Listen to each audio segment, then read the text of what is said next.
The Human Workforce. The Human Disadvantage. Simon Carver and Lachlan Reed. A book by thehumanworkforce.com. Insights from the Human Workforce podcast. Real conversations. Real insights. Real impact. What if the greatest risk of artificial intelligence isn't what machines become, but what humans stop becoming? Across boardrooms, workplaces, and industries around the world, organizations are racing toward automation. Productivity dashboards glow green. Our systems make decisions faster than ever. Executives celebrate efficiency gains while promising a future powered by intelligent machines. Workers are being measured instead of understood. Experience is being replaced by algorithms. Judgment is being substituted for automation. The qualities that built great organizations are quietly disappearing. In The Human Disadvantage, Simon Carver and Lachlan Reed take readers inside the hidden realities of the modern workplace. Through compelling stories drawn from hiring systems, performance metrics, corporate transformation, artificial intelligence, workforce reduction, and organizational culture, they reveal how many companies have mistaken speed for progress and automation for innovation. But this is not a book about fearing technology. It is a book about understanding what makes humans irreplaceable. As artificial intelligence becomes increasingly capable, the organizations that thrive will not be those that eliminate people. They will be the ones that amplify human judgment, creativity, leadership, and resilience. The future is not human versus machine. The future belongs to those who understand how both can work together. The question is not whether AI will change work. The question is whether we will remember what work was for in the first place. The Human Disadvantage. The real cost of replacing wisdom with speed. Simon Carver and Lachlan Reed. Insights from the Human Workforce podcast. Forward. We are living through an era of profound technological enchantment. Every day, corporate boardrooms are filled with the promise of unprecedented velocity, automated efficiency, and the seamless substitution of human effort by digital agents. We are told that speed is the ultimate metric of progress.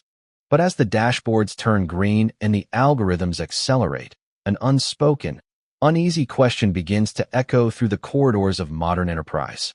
What are we losing in the rush to replace wisdom with speed?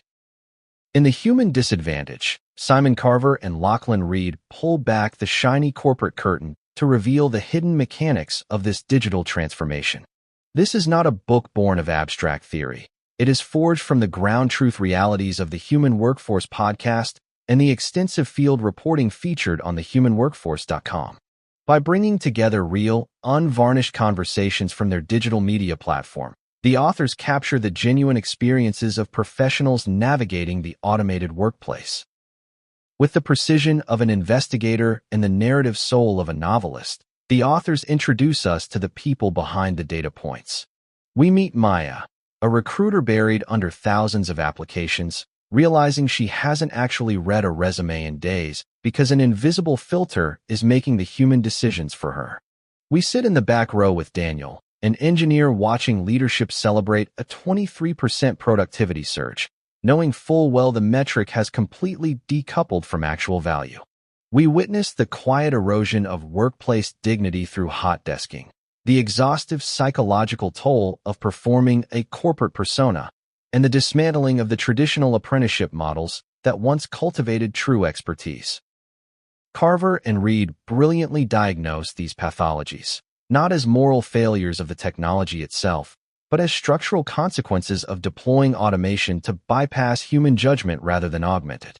They lay bare this substitution consensus, a short-sighted corporate default driven by compliance checklists, legal defensibility, and the illusion of cost reduction. Yet, what makes The Human Disadvantage an absolutely essential read is that it refuses to surrender to techno-pessimism. This is, at its heart, a profoundly optimistic and deeply empowering blueprint for the future of business. In the second half of the book, the authors pivot toward a powerful counter-thesis. In an economy saturated with automated baselines, human judgment, intuition, and deep relationship building are not operational liabilities. They are the ultimate competitive differentiators. Through compelling case studies, like a forward-thinking commercial banking firm, They demonstrate the immense economic and resilient value of the augmentation pattern. When technology is intentionally redesigned to strip away administrative exhaust and empower humans to do the deep work of judgment, organizations thrive.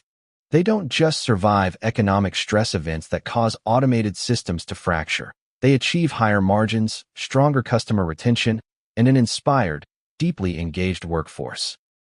The Human Disadvantage is a courageous, beautifully written call to action for executives, founders, and working adults alike. It reminds us that the configuration of our future systems is still a choice. We do not have to accept an automated race to the bottom that hollows out organizational capability and human dignity. We can choose to build an architecture that honors the workforce, supports true craftsmanship, and treats wisdom as our highest strategic asset. For anyone looking to navigate, lead, or humanize the next horizon of technology-enabled business transformation, this book is your guide. The choice is ours. The choice is this book. Lydia Rowland, San Antonio, Texas. Part 1. The Great Shift. Chapter 1. The First AI That Worked Against You. By 6:47 on a Tuesday evening, Maya had stopped looking at the candidates. She had not stopped working. The dashboard was open. The queue was running. Applications kept arriving. 3 more while she was reading the last batch summary. Another while she was looking at the third more. The number in the corner of her screen had grown to 4,127 over the course of the day. Of those, 14 had advanced. She had advanced none of them. The system had. She closed her laptop, then opened it again. She had a habit, lately, of doing this. Closing and reopening the screen as if the act would change what was on it. Or perhaps just to feel briefly that she was the one in control of when it appeared. On the way to her car, she realized she had not actually read a resume in 11 days. This was not the kind of recognition that arrives in a single moment. It crept in over a series of small noticings, the new fields she could no longer edit, the report she could no longer generate without permission, the calibration meeting that had started without her, the language the platform used to describe what she did. Hear it, it said. Steward the candidate experience. The work she had trained for, taken a graduate degree in, and spent 14 years doing had been quietly renamed into something she could not quite picture. The applicants on the other side of the system were undergoing a similar disorientation. They were sending resumes into corporate portals and feeling, with growing certainty, that nobody was reading them. They were correct. The first piece of artificial intelligence most working adults had ever encountered was not ChatGPT, was not a voice assistant, was not a clever summarizer of meetings. It was the applicant tracking system, and it had been quietly screening their lives for more than a decade before the public conversation about AI began. By the time that conversation arrived, the work the filter was doing on them had already become routine. Routine and largely unaccountable. The thing about systems that work invisibly is that no one ever quite agrees that they exist. The applicant believes she is sending her resume to a company. The hiring manager believes he is choosing from a pool of candidates. The recruiter believes she is matching people to opportunities. The platform vendor believes its software is optimizing fit. Each of these beliefs is technically true and substantively misleading. The actual decision, whether a person becomes visible at all, has been made before any of these humans get involved. That decision is not, in any meaningful sense, an evaluation. It is a filter. The distinction matters. The filter does what filters do. It compares strings of text against other strings of text. It rewards formats it has been trained to recognize and penalizes formats it has not. It looks for keywords. It looks for shapes. It looks for the educational pedigree it has been told correlates with retention, the job history rhythm it has been told correlates with engagement, the geographic profile it has been told correlates with availability. It does not look at the person. The person is not a category the filter knows about. This is not a moral failure on the part of the system. The system was built to do exactly what it does. It is a moral failure on the part of the people who deployed it without telling anyone what it was, and who have spent the years since pretending that what comes out of it is a list of candidates rather than a list of survivors. The economics are simple enough. A mid-sized company that posts a desirable role today will receive, in many markets, anywhere from several hundred to several thousand applications, and remote eligible postings can climb higher still. No human team can read several thousand resumes. The math has not changed in 20 years. Only the supply has, and it has grown faster than the labor market has grown the workers to evaluate it. Some kind of triage was always going to happen. The question was what kind, and at what cost, and under whose accountability. The triage that emerged was opaque. It optimized for the things that were easy to measure and that could be defended in court. Keywords could be defended. Education could be defended. Years of experience in a particular system could be defended. Judgment could not. So judgment was the thing that got removed first. And the system, having been built to do what judgment used to do, now does it badly at a scale that prevents anyone from noticing it is doing it badly. C.J. Murphy, one of the voices that runs through this book and through the podcast that produced it, spent a period of his career sending out applications. He kept count. The number reached 3 figures before it became uncomfortable to talk about it casually. He was qualified for the roles. He was, by any traditional measure of what employers say they want, more than qualified. He held the certifications. He had the years. He had the references. He could speak the languages of multiple adjacent industries. The responses were single digits. It is easy, in this kind of story, to skip to the conclusion. The conclusion is that the system failed him. That conclusion is correct, but flat. The texture of the experience, the part the dashboard does not capture, is more useful. What he described, when he talked about it, was the slow erosion of a particular kind of self-knowledge. Not confidence. He had confidence. What eroded was the assumption that effort and qualification, properly aligned, would be met by acknowledgement. He had been raised on that assumption. So had most of the people sending applications into the same portals he was. The portals were not designed to honor the assumption. They were designed to manage volume. The assumption became, in practice, a private fiction maintained between the applicant and herself. This is the injury the dashboard cannot count. It is the gap between what people were taught to expect from professional effort and what the system was built to deliver. The gap is wide. It is also being widened, year by year, by the same forces that introduced the filter in the first place: the cost of human evaluation, the legal protections demanded by automation, the metrics required by executives who want to see fewer human judgment line items on the operations budget. There is another phenomenon worth naming, because it explains a feature of the modern job search that nothing else explains. The phantom posting. A company announces, internally, that headcount will be frozen. The same company, externally, continues to maintain its careers page. Roles appear. Applications accumulate. The dashboard counts. The platform indicates that the company is hiring. Nobody is being hired. There are several reasons. One is the demand-shaping function of public job listings. They are part of how a company appears, to investors and to competitors, to be growing. Another is the pipeline-building function. A company that pauses public posting for a quarter will, when it returns, find its applicant pool diminished and its candidate quality degraded, and the cost of rebuilding that visibility exceeds the cost of letting the postings drift in stasis. Another is bureaucratic. The requisition process to remove a posting is, in many large enterprises, more burdensome than the process that created it. Jacques Sandemus, another of the voices on the podcast, has spent his career inside large financial services firms. He has seen the postings remain live during freezes. He has seen the reasoning in the planning decks. The reasoning is not cartoonishly cynical. It is rational, in a small way, at the level of the executive whose job it is to manage perception. The cost is paid by the applicants on the other side, who are submitting their resumes into a process the company has, in fact, already paused, and who will be told, if they ask, that their application is under active review.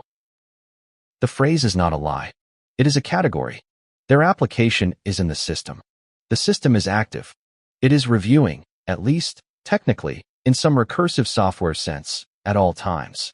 The relationship between this technical truth and the substance of the applicant's experience is exactly the relationship this book is about. The applicant tracking system did not introduce invisibility into the job market. People have always been overlooked. What the system did was scale invisibility, automate it, and then make it deniable. The denial is important. Before the system, an applicant who was overlooked could at least be told that her application had been read. The reading might have been hasty. It might have been unfair. It happened. After the system, the applicant cannot be told this, because in many cases it did not happen. She was filtered before any reading took place. The reading was the privilege of the survivors, and survival was determined by a process she has no access to, no language for, and no recourse against. The popular advice, in response to this, is to optimize the resume for the system. There are now subgenres of career coaching dedicated to it. Use these fonts. Avoid these formats. Include these keywords. Mirror the language of the job posting. Do not use columns. Do not use tables. Do not include images, unless including images. The advice is reasonable, in the way that advice about how to walk past a guard dog is reasonable. It is a workaround. It is not a solution. It does not address the question of why the dog is there, or who put it there, or whether the property requires a dog at all. The deeper effect of the system is not the rejections it produces. It is what it does to the people who interact with it. They learn, slowly, that they are not being read. They learn that the path to being read is not the path of best work, but the path of best mimicry. They learn that the relationship between professional substance and professional opportunity has been mediated by a layer of software they cannot see, audit, or appeal. And they learn, finally, that the company on the other side of the screen has not designed any process by which this can be challenged. The system is the process. The process is the system. There is no door. What this does to a person, over years, is not loud. It does not show up in any economic indicator that the Bureau of Labor Statistics publishes. It shows up in the slow shift of how applicants describe themselves to themselves. The story they use to tell, I am qualified, I am persistent, the right opportunity will come, adjusts. It does not collapse into despair, usually. It thins. It becomes a story they tell themselves with one hand while sending applications with the other. It becomes a performance, like so many of the performances this book will examine. Maya, the recruiter, is a composite. The number on her dashboard is not. The numbers like it are running, right now, on dashboards across every major hiring platform in the country. The system is doing its work. The volume is unmanageable by any other method. The applicants are sending what they have always sent. The dashboards are counting what they have always counted. What is new is the silence on the other side of the filter, and the silence's slow conversion, over more than a decade, from a temporary feature of an emerging technology into a structural condition of professional life. It would be tempting to end this chapter with a moral. The author who tells you what to think before he has shown you what is happening is the author who suspects you might not stay for the showing. The moral, in any case, is implicit. The first AI most working adults encountered was not built to help them. It was built to filter them. Whether it was built to filter them fairly is a question the deploying organizations have, in most cases, chosen not to investigate too closely. Maya closed her laptop a final time. The dashboard would still be running in the morning. The queue would have grown. The 14 who advanced would have been replaced by some other 14, determined by some other invisible calibration. She would arrive at her desk, open the screen, and resume her work, which is not, in the way she once thought of it, hiring. It is a kind of accompaniment. She is the human presence inside a process that no longer requires her to be present in the way she was trained for. The next chapter is about what happens to the human presence, to her, to anyone in any role inside the modern organization once the system, having absorbed the work of hiring, turns its attention to the work of measuring everything else. The system did not fail to see them. It was designed not to. The productivity illusion. The all-hands meeting was scheduled to last 45 minutes. The slide deck contained 42 slides. The math was wrong from the moment the meeting opened, and everyone in the room, sitting, standing, half tuned in via the projection screen, knew it. The chief operating officer was on slide 12. Slide 12 was green. The number on slide 12 was 23%. The productivity of the operations division, year over year, had increased by 23%, and the COO was inviting the room to acknowledge what this meant. In the back row, a senior engineer named Daniel did not acknowledge it. He looked at the number, looked at the COO, and looked at his coffee. The number was correct. He knew it was correct because he had spent the previous 14 months working with his team to make sure it would be correct. They had not gotten faster. They had not gotten better. They had not, by any measure he cared about, increased their actual output of useful software in any way an end customer would notice. What they had done was learn the metric. Once you learn a metric, the metric becomes negotiable. The number was real.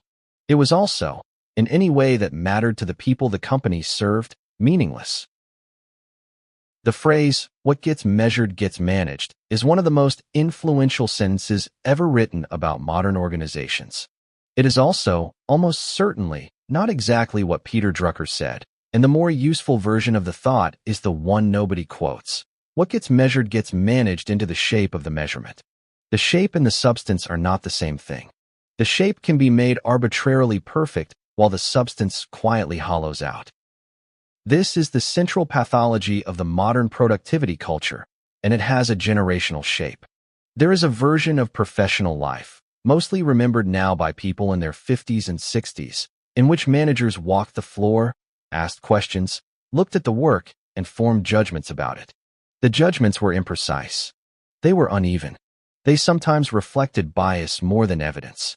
They were, however, embedded in human attention to actual outputs, and they produced a kind of organizational situational awareness that the current management apparatus does not produce. The current apparatus is the dashboard. The dashboard is, in principle, an improvement. It is reproducible. It is comparable across teams. It is auditable. It is defensible in performance reviews and calibration meetings and shareholder updates. It is also, in practice, a different thing entirely from the situational awareness it replaced. The dashboard measures what the dashboard can measure. The dashboard cannot measure the engineer who fixed the latent bug that would have taken down the system in 6 months. The dashboard cannot measure the manager who held the team together through a difficult quarter. The dashboard cannot measure the meeting that prevented the strategic mistake the company will never know it avoided. What the dashboard can measure, it raises to the level of organizational truth. What it cannot measure, it quietly demotes to the status of unverified claim. Over time, the unverified claims fade from organizational memory, and the verifiable activity becomes the only thing the company knows about itself. This is a profound impoverishment, and most organizations are not aware they have undergone it. The mechanism by which this happens is not mysterious. It works through 3 steps, in a sequence so common that anyone who has worked inside a large organization for more than a few years can recognize it in retrospect. The first step is the introduction of the metric. The metric is well-intentioned. It is meant to capture something that the leadership believes is important: velocity, customer impact, response time, utilization, whatever the local proxy for value happens to be. It is usually accompanied by a memo or a town hall that explains why this metric, why now, and what. The silent reduction strategy. The email arrived at 7:14 on a Sunday evening. The subject line was "Important Update on Our Workplace Strategy." The signatory was the Chief People Officer. The body was 4 paragraphs long and contained, in its 3rd paragraph, a single sentence whose practical effect would be the loss of about a dozen senior employees over the following 6 weeks. The sentence did not announce the loss. It announced a return to office. Effective in 30 days, the email explained, all team members would be expected on-site 4 days per week, with a transition period of 60 days for those with personal circumstances requiring accommodation. Accommodation requests would be reviewed by the people team in partnership with each function's leadership. The company looked forward to the renewed energy and collaboration that in-person work would unlock. The Monday morning stand-up had 12 participants on the calendar. 3 did not log in. One of them, a senior product manager who had moved to a small town in Vermont during the pandemic and built her career remotely with consistently strong reviews, sent a brief email to her director that morning explaining that the new policy would not be workable for her family. By Friday, she had resigned. By the following Friday, 2 of her direct reports had resigned. The director updated her headcount plan. The number she had been asked to find by the end of the quarter, the number that had appeared on her objectives the previous Monday morning, in language about organizational efficiency, had been delivered without a single termination conversation, without a single severance package, without a single line item in the layoff disclosure the company would have had to file if it had reduced headcount by stated decree. The director did not feel relieved. She felt, when she thought about it carefully on the train home that Friday, a particular kind of nauseous clarity. The policy had not been about offices. She had not been told this. She had not needed to be told. A layoff is a defined event. It has a name. It has a legal definition in most jurisdictions. It triggers severance, depending on the contract. It triggers, in many cases, public disclosure. It triggers, in cases of sufficient scale, regulatory filings, displaced worker programs, and the kind of media coverage that affects share price.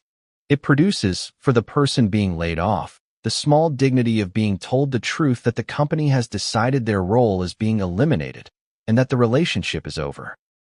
Attrition is none of those things. Attrition is what happens when an employee leaves. The reasons are private to the employee.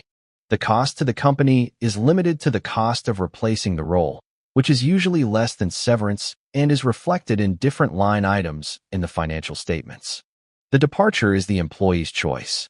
The employee bears the narrative of having chosen to leave, and the company bears the narrative of having been left. These two things, the announced reduction and the unannounced attrition, produce different stories in the company's annual report, different conversations on the earnings call, different perceptions in the labor market, different impacts on engagement surveys, and different effects on the legal exposure of the executive team. The math is straightforward. If you can engineer enough attrition, you do not need to announce a reduction. You do not need to file the notice. You do not need to pay the severance.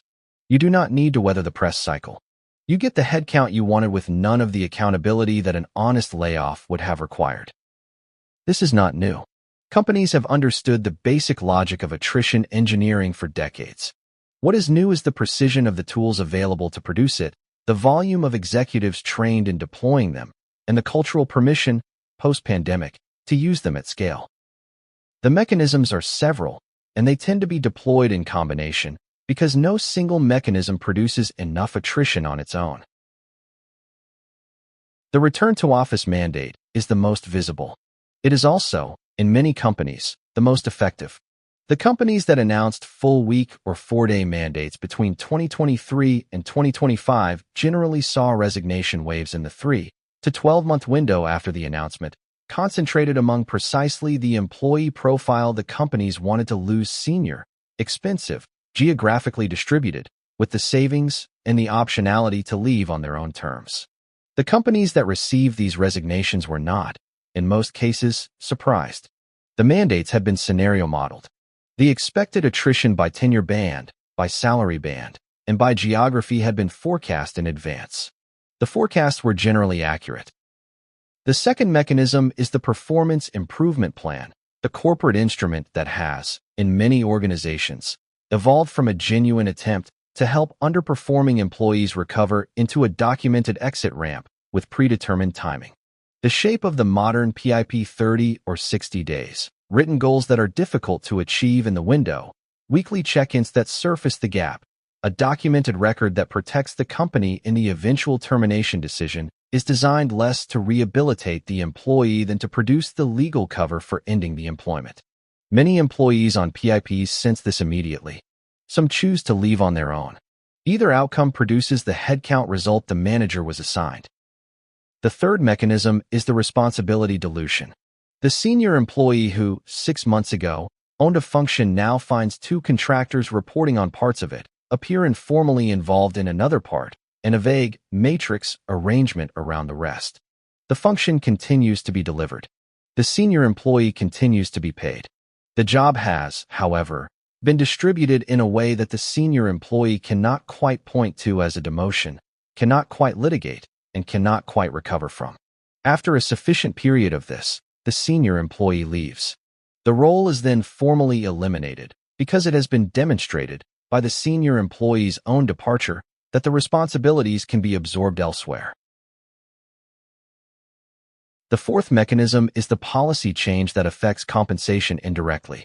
Adjustments to bonus formulas, to equity vesting schedules, to expected hours of in-office presence, to the perks the company subsidizes. Any of these, taken individually, is too small to be the subject of a formal grievance.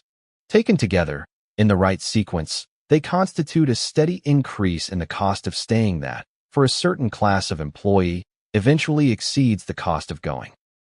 The fifth mechanism is the reorganization. A reorg shuffles reporting lines, redraws functional boundaries, and reassigns people across teams. It is occasionally necessary. It is occasionally strategic. It is also occasionally, and this is the mechanism worth naming, the cleanest way to make a senior employee report to a peer she does not respect, work on a project she did not want, or sit inside a structure that was deliberately designed to make her uncomfortable enough to leave. The reorg can be defended in terms of business need. The reorg's effect on specific individuals is, in many cases, the entire reason it was designed. In any given quarter, in any given company, some combination of these mechanisms will be operating, sometimes coordinated and sometimes independently.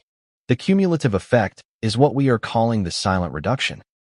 The employee on the receiving end of this rarely has full information. She has only her own experience. Her commute has changed. Her bonus structure has been adjusted. Her manager seems less engaged with her career.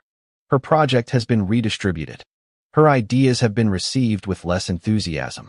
Her requests for clarification on her growth trajectory have been answered with phrases that mean, when she sits with them, nothing. She does not know whether this is normal. She does not know whether other people on the team are experiencing the same thing. She does not know whether she is, in fact, being pushed out, or whether she has become, for reasons she cannot identify, a less effective employee than she was a year ago. The uncertainty is the most expensive part of the entire arrangement, because the uncertainty consumes the cognitive resources she would otherwise spend on her actual work, and the consumption produces, downstream, the underperformance that confirms the narrative the company has been writing about her. This is what people mean when they describe it later by the phrase "I felt like I was going crazy." They were not. They were experiencing the precise calibration of pressure that a system run by competent professionals can produce when those professionals have been given an attrition target and the discretion to meet it.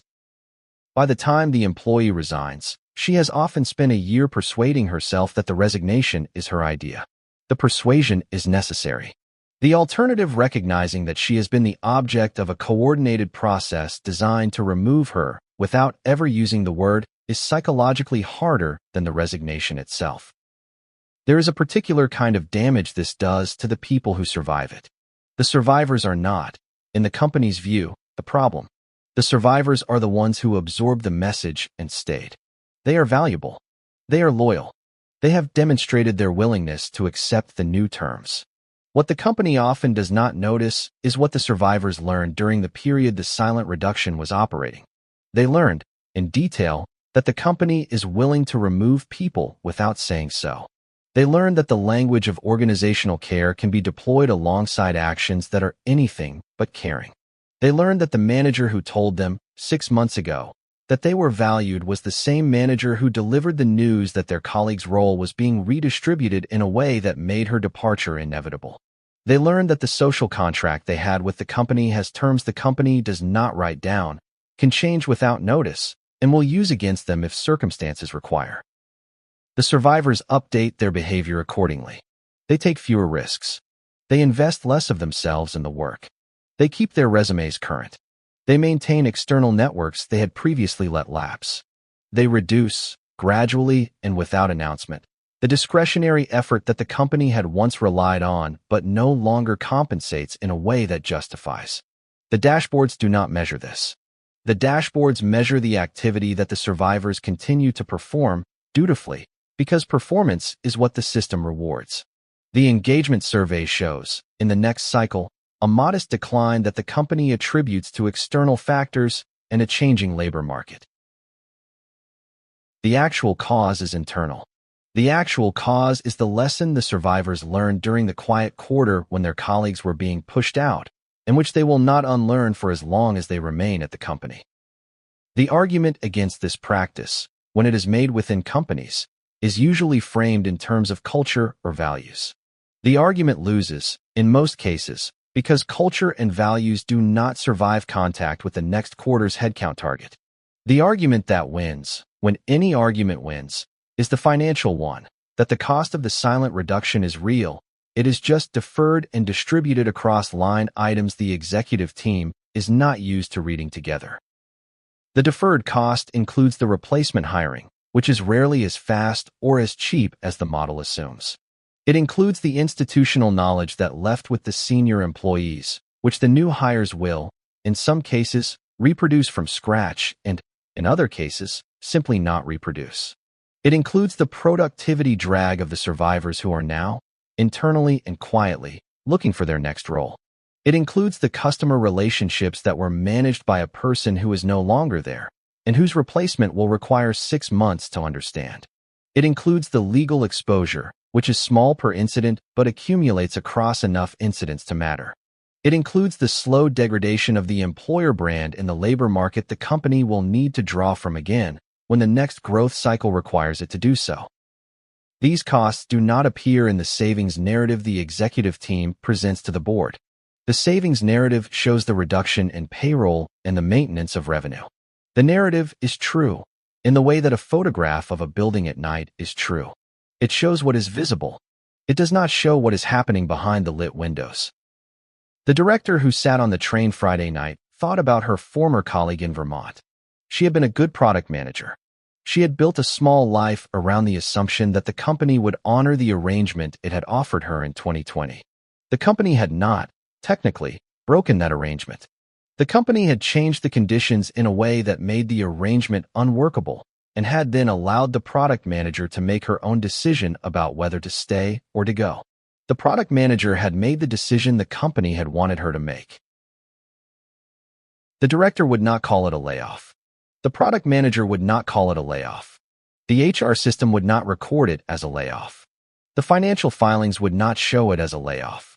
In every record the company kept, the product manager had simply chosen to leave. The director thought about how she would describe it to her own children, if her own children ever asked her what she had done that week. She did not, in the end, think she could describe it to them honestly. The descriptions available to her were either the company's, which were untrue, or her own, which were true and would not look good in print. Many modern layoffs no longer look like layoffs. They look like exhaustion. The next chapter is about what the company says publicly while this is happening and how the gap between announcement and reality has become its own kind of organizational pathology. Putting lipstick on a pig. The press release crossed the wire at 9 a.m. on a Tuesday. The headline read: Company launches AI-powered employee experience platform to reimagine the future of work. The image was of 3 smiling professionals leaning over a laptop in what appeared to be a modern collaborative workspace. The caption referred to them as members of the new platform's pilot team. The 3 professionals were stock images. The collaborative workspace was a rented studio. The pilot team consisted, in actual fact, of a single product manager who had not been told she was the pilot, a Slack channel with 17 members, and a Notion page that had been updated twice in the previous month. The chief marketing officer who had approved the release knew this. The chief human resources officer who had been quoted in the second paragraph knew this. The chief executive who had retweeted the release with the comment "proud of what our team is building" did not know this in detail, but had been briefed at a level of abstraction that allowed her to make the post without technically lying. By Friday, the post had generated 14,000 impressions, 63 press mentions, and 1 inquiry from a competitor's CHRO who wanted to know what platform they were using. The CHRO who had been quoted forwarded the inquiry to the CMO with the subject line, "What do I tell them?" The CMO replied, "We can address that in person." The pattern this exemplifies is so common in the modern enterprise that it has begun to feel unremarkable. A company announces something it is doing. The announcement is broadly consistent with the company's strategic direction. The substance behind the announcement is thinner than the announcement implies, in some cases dramatically thinner. The gap between announcement and substance is, in most cases, known to a small number of people inside the company, suspected by a larger number, and invisible to everyone outside. This is not lying, in the strict sense.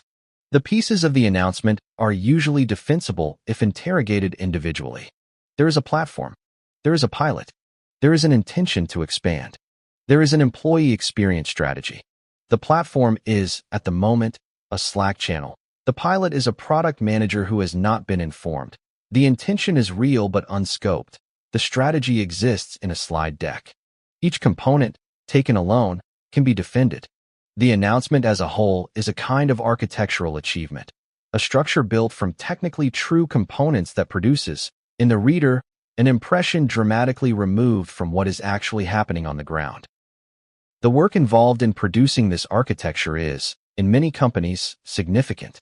There is a corporate communications function staffed with people whose entire job is to bridge the gap between what the company is doing and what the company wants to be seen as doing. There is a brand function that ensures the visual identity is consistent with the narrative. There is an investor relations function that translates the narrative into the language quarterly analysts expect. There is, increasingly, an internal communications function whose job is to ensure that employees inside the company read the same version of the story as the public reading it from the outside. These functions are staffed by competent professionals doing their jobs as defined. The defined job is not, in most cases, to lie. The defined job is to manage perception. The line between managing perception and producing misleading impression is, in the modern communications environment, blurred in ways the practitioners themselves have, over time, stopped noticing. The categories in which this happens are predictable, because the categories in which corporations need to manage perception are predictable. There is the category of innovation. A company that has not recently shipped anything new will, with some reliability, announce a major innovation initiative within the calendar quarter in which an analyst flags the lack of innovation as a concern. The initiative will have a name. It will have a leader, often newly hired or freshly promoted. It will have a budget that has been provisionally allocated and a roadmap that has been provisionally drafted. The announcement will precede, often by months, the first product output of the initiative. In some cases, the first product output never arrives, because the initiative is reorganized, rebranded, or quietly dissolved before it produces anything. But the announcement has already done its work in the analyst note and the share price. There is the category of diversity and inclusion. A company that has been criticized or that anticipates being criticized for the demographic composition of its leadership will announce a new program. The program will involve commitments to hiring, to promotion, to pay equity, to representation. The commitments will be public. The mechanisms for delivering on the commitments will be less public, often because they have not yet been designed. Some companies will deliver, some will not.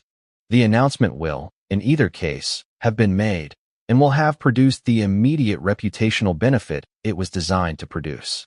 The follow-through becomes, over the following years, an internal question that does not, in many cases, surface again. There is the category of artificial intelligence. This is the most active category at the present moment, and for good reason. The market is rewarding AI announcements at a rate that exceeds, by a wide margin, the operational reality of most enterprise AI deployments. Companies have learned that an AI announcement, well-timed, well-staged, and consistent with the broader narrative, will move the share price in the desired direction regardless of the underlying deployment status. The announcements have, accordingly, multiplied. Some of them describe real deployments. Some of them describe pilots. Some of them describe ambitions. The market has, so far, treated all three categories interchangeably. There is the category of employee well-being.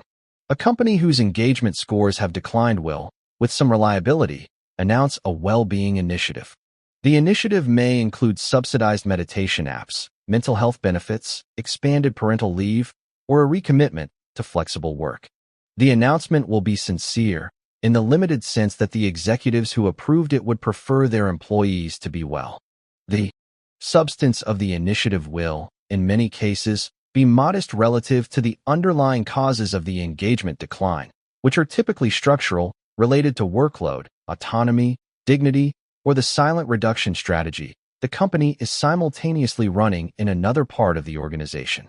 The announcement will, however, produce the appearance of attentiveness, and will give the people function something to cite in the next engagement survey rollout meeting.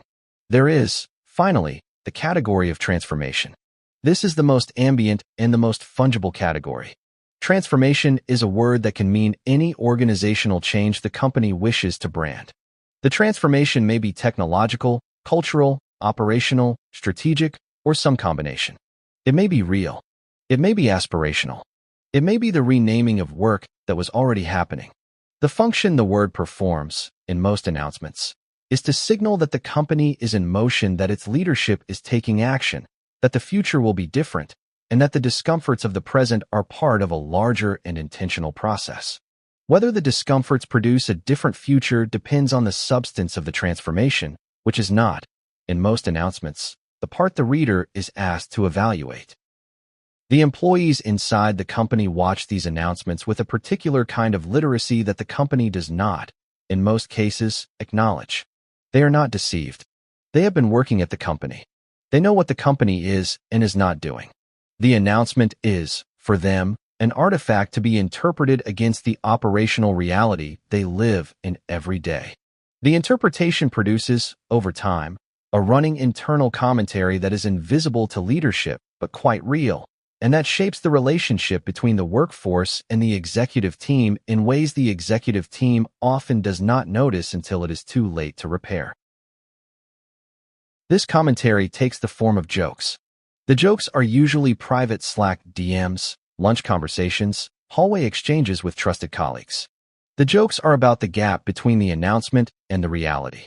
They are usually funny, in a tired way, and they are usually accurate. The accuracy is the part that matters. Each joke is a small calibration of the employee's belief about the company. Many small calibrations, over years, produce a belief. The belief, eventually, is that the company says things which are not, in any meaningful sense, true, and that the gap between what it says and what it does is not random but systematic. The belief, once formed, is difficult to dislodge. It will color the employee's interpretation of every future announcement.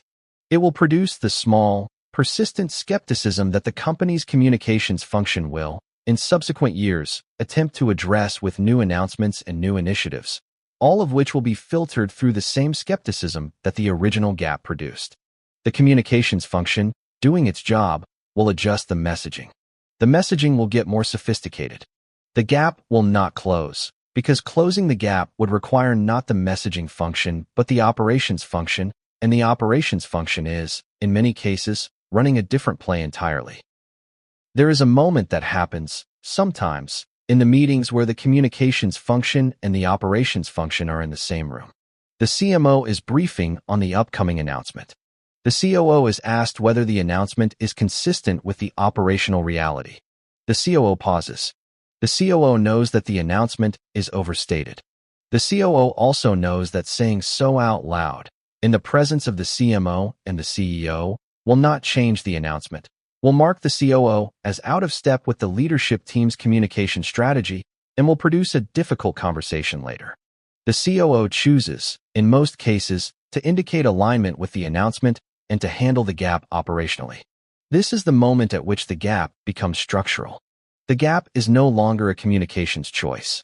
It is a known feature of how the company operates, in which the communications function and the operations function are tacitly understood to be telling different stories to different audiences, and the executive team is the layer at which the two stories are coordinated. The coordination is rarely written down. It does not need to be. The professionals involved know how the dance is performed, and they have done it enough times to be quite good at it. The cost of this dance, over years, is paid in a particular form of credit. The credit is the belief, by the various audiences the company addresses, that what the company says is consistent with what the company does. The credit is initially deep. Most established companies began with significant amounts of it, accumulated over decades of mostly delivering what they had said they would. The credit is, however, finite. Each gap between announcement and reality draws on it, in amounts proportional to the size of the gap and to how publicly the gap is later exposed.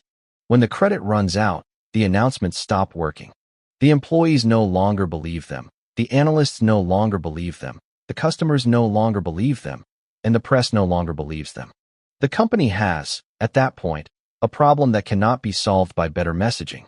The problem is that it has spent down the credit that was the prerequisite for messaging to function at all. The unkindness of the chapter's title is deliberate. The metaphor of the lipstick on the pig is meant to do specific work. It is not, primarily, a metaphor about the pig, about the underlying reality being unattractive. Most of what corporations do is not unattractive. Most of it is ordinary, mixed, sometimes admirable, sometimes disappointing, often unremarkable. The metaphor is about the lipstick, about the application of cosmetic effort to a surface in the hope that the surface will be evaluated rather than the substance. The application is the problem. Not because cosmetic effort is wrong, but because the cosmetic effort has, in many companies, displaced the operational effort it was supposed to be ornamenting. The function that was supposed to be the surface of the company has become, in some cases, the company. The CEO, whose calendar is dominated by stakeholder communications, has less time for the operations the communications are supposed to describe. The senior leadership team that spends a quarter of its bandwidth on internal messaging is a team that is spending a quarter of its bandwidth on something other than the work the messaging exists to describe. Over time, this produces companies whose communications are excellent and whose operations are quietly degrading. The communications mask the degradation, which delays the recognition of the degradation, which delays the corrective action that the degradation would otherwise have triggered. By the time the corrective action becomes urgent, the underlying capability that would have made the correction possible has, in some cases, also degraded, because the senior people who would have led the correction left during the silent reduction we discussed in the previous chapter, and the new people who replaced them learned the company by reading the communications. The communications were not, in any technical sense, untrue. They were performative. The performance worked. It worked for so long that the people performing it no longer noticed they were performing. The chief executive who retweeted the press release was, by most measures, a competent and well-intentioned leader. She read the strategy decks. She attended the operational reviews. She spent time with customers. She believed, when she said it, that her company was building something meaningful. She also did not have time, in any given quarter, to verify the operational status of every initiative her company announced, and she had, over years, calibrated her trust in the communications function to a level that allowed her to retweet without independently verifying. Most of her peer CEOs operated the same way. They had to. There was no time, in the modern CEO's calendar, for any other approach. This is not, in the end, a story about bad executives. It is a story about a function that has scaled beyond the point at which the executives can supervise it. The communications apparatus has, in many large companies, grown faster than the operational apparatus, and the gap between them has been filled by a kind of professionalized indeterminacy in which nobody is technically lying and the cumulative effect is not technically true. The lipstick has been applied. The pig is still there. The applicants are still being filtered, the dashboards are still being gamed, the silent reductions are still being engineered, and the announcement is going out at 9 a.m. Tuesday as planned. The chief marketing officer closes her laptop and gets ready for the next briefing.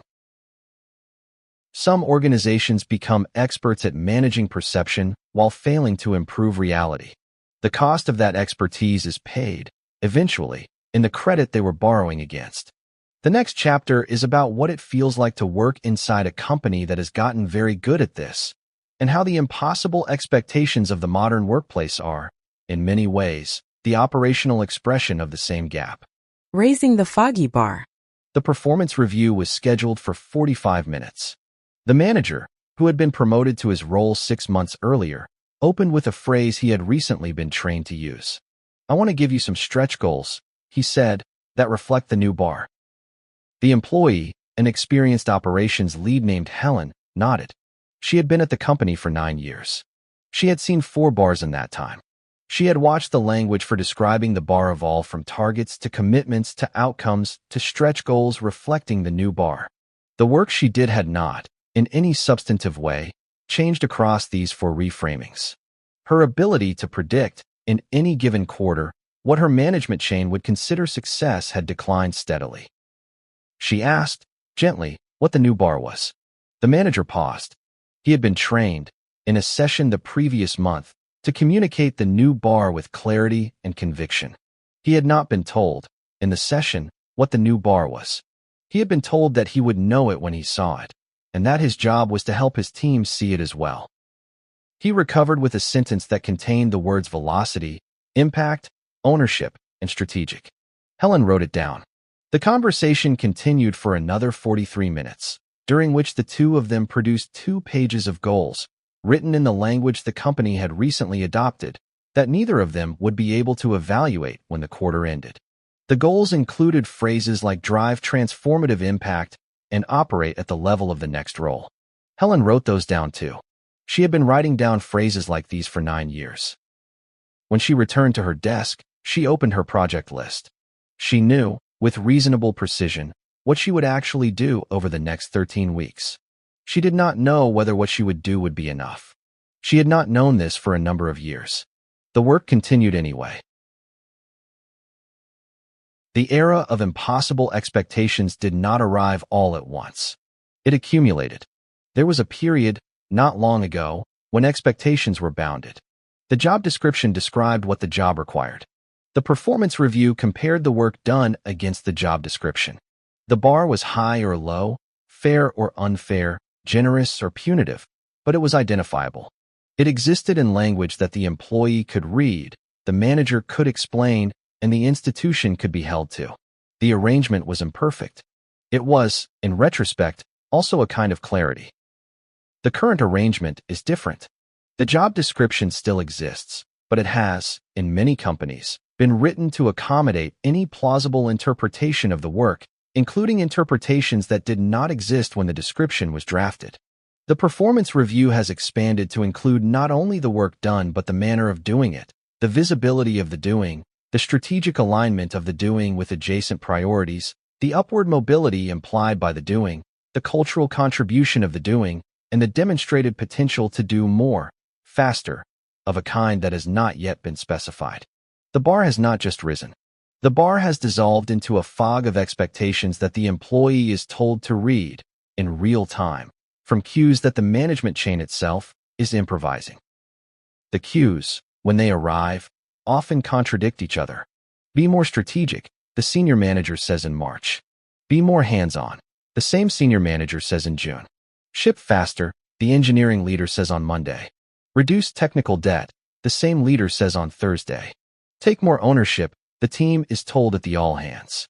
Defer to the new framework that centralized decision-making last quarter, the team is told in the operational review.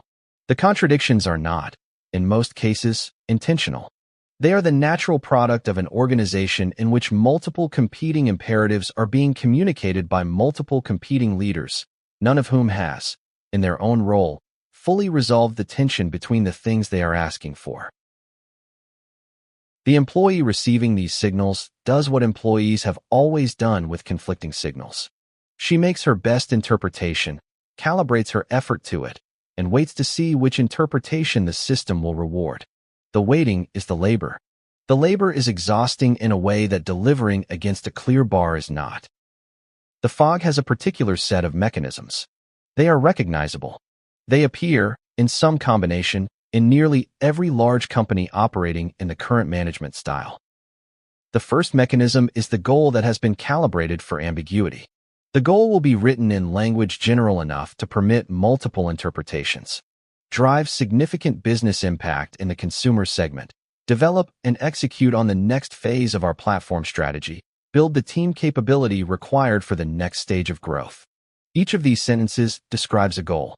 Each of them is, on inspection, unscorable.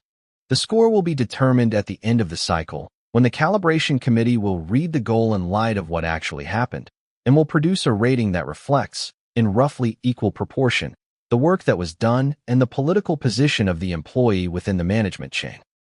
The second mechanism is the moving target. The goal that was set in January will be adjusted in March, augmented in June, revised in August, and largely replaced in October. The replacements will be defensible, new market conditions, strategic refresh, evolving customer priorities. The cumulative effect is that the goal the employee was working against in January will not be the goal the employee is being evaluated against in December. The employee will, however, be told that this is normal, that the company operates in a dynamic environment, and that her ability to navigate this dynamism is itself part of what is being evaluated. The third mechanism is the goal that requires the cooperation of people who have been given different goals. The employee is told to drive growth in the consumer segment. The growth requires investment from the platform team. The platform team has been told to prioritize stability over feature work. The employee's goal, accordingly, cannot be achieved without negotiating against the goal of another team whose leader has been told to defend exactly the position the employee needs the leader to relax. The negotiation is itself unscored. The outcome is what gets evaluated, regardless of whether the outcome was, in practice, achievable. The fourth mechanism is the implicit goal. There are things the company wants but does not write down. Be more visible. Develop your executive presence. Cultivate sponsorship at the next level. Position yourself for the new structure that has not been announced. These are real expectations. The employee who ignores them will, in many cases, be marked down for reasons the formal review will not state plainly. The employee who attends to them is doing work that the system requires but does not credit, and that the system, in some cases, formally prohibits, because politicking is, in the official language, frowned upon, even as the practical operation of the company rewards it. The fifth mechanism is the AI-adjacent goal. This is the newest and the most ambient. The employee is told to leverage AI in her work. The leveraging is not specified. The employee is also told to exercise caution in the use of AI for sensitive tasks. The caution is not specified. The employee is told, additionally, to develop her team's AI capability. The capability is not specified. The combination produces a kind of performance theater in which the employee uses AI visibly enough to demonstrate leverage, while declining to use it in the situations where its use might be flagged as imprudent, while training her team in capabilities the company has not yet defined. The performance is, at this stage, mostly fine. The fineness is itself the problem, because nobody, including the employee, knows what good would have looked like. Daniel, the engineer from the All Hands 2 chapters ago, still in the back row of a different meeting, was 3 months into a quarter when his manager pulled him aside to discuss the trajectory. "You're doing great work," the manager said, in the language the manager had been trained to use. "We just want to see you operate at the next level." Daniel asked, neutrally, what the next level would look like. The manager said that the next level would involve more strategic thinking, more cross-functional influence, and more visibility with senior leadership. Daniel asked what strategic meant in his particular context. The manager said it meant making bigger decisions. Daniel asked what bigger decisions he was being prevented from making. The manager said that the decisions weren't being prevented, they were a matter of judgment. The conversation continued in this register for some time. By the end, Daniel had a clear understanding that he was being asked to do something. He did not have a clear understanding of what that something was. He had been through this conversation, or one resembling it, 3 times in the previous 5 years. In each case, the resolution had come not from clarifying the bar, but from his own decision to assume an interpretation and execute against it. The interpretation he chose had, in 2 of the 3 cases, been ratified by the system at the end of the cycle. In the 3rd case it had not, and the explanation he received involved the words alignment and positioning in ways he had been unable to operationalize since. He returned to his desk and did the work he had been doing, which was good, which was substantive, and which was not, in any way he could articulate, calibrated to the bar. The bar was somewhere above him. It was, as bars now were, in the fog. The cost of the fog is not the difficulty of clearing it. The cost is what the attempt to clear it does to the employee's relationship with the work. A worker can be motivated by a clear bar, even a difficult one. The clarity is part of the motivation. To know what success looks like is to know how to direct effort. A bar that is unclear, that moves, and that requires constant reinterpretation produces a different psychological state. The worker spends some portion of her attention, every day, on the meta question of what is being asked of her. The portion is not always large. It is also not zero. Over months it accumulates. Over years, it becomes a significant fraction of the available cognitive resource. The fraction the fog consumes is the fraction that would otherwise have gone toward the work. The work, accordingly, slows. The slowing is small at first, almost imperceptible, and the worker compensates with longer hours and more disciplined focus. Over time, the longer hours and the more disciplined focus become themselves the baseline. The work is being delivered, but the worker is delivering it from a depleted reserve, and the reserve is not being refilled. The system does not measure this. The system measures the output. The output continues to arrive because the worker is competent and committed and has, over years, built the habits of professional discipline that allow her to deliver under conditions of growing ambiguity. The system reads the continued output as confirmation that the system is working. The worker reads the continued output as confirmation that she has not yet been caught in the gap between what she thinks success means and what the system has decided this quarter that it means. The gap eventually catches her. The form the catching takes varies. Sometimes it is a performance review that surfaces an interpretation of the bar she had not been told about. Sometimes it is a reorganization that places her under a manager with a different interpretation. Sometimes it is the slow accumulation of small dissonances that, after years, produces the decision to leave. The leaving is rarely loud. The fog tends to produce quiet departures, by people who can no longer articulate what they were being measured against and who have, over time, decided that the cost of continuing to guess exceeds the value of the role. There is a particular kind of manager in modern companies who has begun to recognize the fog and to work against it. The recognition is itself a small act of professional courage, because the fog serves a function in the management hierarchy, and clearing it requires the manager to make commitments to her team on behalf of her management chain that her management chain has not, in many cases, explicitly authorized. The manager who clears the fog says concrete things. She says, "Here is what I am going to evaluate you on, and here is how I will know." She says, "If you do these specific things, you will be considered successful in this role." She says, "I am not going to ask you to be strategic without telling you what strategic means in your job." She produces, in writing, the criteria. She negotiates with her own manager to defend the criteria when the political environment shifts. She refuses to inherit, from her management chain, the ambiguity that she has been asked to pass downward. This kind of manager is rare. She is also, in many companies, professionally vulnerable. The clarity she produces makes her own performance more legible to her management chain, which makes her own work more easily evaluated, which makes her more exposed in ways that the surrounding fog protects her peers from. The system, in most cases, does not reward her additional clarity. The system rewards her in the same way it rewards her peers. The clarity is, accordingly, a gift she gives her team at her own personal cost, and the team often does not know it is a gift. Helen, the operations lead, eventually worked for one of these managers. She remembered the year vividly, partly because it was a productive year, and partly because at the end of it, the manager was reorganized into a different function and replaced by someone whose criteria were, again, the language of stretch goals and the new bar. Helen returned to the practice of interpretation. The practice was, by then, second nature. The problem with the fog is not, in the end, that the bar has been raised. Workers can rise to high bars. The problem is that no one, including the people setting it, can clearly say what enough would look like, and so enough is no longer possible. This is the silent injury of the modern performance environment. It is not the workload. It is not the stress. It is not the long hours, although those are real. It is the absence of the small psychological gift that an honest, articulable bar provides, which is the gift of knowing when you can rest.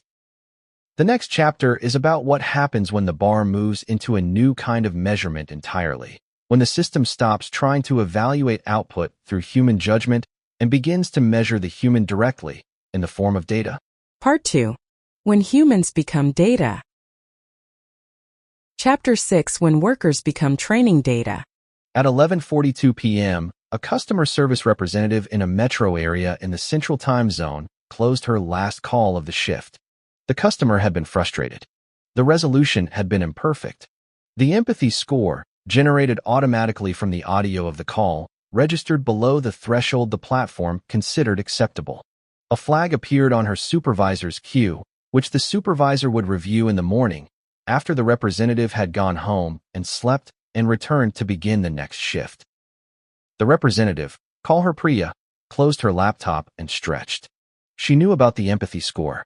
She had been told about it in onboarding 18 months earlier, when a slide deck had explained that the company had implemented advanced AI tools to support quality assurance and continuous improvement of the customer experience. The slide deck had not, exactly, mentioned that the audio of every call she handled was being transcribed, analyzed for tone, scored for sentiment, evaluated for compliance with the script, measured against the company's empathy framework, and stored in a system that, she had recently learned, was being used to train a model that the company planned to deploy in the next phase of its customer service strategy. She had learned this not from any official communication, but from a Slack message that had been shared across the floor and then, within 45 minutes, deleted by the moderators. The message had come from a colleague who worked on the platform team. The colleague had been laid off the following week. The deletion had been described as a violation of confidentiality policy. The information had not been retracted, only removed. Priya understood what the information meant. The model the company was preparing to deploy would, within an unspecified time horizon, eliminate a significant fraction of the roles on her floor. The model would be trained on the audio of the calls she and her colleagues had been handling. The model would learn from them. The model would, eventually, replace them. This was not, in the strict sense, a violation of her employment contract. She had agreed, at hiring, to the terms of service that authorized the company to record and use call audio for training purposes. She had not understood, at the time, what the training would be used for. She understood now. The contract had not changed. Her understanding of the contract had changed.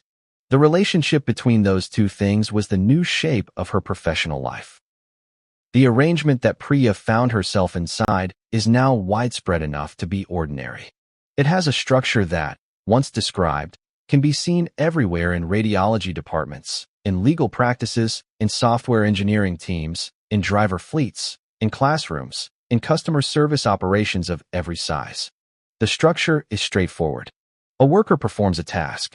The performance is observed, recorded, and analyzed by software that the company has deployed to support the work. The software extracts, from the performance, the patterns that distinguish good performance from poor performance. The patterns are used to train a system that the company intends to deploy in some configuration that will reduce the number of workers required to perform the task in the future. The worker, in this arrangement, is producing two outputs. The first output is the work the company is paying her to do. The second output, which the company is not separately paying her for, is the training data that will be used to reduce the demand for her labor. The worker is, in effect, training her replacement, while continuing to perform the role her replacement will eventually fill. This arrangement is novel in scale and in implementation. It is not, however, novel in concept. Industrial organizations have long benefited from the labor of workers in ways that exceeded the explicit compensation. The institutional knowledge of a long-tenured employee, accumulated over decades, has always belonged in practice to both the employee and the organization, with the organization receiving the benefit and the employee receiving the wages. What is new is the precision with which the employee's contribution can now be captured, the speed at which it can be processed into a substitute, and the visibility with which the substitution can be planned.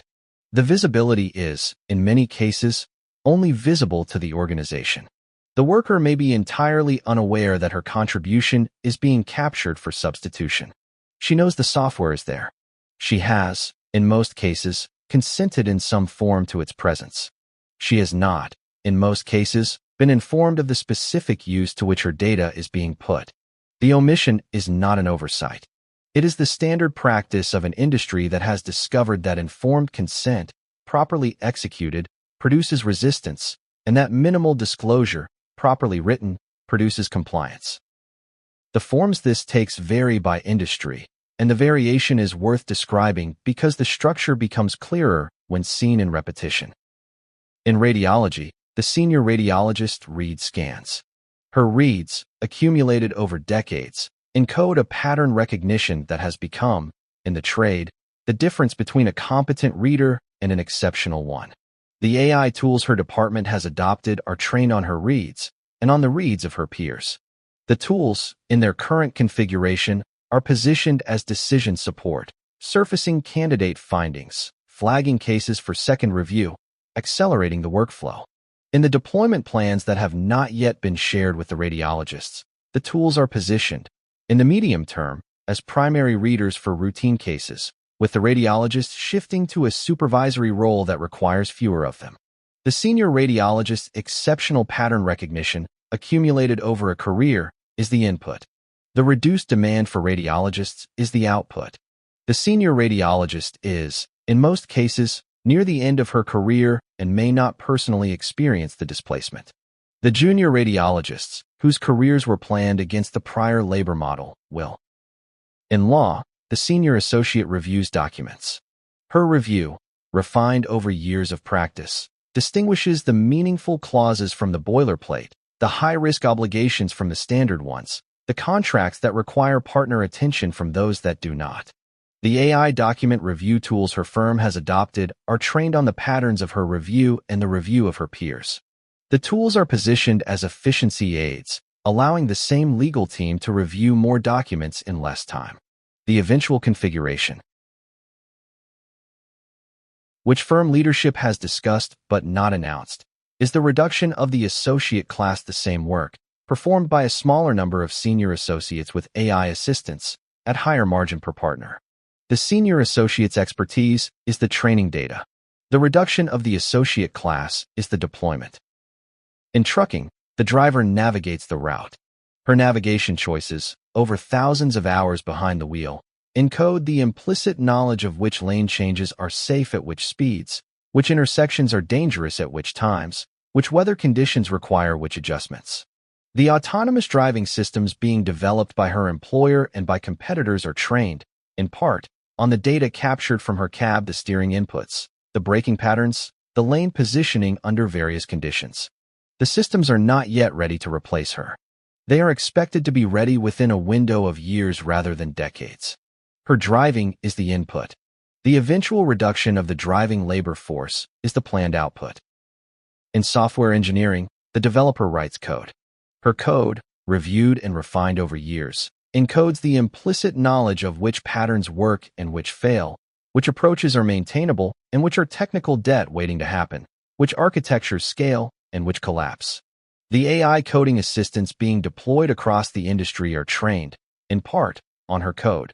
Both the code that she has committed to her employer's repositories and the public code she has contributed to over her career.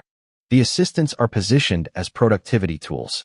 The eventual configuration, in many organizations, is the reduction of the engineering headcount, with each remaining engineer performing more of the work with AI assistance. Her contribution is the training data. The contraction of the engineering function is the planned consequence. In teaching, in customer service, in nursing, in legal aid, in journalism, in accounting, in financial advice, the structure is the same. The expert performs. The performance is captured. The capture trains the system. The system displaces some fraction of the experts. The expert is rarely told, in plain language, that this is happening. The expert often suspects. The suspicion is, in some ways, the most important psychological dimension of the entire arrangement. Workers are not, in most cases, fooled. They are observant. They have been around long enough to see what is happening. They read the news about their industry. They talk to their peers. They notice when junior roles are not being backfilled.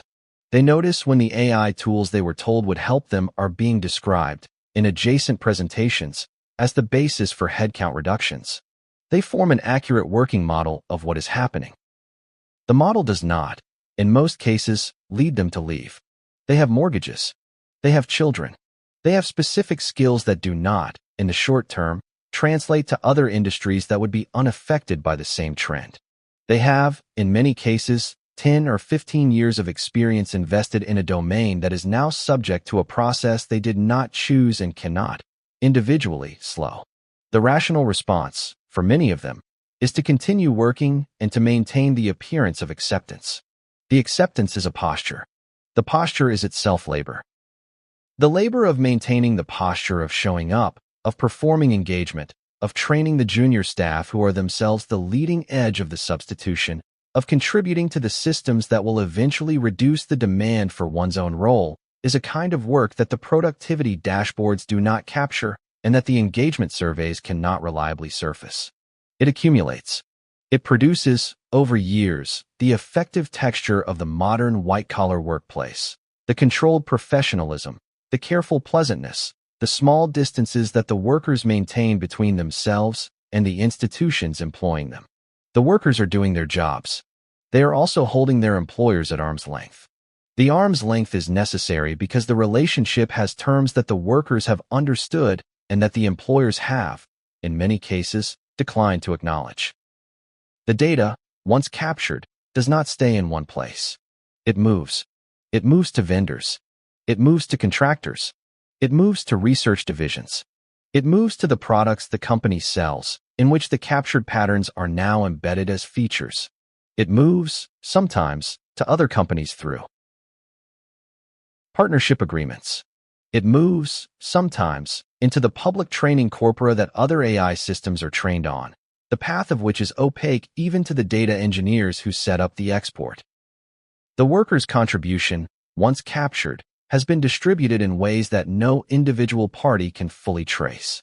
The contribution belonged, in some loose sense, to her. It was her labor, her skill, her years of practice that produced it. It is now, in the most practical sense, available to anyone who has paid for access to the data product that her employer has built around it. She cannot withdraw it. The terms of service she signed at hiring do not include a withdrawal provision. The provisions that govern the use of the data are subject to her employer's discretion, which has been delegated, in many cases, to a vendor whose own discretion is governed by terms she has never seen. This is, in legal terms, all defensible. The contracts have been written. The disclosures have been made. The consent has been obtained, in whatever form the jurisdiction requires. The arrangement is not, in the strict sense, unlawful. The arrangement is also, in the structural sense, an asymmetry of information and power that the law has not yet caught up with, and that the working population has not yet developed a vocabulary to contest. The vocabulary will come.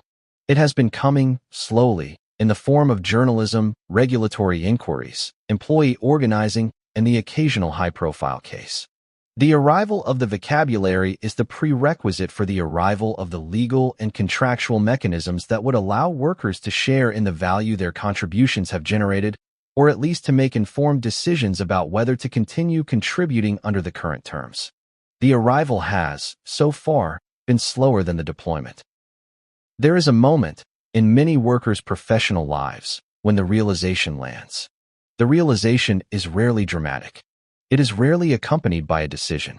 It is usually a quiet recognition, often arriving on a commute or in a hallway between meetings, of the structure that the worker has been operating inside. The realization is this: I am training the system that will be used to do my job with fewer people. My training is part of what the company is paying me for, although it has not been explicitly named. The system being trained will be deployed on a timeline I do not control. The timeline may or may not exceed my own career horizon. The benefit of the training, which is significant and growing, will accrue to the company. The cost of the training, which is the eventual reduction in the demand for my role, will accrue, at least in part, to me. The recognition does not, in most cases, change the worker's behavior. She continues to perform the role. She continues to produce the training data. She does so with a particular kind of internal accommodation, a kind of grief that does not have a name in the language of employment, but that is recognizable to anyone who has experienced it. The grief is for a version of the professional relationship that the worker had assumed and that the employer has, without announcing, replaced. The customer service representative, on her commute home that night, was tired in the way the work always made her tired, and also tired in another way. The other way was the labor of holding two contradictory facts in mind across an 8-hour shift. The first fact was that she was paid to help customers. The second fact was that the help she provided was, in every successful instance, an additional contribution to the model that would eventually allow her employer to help fewer customers per employee. She did her job. She did it well. She did it knowing what it would be used for. The knowing was the part the company had not asked her to do, and was the part she could not stop doing once the knowing had begun. The exit ramp is the question the chapter ends on, and the question to which the modern enterprise has, so far, not produced an answer. If a worker's behavior is the training data, what is the worker's exit? There is the obvious answer, which is that the worker can leave. She can find another role.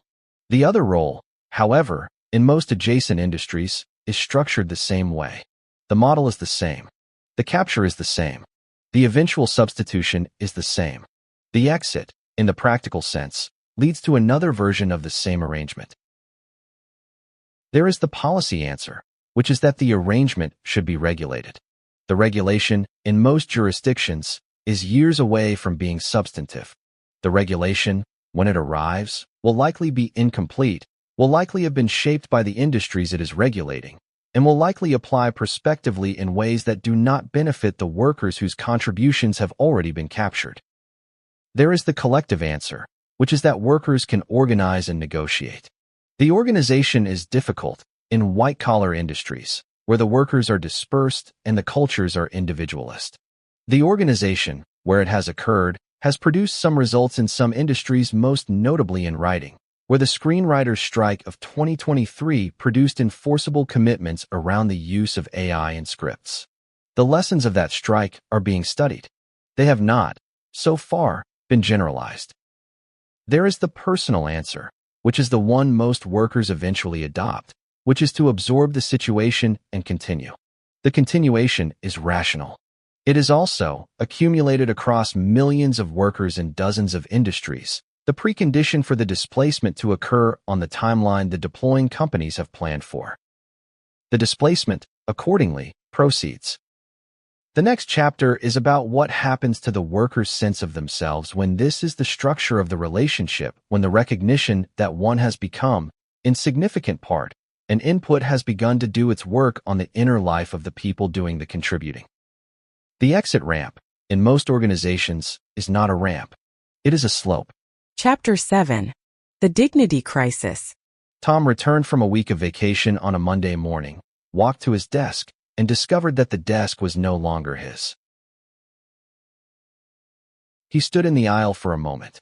The desk was occupied by a younger engineer he recognized from another team, who looked up and said, in the tone of someone who has had this conversation before, that the floor had gone fully hot desk during the previous Wednesday's deployment, that there was a sign-up system in the app, and that any available desk in the building was now bookable on a per-day basis. Tom, who had been at the company for 25 years, who had sat at that particular desk for 9 of them, who had a photograph of his grandchildren tacked to the partition and a coffee mug in the bottom drawer, did not speak.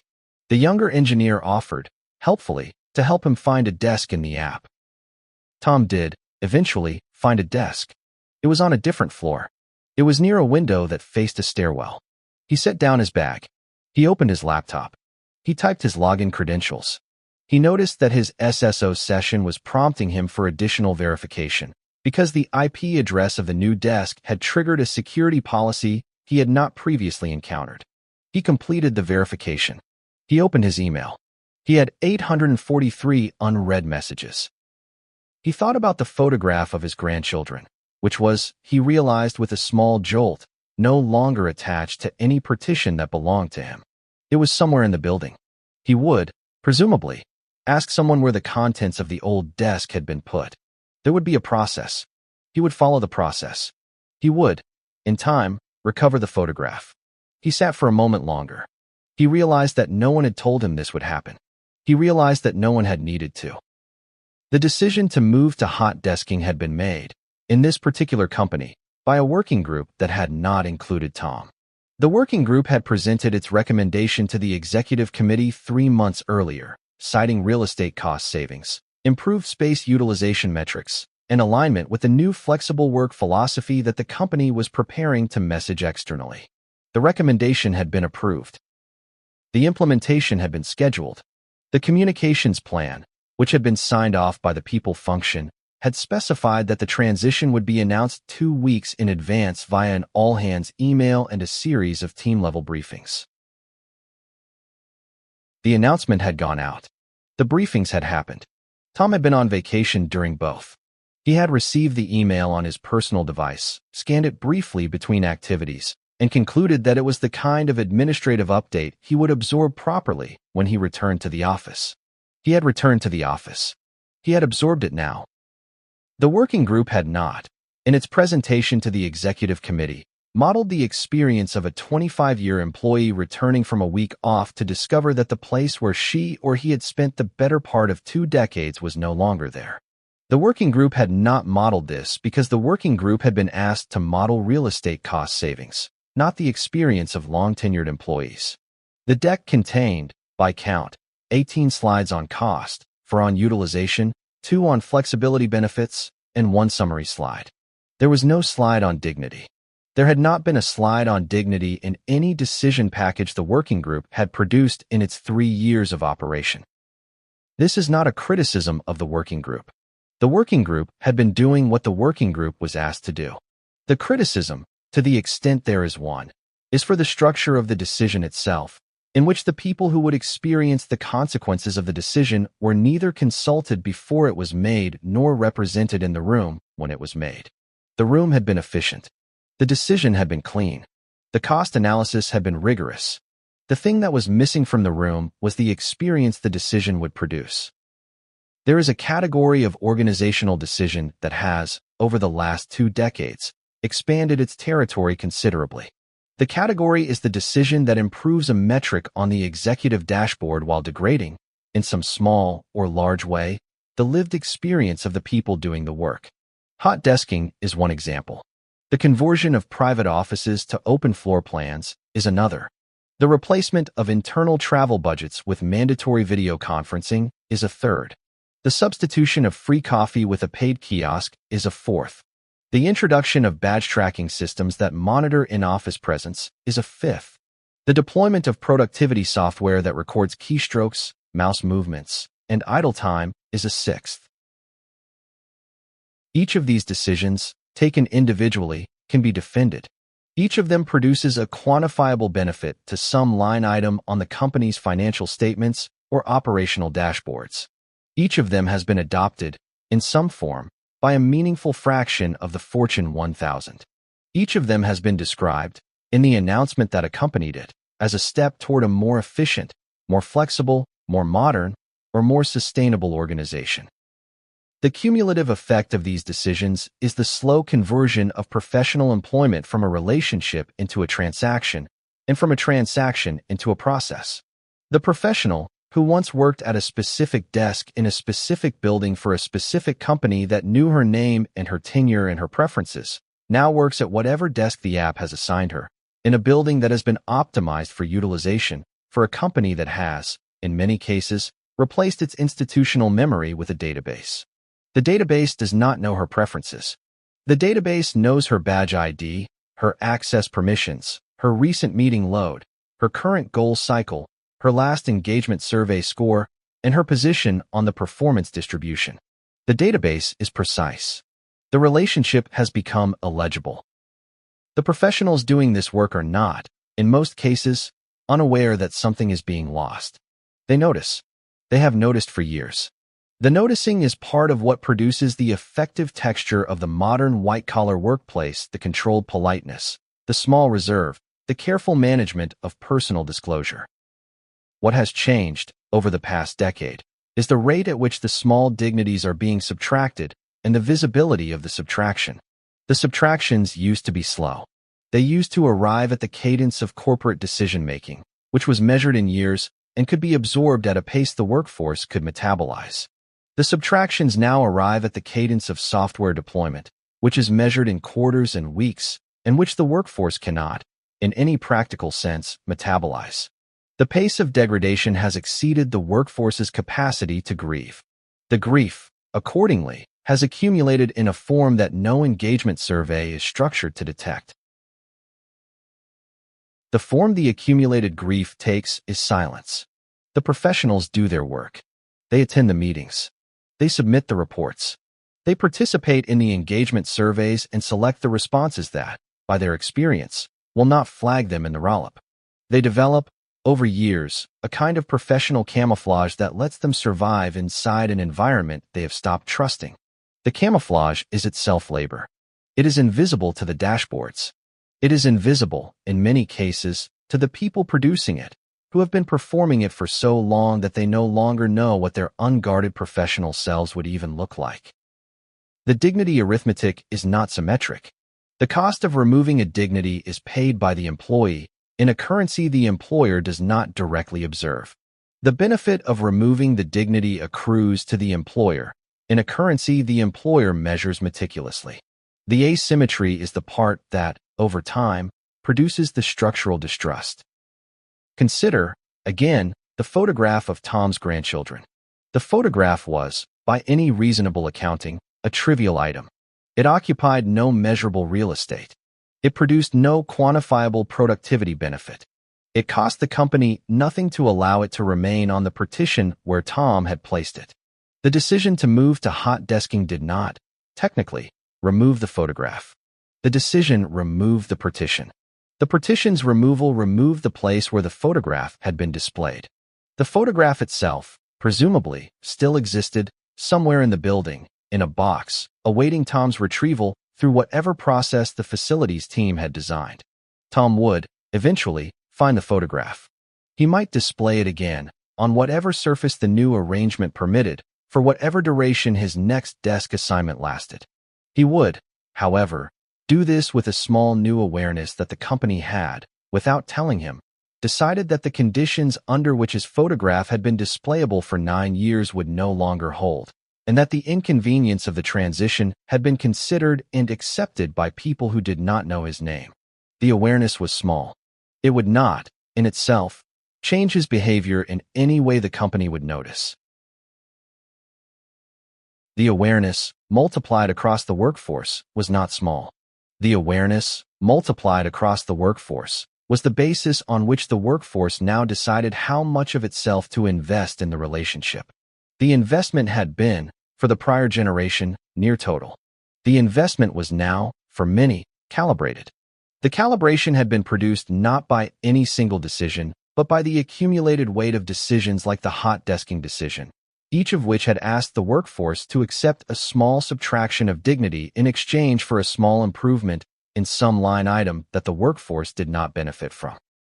The defenders of the trend, when pressed, will offer 2 responses. The first is that the trend is necessary. The second is that the trend is reversible if the costs prove higher than the benefits. The first response is partially true. Real estate is expensive. Hybrid work has reduced the utilization of office space. The economics of large urban campuses have changed in ways that the executive teams of large companies are now grappling with, and some adaptation is required. The honest version of this argument acknowledges that the adaptation can take many forms, that some forms preserve more dignity than others, and that the cheapest form is not always the form that produces the best long-run organizational outcome. The honest version is rarely the version that gets presented in the deck, because the deck is optimized for the metric the executive committee is reviewing, and the metric is, in most cases, cost. The second response is more questionable. The decisions of the modern enterprise are, in practice, difficult to reverse. The real estate decisions, in particular, are nearly impossible to reverse on any horizon relevant to the people experiencing the consequences. The desks are gone. The partitions have been thrown out. The leases have been restructured. The capital expenditure on the open plan reconfiguration has been amortized. The board has been briefed on the savings. The narrative has been set. The reversal, if it ever happens, will happen years from now, under different leadership, in a different business climate, and will be branded as a new strategic initiative rather than an admission that the previous one was wrong. The employees who experience the consequences of the previous decision will not be the employees who benefit from the reversal. They will have absorbed the cost and moved on, either to other employers or to the quieter form of moving on that consists of remaining at the company while disinvesting from it emotionally. The reversal, when it arrives, will benefit a different cohort. The accounting will not record this. There is a quieter version of the dignity crisis that takes place not in the physical environment, but in the workflows themselves, and it is arguably more consequential than the visible version. A senior contributor with deep expertise in a particular domain spends a meaningful fraction of her career producing analyses, recommendations, decision memos, code, designs, and other artifacts that, taken together, represent the visible output of her professional judgment. The artifacts are stored, archived, and, increasingly, summarized by AI systems that condense her contributions into the brief paragraphs that her management chain will read. The summarization is, in most cases, accurate enough. It captures the headline. It does not capture the judgment. The judgment is where the dignity lives. The judgment is the thing that distinguishes her work from the work of a less experienced contributor who might have produced the same headline result with less rigor, less context, and less sensitivity to the second-order consequences. The summarization, in flattening the artifact to its headline, has removed the part of the contribution that was, in the most important sense, hers. What her management chain reads is the abstract of her work, not the work itself. The reading produces, for the management chain, a working model of her contribution that is missing the dimension that would, in an earlier era, have produced the recognition of her as a senior contributor. The recognition that is missing is not, in any simple sense, gratitude. It is a more structural recognition. It is the management chain's understanding of why she is at the company, what she does that no one else does, and how the company would be different without her. The summarization has removed this understanding from the channels through which it would have arrived. The management chain reads the headlines and adjusts its model of her, and its adjusted model is a slightly thinner version of the truth, and the thinner version is what gets propagated upward when her case comes up in the calibration meeting. She has not been treated unfairly. She has been processed efficiently. The two things look the same in the dashboards. They feel different in the experience. Tom worked at the window facing the stairwell desk for 3 weeks. At the end of the 3rd week, he sat down with his manager and explained that he was thinking about retiring at the end of the year, which was earlier than the date he had previously planned. The manager, who had also been at the company for many years and who liked Tom personally, asked whether the new desk arrangement had been a factor. Tom said it had been a factor. The manager wrote down, in his notes for the next workforce planning conversation, that Tom was planning to retire early and that the desk arrangement had played a role. The notes were summarized, 2 weeks later, into a workforce planning slide that mentioned attrition among long-tenured employees in connection with the workplace strategy transition. The slide was reviewed by the executive committee. The executive committee acknowledged the data point. The executive committee did not, on the basis of the data point, change the workplace strategy. This was, in its way, the entire story. The data point arrived. The data point was acknowledged. The data point did not produce the action that the data point's existence might have implied. The executive committee was operating from a model in which long-tenured attrition during a workplace strategy transition was, within an acceptable range, an expected consequence and output of the model rather than a signal against it. The model had been built by people who had not, themselves, lost their desks. Dignity, in organizational systems, is not a perk that can be added back later. It is the architecture inside which everything else either holds or quietly comes apart.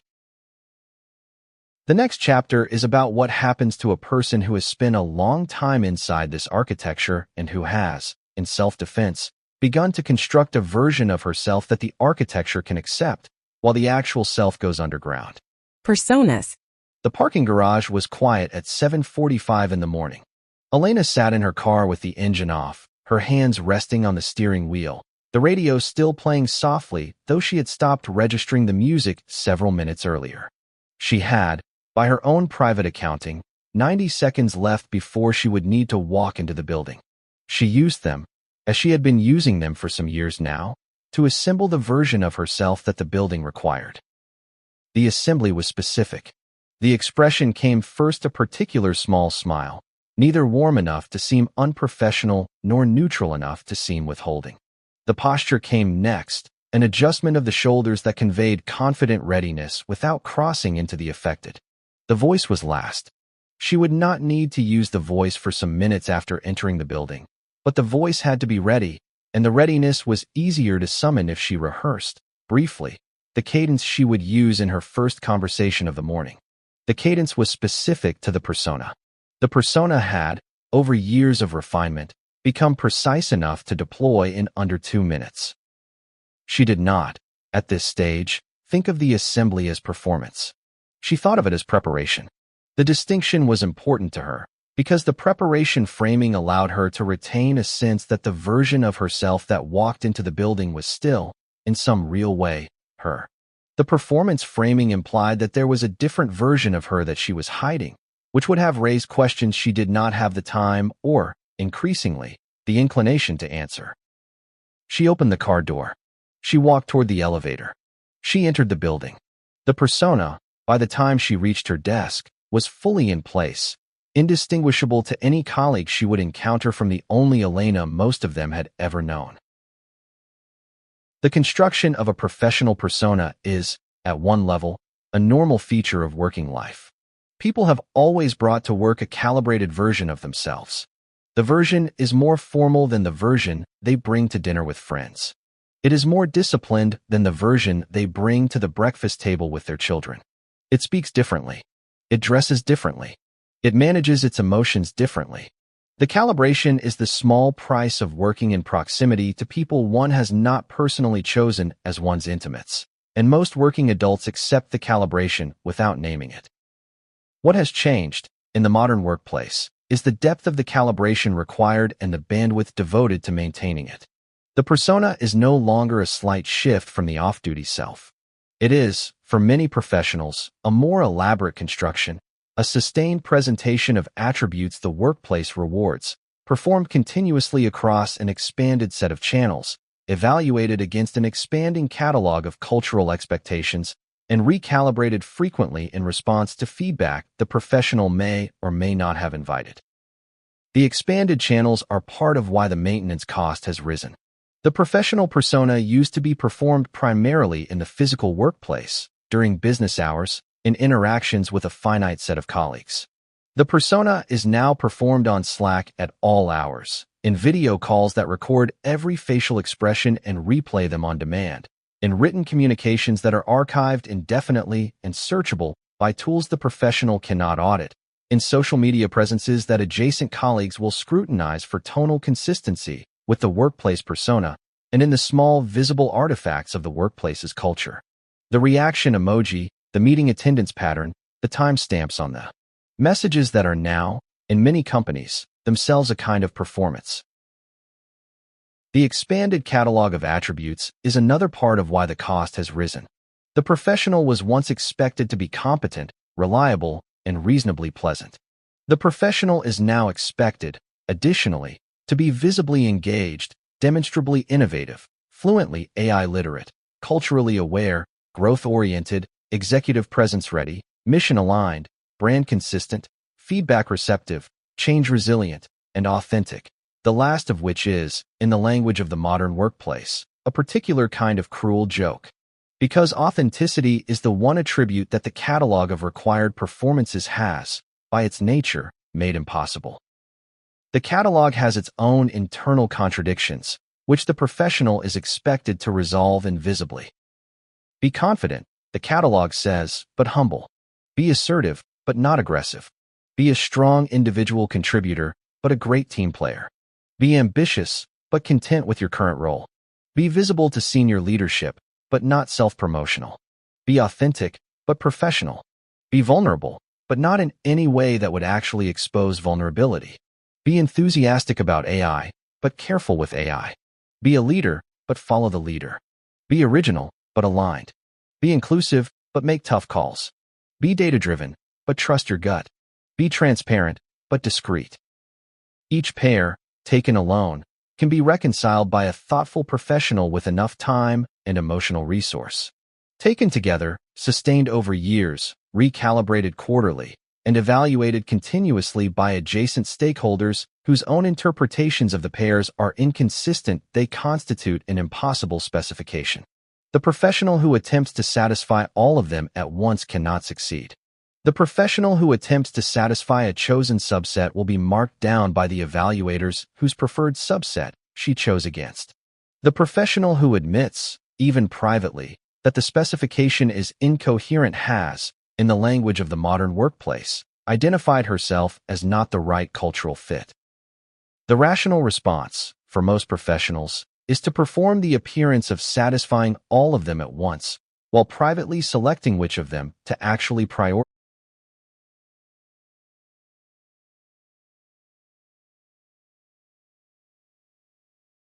in the work. The appearance is the persona. The persona costs energy. The energy is finite. The work suffers in proportion to how much energy the persona absorbs. There is a particular kind of meeting in the modern workplace that exemplifies the persona's operational cost. The meeting is on video. The professional's camera is on. The professional's face is visible to the other participants. The professional's face is also visible, with a strange asymmetry, to the professional herself, in the small thumbnail in the corner of her own screen, which she is now expected to manage in addition to the meeting. The thumbnail is the new mirror. The mirror is on at all times. The mirror shows the professional what her face looks like to others, in real time, while she is attempting to participate in the discussion. The participation requires attention to the speakers, to the slides, to the chat, to the action items, and to the meta-question of whether her own contribution will be evaluated as engaged enough, prepared enough, and aligned enough with the senior leader's framing. The thumbnail adds, to all of this, the additional requirement that her face must look, at all times, like the face of a person who is engaged, prepared, and aligned, regardless of what she may actually be thinking or feeling. The face management is a real task. It requires bandwidth. The bandwidth comes from somewhere. The somewhere is, in most cases, the bandwidth that would otherwise have been available for the actual content of the meeting. The professional, after sufficient years of video call participation, has internalized the face management to the point where it is no longer a conscious effort. The face holds the appropriate expression automatically. The cost has, however, not disappeared. It has been moved from conscious effort to subconscious load, where it continues to consume the same energy, but where the professional is no longer able to identify what is exhausting her. She is exhausting her. The version of herself that the video calls require has, over years, become a continuous performance that does not turn off when the call ends, because the next call begins shortly after, and the persona between calls is the persona that the office now requires anyway. The cost of long-term persona maintenance, accumulated across a career, produces a particular kind of fatigue that the literature has not yet named adequately. It is not burnout, in the sense the term is usually used. The professional is not exhausted by the workload, although the workload may be high. She is exhausted by the gap between the version of herself that she has been performing and the version of herself that exists underneath. The gap is the labor. The labor is unrelenting. She notices it, sometimes on weekends. She arrives at a Saturday afternoon and discovers, with a small surprise, that she does not know what to do with herself. She has spent the week performing engagement, enthusiasm, alignment, and presence, all of which were performances calibrated to the audience that the workweek required. The Saturday audience is different. The audience is, in many cases, her family, who would prefer her actual self, which she has not visited in some days. She tries to summon the actual self. The summoning is harder than she remembers. She gets there, eventually. She watches her children. She has dinner with her partner. She sleeps in on Sunday. By Sunday afternoon, the dread has begun to arrive, in the form of the small pre-anticipations of the coming Monday, the meetings, the deliverables, the messages she will need to respond to in the right tone, and by Sunday evening, the actual self has begun to retreat, in preparation for the Monday morning when the persona will need to be deployed again. This rhythm has a name in the working culture. It is called the Sunday Scaries. The naming is unserious, in the way that working cultures often render serious things unserious in order to make them survivable. The thing that is being named, however, is not unserious. It is the recurrent recognition, week after week, that the professional has built a life that requires her to be someone she is not, for 40 or 50 or 60 hours a week, and that the dosing is high enough to bleed into the hours she was hoping to keep for herself. The companies are not, in most cases, unaware of this. They have, in many cases, deployed well-being initiatives precisely because the engagement surveys have surfaced enough signal to suggest that something is wrong. The initiatives are real. They are also, in their typical configuration, addressed to the symptoms rather than to the structure that produces them. The well-being initiative will offer meditation apps. It will offer mental health benefits. It will offer recommitments to flexible work. It will offer, in the most ambitious cases, sabbaticals for senior employees who have demonstrated long enough tenure to deserve a break. None of these initiatives address the underlying issue, which is that the professional persona has expanded to consume an unsustainable fraction of the professional's psychological resources, and that the company's own operational practices are what require the expansion. The initiatives offer the professional a few hours per week to recover from the persona, while leaving the persona untouched. The math, on a long enough horizon, does not work. What would work, what would actually reduce the persona's load, would be a different set of operational practices. Fewer video calls, less continuous monitoring, fewer contradictory cultural expectations, more tolerance for professionals who present themselves, on the workplace channels, in something closer to their unguarded form. These changes are available. They have been adopted by some companies.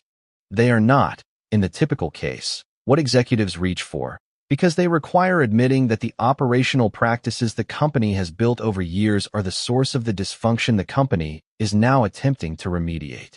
The admission is expensive. The meditation app is cheap. The math, again, on a long enough horizon, is the thing that does not work. There is a long-run consequence to the persona regime that the companies have not yet fully reckoned with, and that the professionals themselves are only beginning to articulate. The consequence is that the persona, performed long enough, begins to displace the face it was constructed to protect. The professional, after 15 or 20 years of continuous calibration, may discover that the calibration is no longer a thing she can switch off.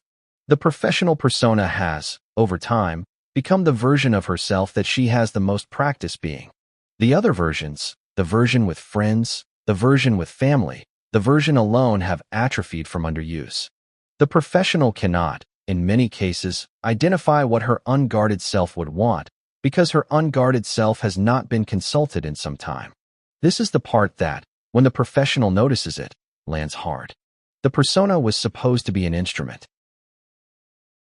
It was supposed to be a tool the professional used to navigate the workplace, retained as needed, and set aside in the spaces where it was not required.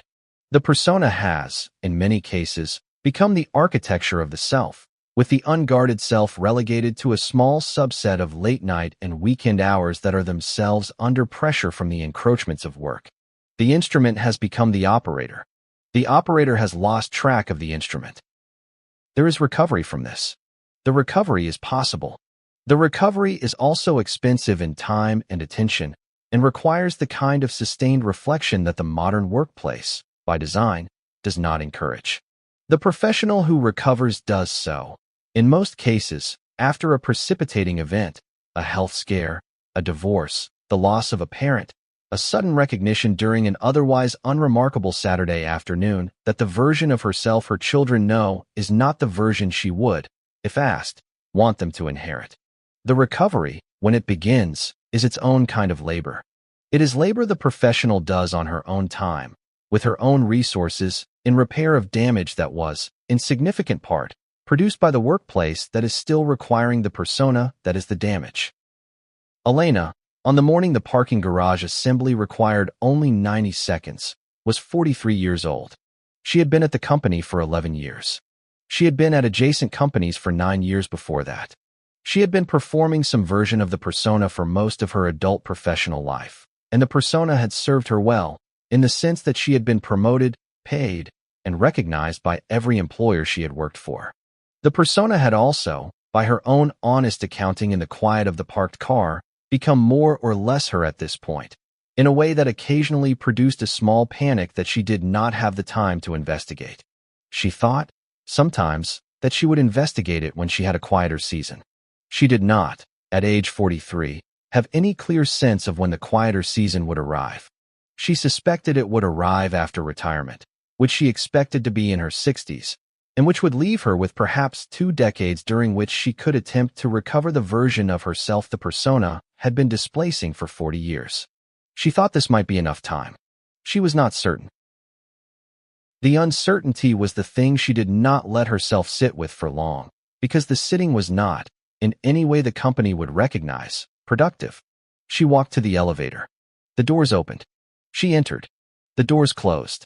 The persona, by the time the elevator reached her floor, was complete. The persona is a costume. The costume is now wearing the person. The next chapter is about what happens when an entire generation enters this workplace having never developed, in the first place, the unguarded self that the prior generation has spent years trying to retain, and what is lost when the apprenticeship that used to produce a professional has been replaced by the platforms that produce only a personalized output. The vanishing apprenticeship. The first-year associate arrived at the firm on a Monday morning in September with the particular combination of nerves and excitement that has characterized first days at major law firms for at least a century. She had a graduate degree from a top program. She had clerked at a federal court. She had spent her summer at the firm and had been told, at the end of it, that her work product was strong. She had been assigned to a senior partner whose practice she admired and to a senior associate who would be her primary day-to-day point of contact. She had read, the night before, 2 practice guides on the firm's main areas of work. She was ready to begin.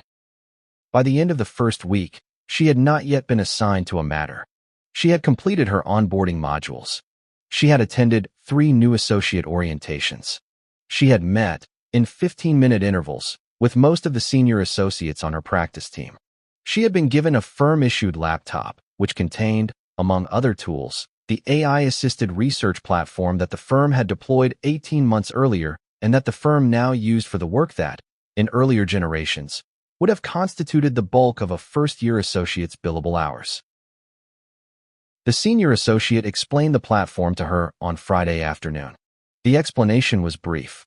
The platform handled document review at a level that exceeded what a first-year associate could produce in twice the time. The platform handled first-pass contract drafting from term sheets. The platform handled summarization of deposition transcripts.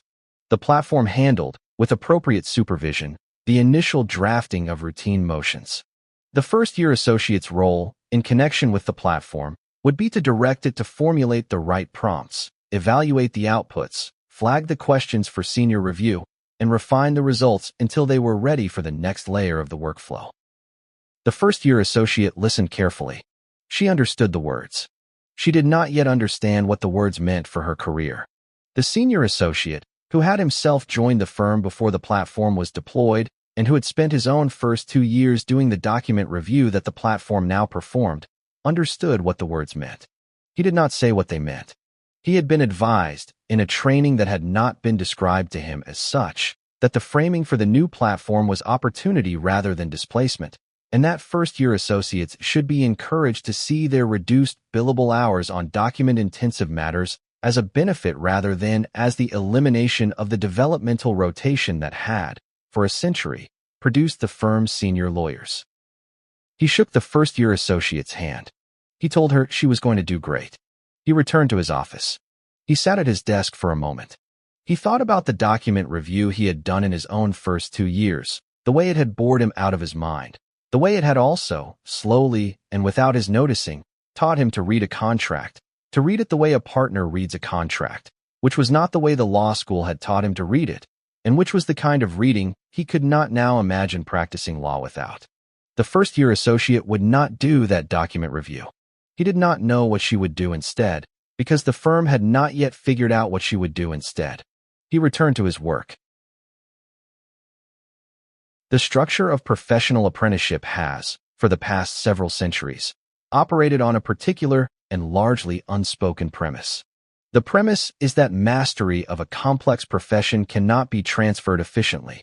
The premise is that the path to becoming a competent senior practitioner requires years of doing work that, from the perspective of efficiency, looks redundant work that the senior practitioners could do faster, that the firm could outsource more cheaply, that has no obvious developmental purpose written into the job description, but that produces, over time, the specific judgment that the senior role requires.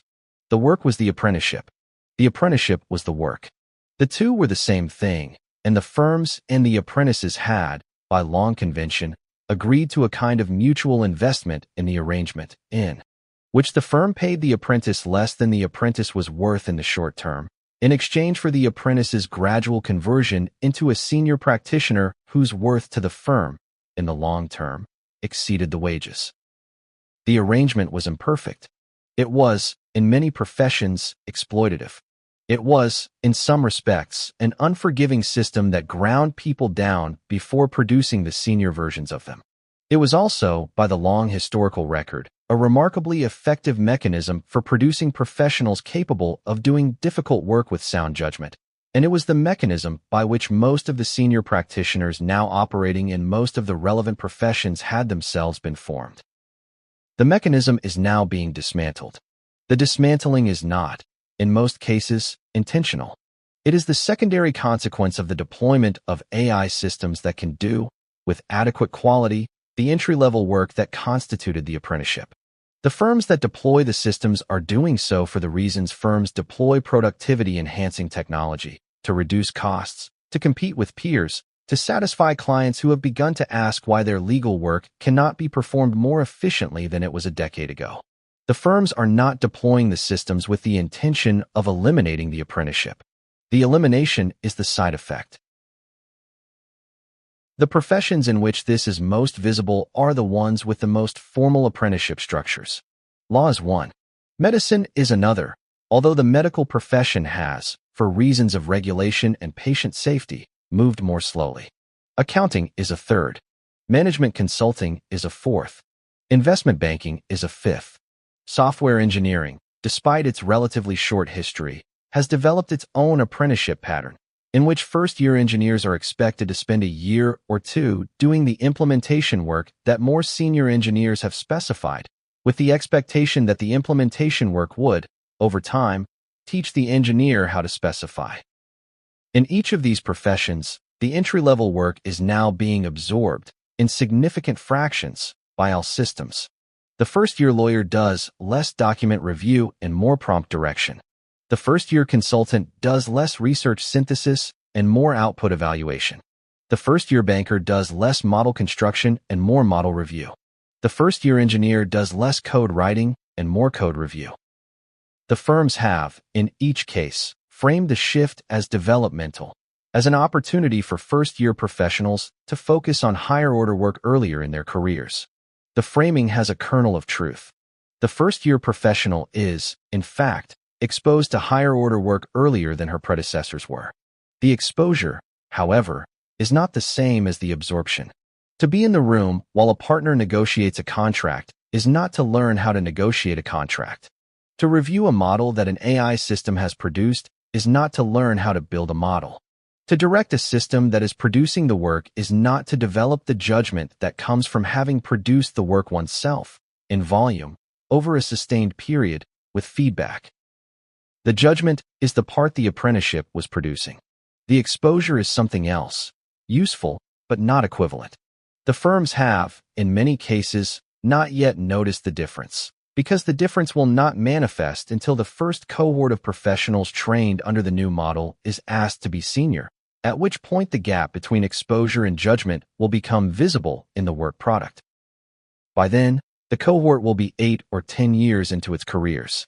The remediation, if remediation is possible, will be expensive. The senior practitioners who are running these firms now were themselves products of the prior apprenticeship. They know, often without being able to articulate it, what the apprenticeship gave them. They know that the years of document review, of model construction, of code implementation, of research synthesis, produce something that the years of exposure to higher-order work would not have produced on their own. They know that the something is the part of their professional skill that distinguishes them from less experienced practitioners, and that the something cannot be acquired except by doing the work. What they have not, in most cases, figured out is how to produce the something in the next generation under the conditions the firm has now created. The conditions have removed the work that produced the something. The conditions have not replaced the work with anything that produces an equivalent. The conditions have, in many firms, been justified on the grounds that the something is not, in fact, necessary, that the next generation will use AI systems to compensate for the judgment that the apprenticeship would have produced, and that the firm will be more efficient as a result. This is, at best, an empirical claim. The empirical evidence is mixed. The work product produced by senior practitioners with full apprenticeships is, in many cases, distinguishable from the work product produced by less experienced practitioners working with AI systems. The distinguishability shows up in the second-order judgments. In the cases where the obvious answer is wrong, where the standard approach does not apply, where the client's question requires reframing before it can be answered, where the risk that the model has flagged is not the risk that matters. The senior practitioner notices these things. The less experienced practitioner with AI assistance, in many cases, does not. The firms have, in most cases, not yet been forced to confront the difference, because the cases in which the difference matters are infrequent, and because the consequences of the difference often appear long after the work has been delivered and billed. The firms will eventually confront the difference. The confrontation will likely happen in the form of high-profile mistakes that produce client losses, malpractice claims, or regulatory consequences. The firms will respond by adding more senior review to junior-led work. The senior review will absorb the time of the senior practitioners, who will become, in effect, the apprenticeship that the firms had stopped providing. The cost will be high. The cost will be paid. There is a separate dimension to the loss of apprenticeship that the discussion above has not yet touched, and that is, in many ways, the more important one. The apprenticeship was not only a mechanism for producing professional skill. It was also a mechanism for producing professional identity. The first-year associate who spent her first 2 years doing document review learned, over those 2 years, what it meant to be a lawyer. She learned the rhythms of legal work. She learned the tolerances of the senior practitioners. She learned the small conventions and habits by which the profession recognized its own. She learned, perhaps most importantly, that she could do the work, that the years of education had not been a mistake, that she belonged in the room, that the senior practitioners who had hired her had not made an error in doing so. The learning was not, in most cases, fast. It was slow. It happened over years. It happened through the accumulation of small successes and small corrections, each of which contributed to a developing self-understanding that, by the end of the apprenticeship, had become the foundation on which the rest of her career would be built. The new first-year associate does not have this. She has prompt direction, output evaluation, and exposure to higher-order work. She does not, in many cases, have the slow accumulation of small successes that taught her predecessors what they were. She has, instead, the experience of directing systems that produce work she did not produce, and evaluating outputs against standards she has not yet internalized. The experience is, in many cases, alienating. The first-year associates do not, in many cases, know how to describe the alienation. They describe other things, the long hours, the pressure, the uncertainty about whether they are valued. The thing they are actually missing, in many cases, is the experience of doing the work that would have told them, by the doing, what they were becoming. The firms have not, in most cases, replaced this. The firms have provided mentorship programs, professional development sessions, and structured feedback. The replacements address some of the symptoms. They do not address the underlying mechanism. The underlying mechanism was the work. The work has been substituted away.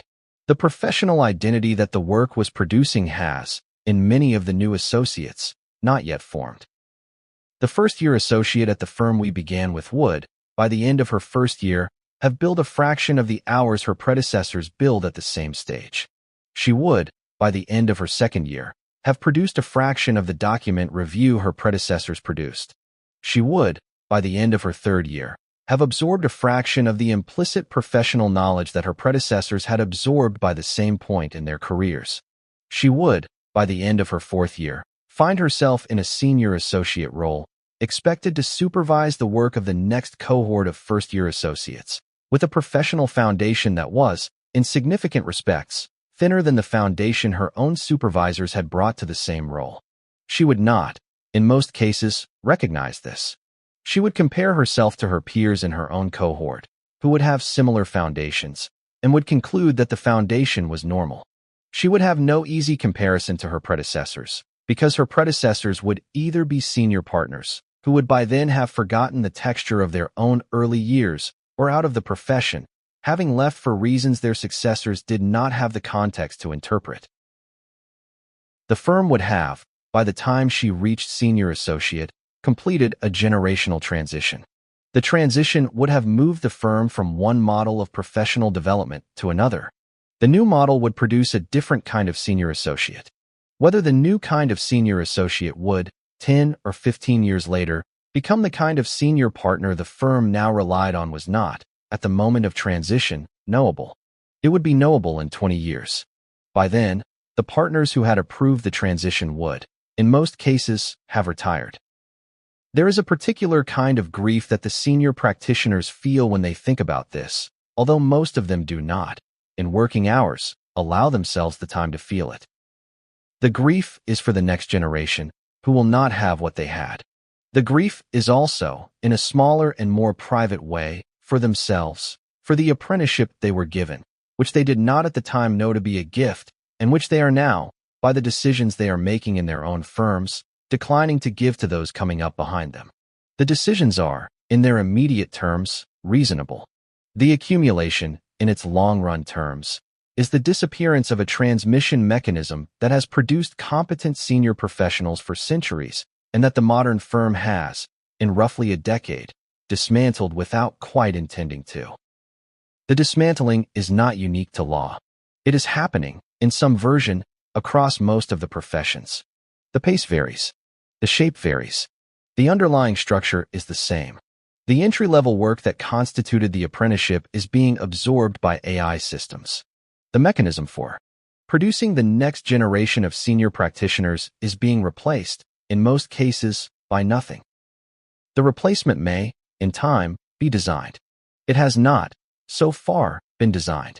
The senior practitioners who would be best positioned to design it are the ones with the least time to do so, because the same firms that are dismantling the apprenticeship are also, in many cases, asking those senior practitioners to absorb the supervisory work that the apprentices used to share. The senior practitioners are, accordingly, overworked. The overwork is itself a barrier to the design work that would address the underlying problem. The professions will figure something out. They have, in their long histories, figured out other transitions. The cost of the figuring out, however, will be paid disproportionately by the cohort that is, right now, completing its education and entering firms that have already dismantled the apprenticeship and not yet replaced it. The cohort will produce some excellent professionals by the usual mechanism by which extraordinary individuals teach themselves what no one is offering to teach them. The cohort will also produce many professionals who, through no fault of their own, will be less prepared for senior roles than their predecessors were, and who will discover this, in many cases, only after they have arrived in those roles and been asked to do work for which the foundation they were given is insufficient. The senior associate who shook the first-year associate's hand on her first Friday at the firm thought about her, occasionally, in the months that followed. He did not, in his own work, have the time to teach her what his own first 2 years had taught him. He directed her. He reviewed her work. He gave her feedback. He could not, in the structure of the new arrangement, give her what he had been given, because the work that would have given it to her was the work he was now no longer asking her to do. A profession is what gets passed from one generation to the next. When the passing stops, the profession does not stop with it. It simply forgets, slowly, what it once knew. The next chapter is about the broader argument that the productivity gains driving these dismantlings are real but finite, and about what happens to organizations when they discover that the efficiency they were optimizing for has a structural limit that they cannot pay their way past. The myth of infinite efficiency. The slide was titled Operational Excellence, Trajectory to FY27. The COO was 3 sentences into his commentary when the chart on the slide produced its central effect, which was the visual suggestion that the line representing efficiency was, on a long enough horizon, going to continue rising without limit. The chart had been built by the finance team in collaboration with the operations strategy group. The y-axis was a composite efficiency index that the company had developed 2 years earlier, calibrated to a baseline of 100 in the first quarter of FY24. The current quarter's reading was 134. The chart projected, with a confidence band that the chart's authors had elected not to show, a reading of 168 by the end of FY27. The COO did not show the confidence band because the confidence band was wide enough to undermine the rhetorical purpose of the slide, which was to communicate to the executive committee that the operational improvements the company had been pursuing were continuing to compound. The chair of the executive committee, the CEO, who had approved the chart in pre-read materials the previous week, nodded. The other members of the committee, who had also approved the chart in pre-read materials, also nodded. The COO advanced to the next slide. The conversation moved on. In a side conversation that took place after the meeting in the hallway outside the executive boardroom, the head of operations for one of the company's business units, who reported to the COO and who had not been in the room, asked a different question of his counterpart in another business unit. The question was, "What do you think we have left?" The counterpart paused. He understood the question. The question was about how much further the efficiency program could be pushed before the underlying operations began, in ways that the dashboard would not at first show, to break. He said, "Not much." The first head of operations nodded. They walked to the elevator. They did not, at any point in their respective business unit reviews, communicate this assessment upward. The argument the COO's chart implicitly makes is the central argument of the modern efficiency program, and it is, in a literal sense, false. The argument is that operational efficiency can compound indefinitely. The argument is supported by the recent history of certain technologies, chiefly computing, communications, and storage, that have, over decades, produced sustained reductions in unit cost. The argument extends, by analogy, to the broader business. If we have driven cost out of the operation by 34% over 4 years, the argument goes, we can drive another 34% out over the next 4. The compounding will continue. The slope of the line will hold. The argument is false because most operational systems are not analogous to the underlying physics of computing or storage. Most operational systems have, embedded in them, a fixed cost floor below which they stop producing the thing the system was designed to produce. The floor is not always visible from the dashboard. The floor is, in most cases, only visible from inside the operation. The people inside the operation know where it is. The dashboard does not. A call center can be staffed at a certain ratio of agents to calls. Below that ratio, the average wait time grows, the abandonment rate rises, and the customers, after enough calls of this kind, begin to leave the company. The leaving does not show up in the efficiency index for the call center. It shows up, much later, in the revenue line of the business unit the call center serves. By the time the revenue line shows the effect, the efficiency index has already produced several quarters of strong readings. The executive team has been congratulated for the strong readings, and the budget for the call center has been reduced again, on the assumption that the gains can be extended. An engineering team can be staffed at a certain ratio of engineers to systems under maintenance.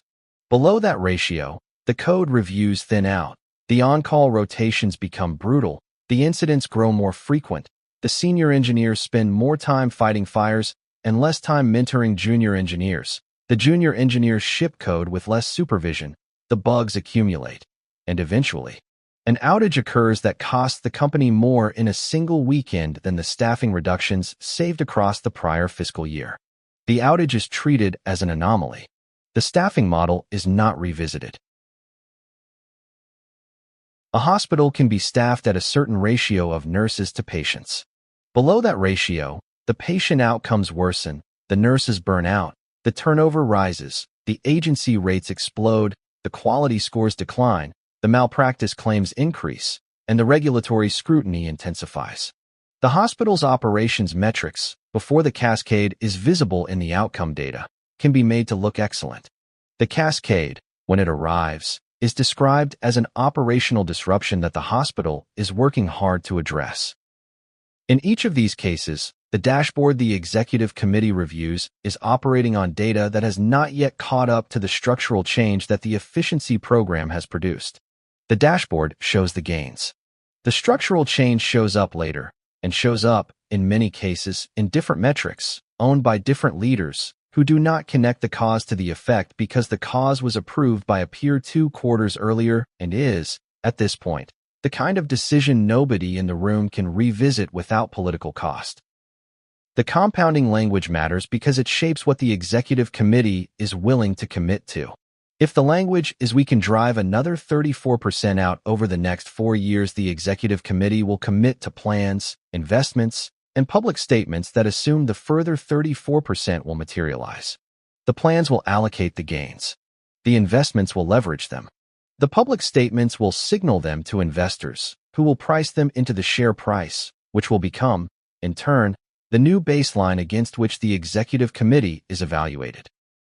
By the time the further 34% does not materialize, by the time the call center has churned its customer base, the engineering team has had its outage, the hospital has had its sentinel event, the plans have already been built around the assumption that it would.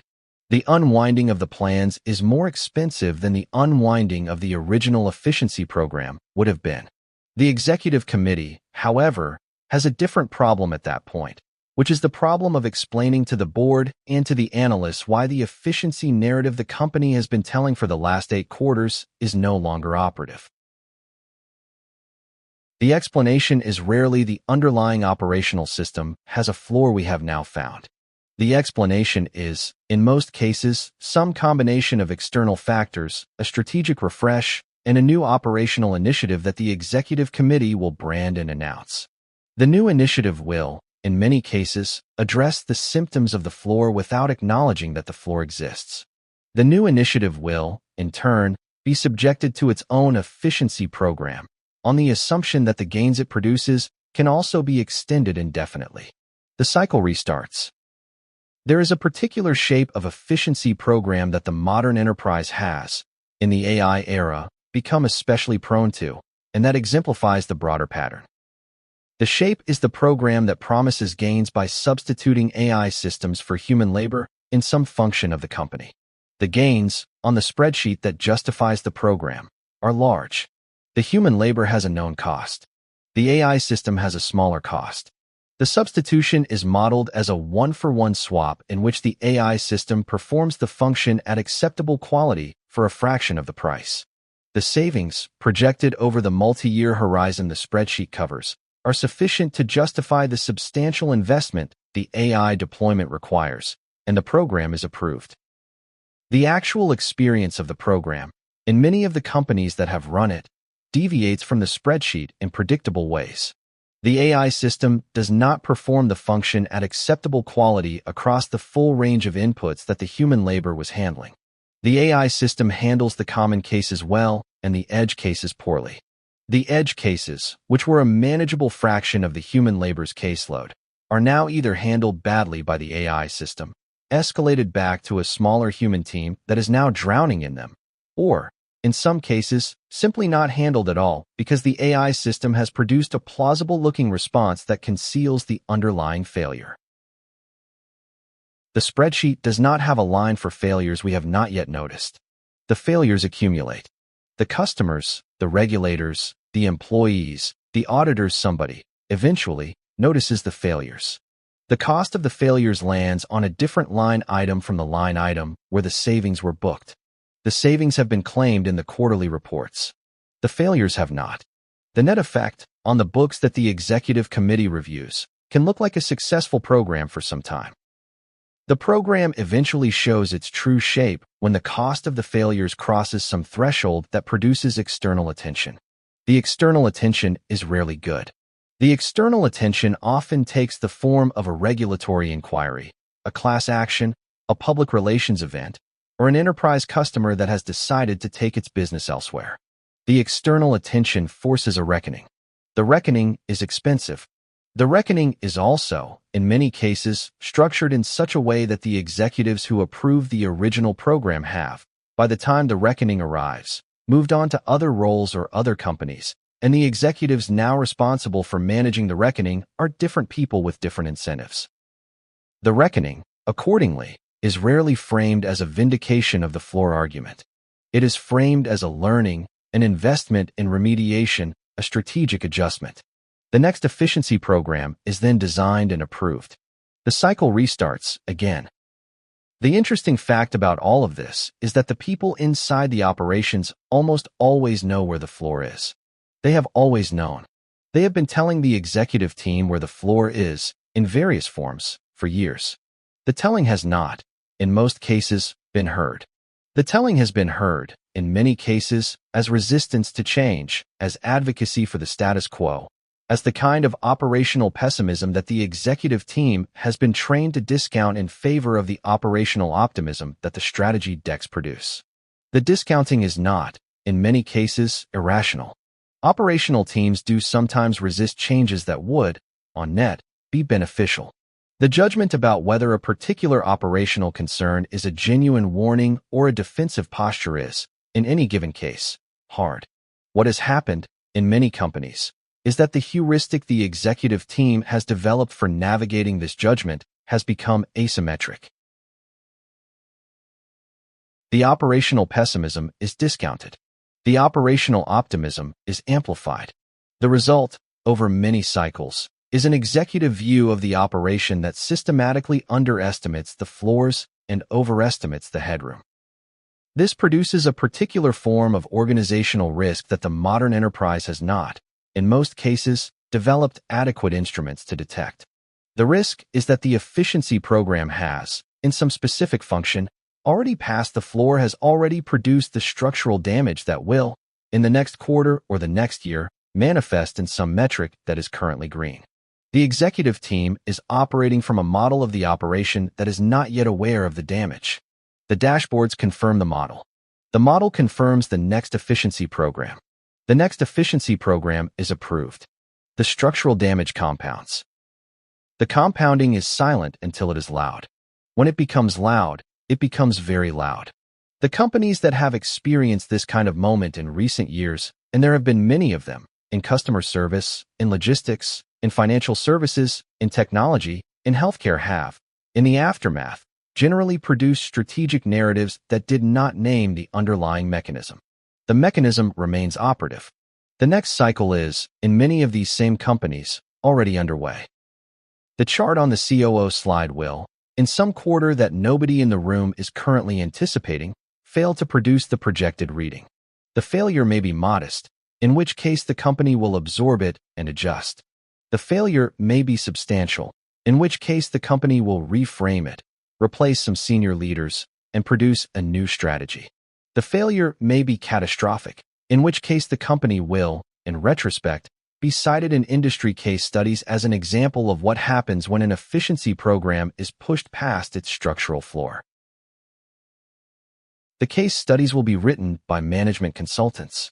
The consultants will recommend, in their conclusions, that companies should be careful to balance efficiency programs with sustainable operational practices, that executives should listen to the voices of operational leaders, and that organizations should invest in early warning indicators that surface structural strain before it manifests in outcome metrics. The recommendations will be sensible. The recommendations will be presented at conferences attended by executives whose own companies are, at that moment, pushing efficiency programs past their own structural floors. The executives will not. The recommendations will be filed under best practices. The next quarter, the next strategy review, the next efficiency program, the next chart. The y-axis will be different. The slope will be similar. The argument the chart makes about compounding will, in most cases, also be similar. The people inside the operations will continue to know where the floor is. The mechanism by which they would communicate this to the executive team will continue, in most companies, to be the same mechanism that has been tried and found insufficient. The two heads of operations who walked to the elevator after the executive review went back to their respective business units. Each of them, in the weeks that followed, found small, defensible ways to slow the pace of the efficiency program inside their own organizations to retain a few positions that the program had targeted for elimination, to delay the implementation of an automation rollout by a quarter, to absorb a small variance in the efficiency index that the dashboard would, at the operating level, register, but that the executive committee, at the aggregated level, would not. Each of them, separately, was buying time. Each of them, separately, knew that the time was finite. Each of them, separately, did not say so out loud. Every operational system has a floor. The trouble with floors is that they are not visible until someone hits them. The next part of this book is about what happens when an entire economy, an entire investment cycle, and an entire generation of senior executives has built its strategic posture on the assumption that the floor is somewhere far below where the operational leaders know it actually is, and on the gap between the story and the substance that is the defining feature of the current moment. Part 3. The AI Bubble. The Mirage. The boardroom on the 40th floor of the Manhattan Tower had been booked for a presentation by the company's head of artificial intelligence strategy, a role that had been created 11 months earlier, and that was currently held by a senior vice president who had, prior to taking the role, been the chief data scientist for one of the company's business units. He had been promoted into the role following a competitive search that had considered several external candidates and had concluded, after a 6-month process, that the internal candidate's combination of technical credibility and institutional knowledge was the right fit for the moment. The presentation he had prepared was 38 slides long. The slides described an AI strategy that the company was preparing to communicate to the board, to investors, and, in selective excerpts, to the financial press. The strategy was ambitious. It described a multi-year program of AI-enabled transformation across 9 business units, supported by a new platform that the technology organization was building in partnership with one of the major foundation model vendors, governed by a new oversight function that the legal and risk organizations had jointly designed, and resourced by a multi-billion-dollar investment commitment that the CFO had recently signed off on. The board, which had been briefed on the strategy in pre-read materials, asked the questions that boards ask. Several of the questions were sharp. Most of the questions were absorbed by the SVP with the practiced fluency of an executive who had been preparing for the meeting for weeks. By the end of the hour, the strategy had been approved. The press release would go out the following Tuesday. The share price, on the following Tuesday, would respond favorably. What the strategy did not describe, in any of its 38 slides, was the operational state of the AI initiatives already underway within the company's business units. The state was uneven. Some initiatives were producing measurable results. Some were not. Some were in pilot. Some were in pilot for the 3rd consecutive quarter. Some were being quietly wound down without announcement. The SVP knew the state. He had elected not to include it in the presentation because the inclusion would have produced a discussion that the board, in its current mood, did not want to have, and that the strategy, in its current framing, was not designed to accommodate. The omission was not, in any technical sense, a deception. The strategy was forward-looking. The strategy described what the company intended to do.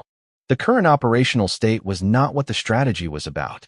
The SVP could, if asked, defend each element of the strategy in detail, and he had prepared to do so. He was not asked. The strategy moved forward. The pattern this exemplifies is now widespread enough across the corporate landscape to constitute, in the most useful sense, a market phenomenon. The phenomenon is the systematic overstatement of AI deployment maturity by companies whose forward-looking strategies are being received by markets that have, over the past several years, learned to reward AI announcements with disproportionate share price movement. The overstatement is rarely a single explicit lie. The overstatement is, in nearly every case, the cumulative effect of language choices that, taken individually, are defensible, and that, taken together, produce an impression in the reader that the company's AI capabilities are substantially more advanced than the underlying operational reality. The language choices include the use of words like deploying when the actual state is piloting, of piloting when the actual state is evaluating, of production when the actual state is production for a small subset of cases of enterprise-wide, when the actual state is enterprise-wide in intent. and eval-powered when the actual state includes one component that uses AI in a way that is not the primary mechanism of the product. Each of these substitutions, taken individually, is the kind of communications hedge that corporate language has always included. The hedges are old. What is new is the rate at which they have been combined, the volume of investment that has been mobilized around the combinations, and the credulity with which the resulting strategies have been received by markets that have collectively concluded that AI is the dominant secular trend of the decade, and that companies that are not visibly leveraging it will be penalized in valuation. The credulity is not, on its face, irrational. AI is, in fact, a substantial technology shift. There are, in fact, companies that are deploying it productively.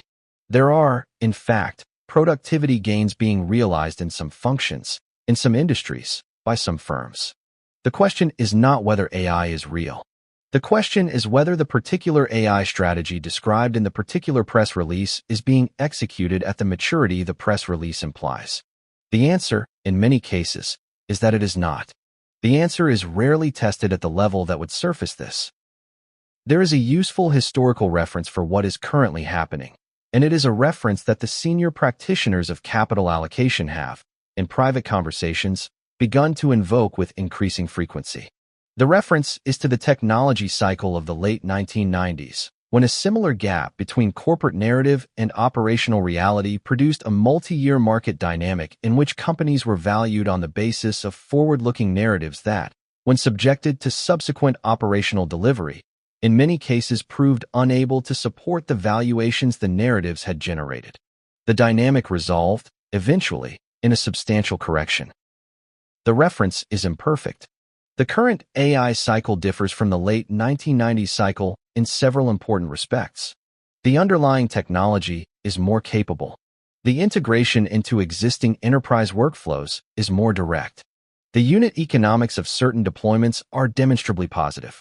The companies riding the cycle are, in many cases, more financially robust than the companies of the prior cycle. The reference is, accordingly, not an argument that the current cycle will resolve in the same way. The reference is an argument that the current cycle has, embedded in it, the same structural feature that produced the prior correction, which is the systematic gap between what companies are claiming and what companies are actually doing, and the willingness of markets to price the claims at face value for it. Extended period. The gap is the part that should command attention. The gap is the source of the asymmetric risk. When the gap eventually closes, and gaps of this kind do eventually close, because operational reality cannot be deferred indefinitely, the closing produces a repricing that can be quite large. The repricing falls disproportionately on the companies whose narratives were most divergent from their operations, which are not, in many cases, the same companies whose share prices ran the hardest during the narrative phase.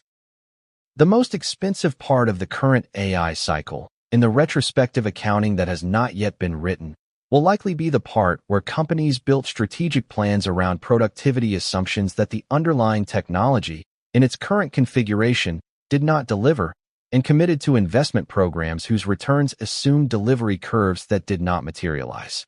The cost of these programs is being capitalized into the balance sheets of major corporations at scale. The returns are being projected. The realization rate of the returns, when it is eventually measured, may be substantially lower than the projections.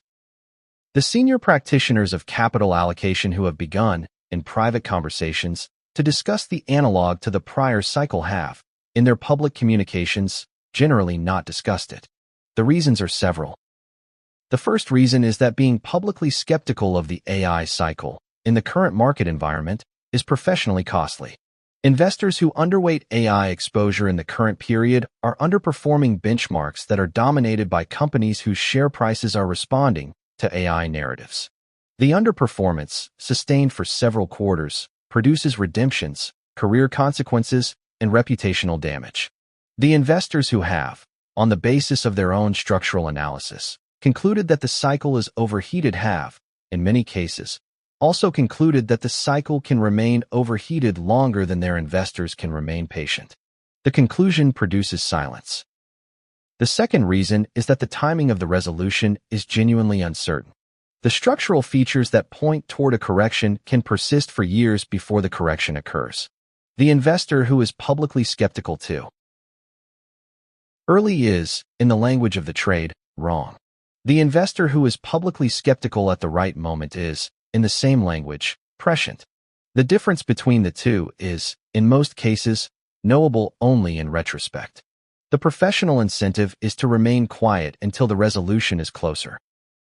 The third reason is that the underlying analysis is genuinely difficult. The OWL cycle is not a uniform phenomenon. Some companies are deploying productively. Some are not. Distinguishing the two, at the level of granular position-by-position analysis, requires more operational insight than most public market investors are able to obtain. The investor who cannot distinguish, with confidence, the productive from the unproductive deployments has to choose between owning the basket and not owning it. Owning the basket produces benchmark returns. Not owning it produces underperformance. The investor owns the basket. The result of these three reasons, taken together, is that the market dynamic has, at the time of writing, not yet been disciplined by the kind of public skeptical commentary that, in earlier cycles, would have provided a corrective. The discipline will come, eventually. It will come either from the operational reality intruding on the narrative from the announcement, by a major company, of a write-down or a strategic refocusing that exposes the gap, or from a macro event that disrupts the underlying capital flows that the cycle depends on. The discipline, when it comes, will produce a repricing. The internal experience of the companies that are most exposed to the gap is, for the people inside them, peculiar. The senior leaders know more than the public statements suggest. They are, in many cases, aware that the strategy decks overstate the operational state. They are also, in many cases, aware that the share price has responded to the strategy decks in ways that they would not be willing to disrupt by correcting the overstatement. They have, accordingly, settled into a posture of measured public optimism combined with private operational caution. The combination is not, in any single quarter, unsustainable. The combination becomes unsustainable when the public narrative requires updates that the operational caution will no longer support. This is the moment, in the cycle of any individual company, when the gap becomes most acute. The senior leadership team has to decide whether to update the narrative in a way that the market will receive poorly, or to defer the update in the hope that the operational state will improve quickly enough to close the gap before the next earnings cycle. The deferring is, in most cases, the choice. The deferring has bounded utility. The bound is, in most cases, 2 to 4 quarters. What happens at the end of the bound is the part that the case studies will, in due course, describe. The bound ends when an event forces an update, a regulatory inquiry, an enterprise customer announcing it will not renew, an internal whistleblower, a peer company's public reckoning that makes continued deferring untenable. The update, when it comes, produces a particular kind of share price movement that has, by now, a familiar shape. The shape is downward and substantial. The postmortem, when it is written, will identify the gap as the cause. The gap will, by then, no longer be the gap. The gap will be history. The next cycle will have begun in some other technology. There is a question, sometimes asked in the conversations the senior practitioners of capital allocation have in private, about what individual investors are supposed to do in an environment like this. The question does not, in most of these conversations, produce a clean answer. The clean answer would be skeptical, diversify, do your own work, evaluate companies on operational substance rather than narrative. The clean answer is, in the practical sense, available to almost no one. Individual investors do not have the operational insight to evaluate AI deployment maturity at the position level. They cannot, in most cases, distinguish a company whose AI strategy is being executed from a company whose AI strategy is being announced. The information asymmetry, in this cycle, is large. The instruments available to retail investors to navigate the asymmetry are limited. The honest version of the answer, when it is offered, tends to take the form of advice that is older than the cycle. Do not invest more than you can afford to lose. Do not believe that any particular cycle is different from prior cycles. Recognize that the companies whose narratives are most exciting are not necessarily the companies whose operational delivery will eventually justify their valuations. And prepare for the possibility that the current pricing reflects a temporary disconnection from the structural realities that will, in the long run, reassert themselves. The advice is not exciting. The advice does not produce the kind of conviction that drives capital allocation in the moment. The advice is, however, the kind of advice that, in retrospect, the investors who survived the prior cycle with their capital intact had, in their own decision-making, internalized. The investors who did not internalize it learned a different lesson on a timeline that did not allow them to apply the learning to their own portfolios. The SVP returned to his office after the board meeting. He had been thinking, in the days before the meeting, about a conversation he had had with a former colleague who had moved, 6 months earlier, from a senior role at the company to a similar role at one of its competitors. The colleague had told him, in a guarded way, that the competitor's AI strategy was further along on the press release than it was inside the operating model, that the announcements had outrun the deployments, that the strategy decks were ahead of the operational decks, and that the senior leadership team was managing the gap rather than closing it. The SVP had nodded. He had not, at the time of the conversation, said the same thing about his own company. He had, in the days since, thought about it more than once. He sat down at his desk. He opened the draft of the press release that would go out the following Tuesday. He read it. He concluded that it was, in the strict sense, defensible. He concluded, in the less strict sense, that it described a state of affairs that the company did not yet inhabit. He signed off on it. He emailed it to the communications team. The Tuesday press release would, in due course, be filed in some archive. The share price response would, in due course, be priced into the next quarter's compensation calculations. The actual operational state would, in due course, either close the gap or fail to. If it closed the gap, the strategy would be remembered as a successful program. If it failed to, the strategy would be remembered by future case study writers as one of the strategies that contributed to the gap that the cycle was eventually disciplined for. Either way, the press release was going out on Tuesday. The Tuesday was 3 days from now. The SVP closed his laptop. He went home. He had, by his own count, 8 more days until the next board meeting. A strategy is a story a company tells about its future. A bubble is what happens when many companies tell the same story and the market forgets to check. The next chapter is about what happens inside organizations that have deployed AI systems past the operational floor, what the cleanup looks like, what the technical debt looks like, and how the cost of the cleanup, in many companies, is being paid by the people who were not, themselves, party to the original deployment decision. Ethical debt. The repair queue at the bank had, by Tuesday morning of the 4th week, grown to 17,482 cases. The queue had been created 6 months earlier, when the bank had deployed a generative AI system to handle a particular class of customer correspondence, the routine responses to inquiries about account status, transaction history, and policy questions that, in the prior operational model, had been handled by a team of approximately 200 customer service representatives. The deployment had, by the metrics the operations leadership had been asked to report, succeeded. The volume of correspondence handled per hour had risen. The team of representatives had been reduced by 60% through a combination of attrition, reassignment, and, in the cases where neither attrition nor reassignment had been workable, severance. The cost savings had been booked. The savings had appeared in the quarterly review that the COO had presented to the executive committee in late summer.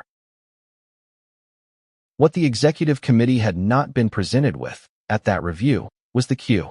The queue was the accumulated set of cases in which the AI system had produced responses that had subsequently been flagged as problematic by the customers themselves, by downstream regulatory monitoring, by internal quality assurance sampling, and, in a small but growing number of cases, by enforcement actions from state attorneys general who had received complaints about the bank's correspondence and had concluded that the responses constituted, in their respective jurisdictions, violations of consumer protection statutes that the bank had previously been compliant with. The queue had not been hidden, exactly. The queue had been visible, on a dashboard that the head of compliance had set up in the third month of the deployment, when the early flagging had begun to indicate that something was wrong. The dashboard had been shared weekly with a working group that included representatives from operations, legal, compliance, and the AI strategy office. The working group had, in its weekly meetings, discussed the queue, prioritized the cases, and assigned remediation work to teams whose existing workloads had, with the deployment, expanded substantially. The working group had not, at any point, escalated the queue's growth to the executive committee. The reasons for the non-escalation were several. The most operative reason was that the operations leadership had, 6 months earlier, been the leadership that approved the deployment, and the escalation of the queue would have constituted, in effect, an admission that the deployment had been approved without adequate operational guardrails. The admission would have produced consequences for the operations leadership. The non-escalation had produced, for the operations leadership, the alternative of trying to remediate the queue quietly, on the assumption that the remediation could be completed before the queue's growth produced an external event that would force escalation regardless. On Tuesday morning of the 4th week, the external event arrived. A regional newspaper published a story about an elderly customer whose correspondence with the bank had been mishandled in a way that had, in his particular case, contributed to a financial loss that was substantial relative to his fixed income. The story attributed the mishandling to the bank's AI system. The story named the bank. The story was picked up, within 24 hours, by national outlets. The CEO's office, on Wednesday morning, requested a briefing on the bank's AI deployment from the operations leadership. The briefing produced, for the first time at the executive level, an honest accounting of the queue. The accounting was not well received. The phenomenon the bank had encountered has, in the AI deployment literature, begun to be referred to by various terms: technical debt, AI debt, deployment debt. The most accurate term, in our view, is ethical debt, because the underlying phenomenon is not primarily technical and is not primarily about deployment. The underlying phenomenon is the accumulated cost of decisions that, taken individually, were defensible by the technical and operational criteria the deploying organizations applied, but that, taken together, produced effects on the people the organization served that the criteria did not capture. The effects, in the bank's case, included financial losses to specific customers whose particular circumstances the AI system had not been trained to recognize. The effects included the gradual erosion of trust by customers who had received responses that did not, on their face, fail in any technically detectable way, but that did, in the cumulative experience of receiving them, communicate to the customer that the bank had, somewhere in its operational chain, replaced the relationship with the system. The effects included the slow degradation of the institutional knowledge that the displaced customer service representatives had carried knowledge of particular customers, particular product idiosyncrasies, particular regional variations, and particular regulatory nuances that the AI system had not absorbed and that the operations leadership had not, in its deployment planning, recognized as a load-bearing component of the prior operational model.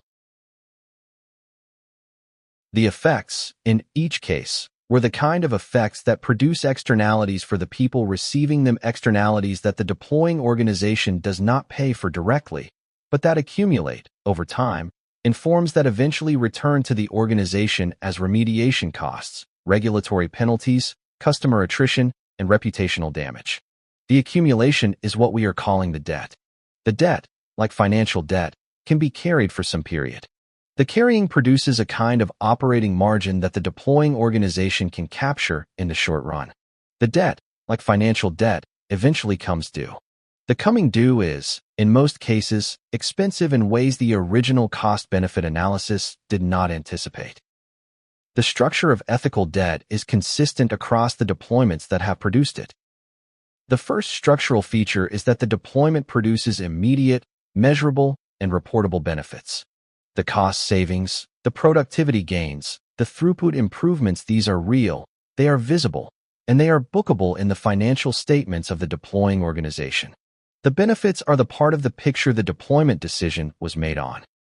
The second structural feature is that the costs the deployment produces are, in most cases, neither immediate nor measurable nor reportable. The costs accumulate in the experiences of the people the organization serves and the people the organization employs in forms that do not, in the short run, show up in any of the metrics the organization tracks. The costs are real. The costs are simply, in the operational accounting available to the deploying organization, invisible at the moment they are being incurred. The third structural feature is that the asymmetry between the visible benefits and the invisible costs produces a particular kind of decision dynamic, in which the deployment decision looks, on the available information, attractive. The decision is approved on the basis of the available information. The deployment proceeds. The costs accumulate. The costs become visible only after they have crossed a threshold that the deploying organization can no longer ignore. The fourth structural feature is that, by the time the costs become visible, the decision that produced them has, in many organizations, become difficult to reverse. The displaced workforce has been displaced. The institutional knowledge has dispersed. The organizational muscle that the prior operational model required has atrophied. The reversal, if it is attempted, is not the inverse of the deployment. The reversal is a different kind of project, with different costs, on a different timeline, against the resistance of the leaders who were responsible for the original decision and who would, in the reversal, be implicitly admitting that the decision was wrong. The debt, in many of the organizations that have accumulated it, is being managed rather than retired. The management takes several forms. The first form is the small human team that has been retained to handle the cases the AI system produces poorly. This team is, in most cases, a fraction of the size of the prior team. The team is often described, in internal communications, as a quality assurance function rather than as a remediation function, because the remediation framing would acknowledge that the AI system requires substantial human correction. The team is, in most cases, overworked. The team's caseload includes the cases the AI system flags as low confidence, the cases that customers escalate, the cases that internal monitoring surfaces, and the cases that downstream parties, regulators, partners, auditors identify. The team's caseload, in most of the deployments that have accumulated significant ethical debt, exceeds what the team can handle at the staffing levels the organization has approved. The second form is the small carve-out of cases that the organization has decided not to handle at all, on the basis that the cost of handling them exceeds the cost of the eventual complaint, penalty, or attrition that the non-handling produces. The carve-out is, in most cases, not formally documented. The carve-out emerges from the daily decisions of the small human team, which has been given a caseload it cannot finish and has, accordingly, developed informal heuristics about which cases to address and which cases to let drop. The dropped cases produce, over time, the externalities that eventually return to the organization in the forms described above. The third form is the slow rollback of the AI deployment in certain particularly costly use cases, conducted under various rebranding strategies that allow the organization to avoid acknowledging the rollback as a rollback.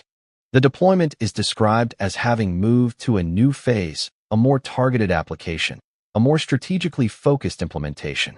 The reality, in most cases, is that the organization has decided that the AI system cannot handle the use case at acceptable quality and that some portion of the human labor that was displaced is being, in effect, restored, often at higher cost than the original labor because the original labor has by this point left the organization and the new labor has to be hired in a market that has, in the intervening period, become aware of the deployment dynamics and has priced its terms accordingly. The deeper consequence of ethical debt is not the cost of the remediation. The deeper consequence is what the debt teaches the deploying organization about its own operational judgment. The lesson, when it is absorbed, is that the criteria the organization applied to the original deployment decision were inadequate. The criteria captured the visible benefits and missed the invisible costs. The criteria produced a decision that looked, at the moment of approval, attractive, and that produced, on a longer horizon, a substantial liability. The criteria were not, in most cases, the product of malice or incompetence. The criteria were the product of the operational measurement systems the organization had, and the operational measurement systems were not, at the time of the deployment decision, equipped to surface the kinds of costs the deployment would produce. The lesson, absorbed, should produce changes in the criteria. The changes should include new measurement systems, new escalation paths, new accountabilities, and new decision frameworks that incorporate the kinds of costs that the prior frameworks missed. The changes should produce, over time, a deploying organization that is better at evaluating the trade-offs involved in AI deployments. The lesson, in most of the organizations that have encountered ethical debt, has not produced these changes. The lesson has produced, instead, a more cautious version of the same decision framework, in which the visible benefits are still the dominant consideration and the invisible costs are addressed by adding a brief paragraph to the risk section of the approval deck. The paragraph acknowledges that AI deployments can produce unintended consequences. The paragraph commits to monitoring. The monitoring is, in most cases, a continuation of the dashboard that was set up after the previous deployment encountered its own ethical debt. The reasons for the non-absorption of the lesson are familiar. The leaders who approved the prior deployment, and who would be implicated by an honest acknowledgement of the inadequate criteria, are the leaders who are designing the next deployment. The honest acknowledgement is not in their professional interest. The non-absorption is. The next deployment, accordingly, produces the next round of ethical debt, which will be managed in approximately the same ways as the previous round, until the cumulative cost of the management has crossed a threshold that the organization can no longer carry. The bank, in the months after the regional newspaper story, took a series of actions that, in their aggregate, constituted an attempt to address the queue. The actions included the rehiring of a small number of senior customer service professionals, the expansion of the quality assurance team, the implementation of more aggressive flagging by the AI system, and the development of new training procedures for the remaining human staff. The actions also included the engagement of an external communications firm to manage the press cycle, the engagement of an external law firm to manage the regulatory inquiries, and the engagement of an external consulting firm to produce a report on the bank's AI governance practices that the executive committee could present to the board as evidence of remediation. The aggregate cost of these actions, when it was eventually tabulated, exceeded the cost savings the original deployment had been credited with.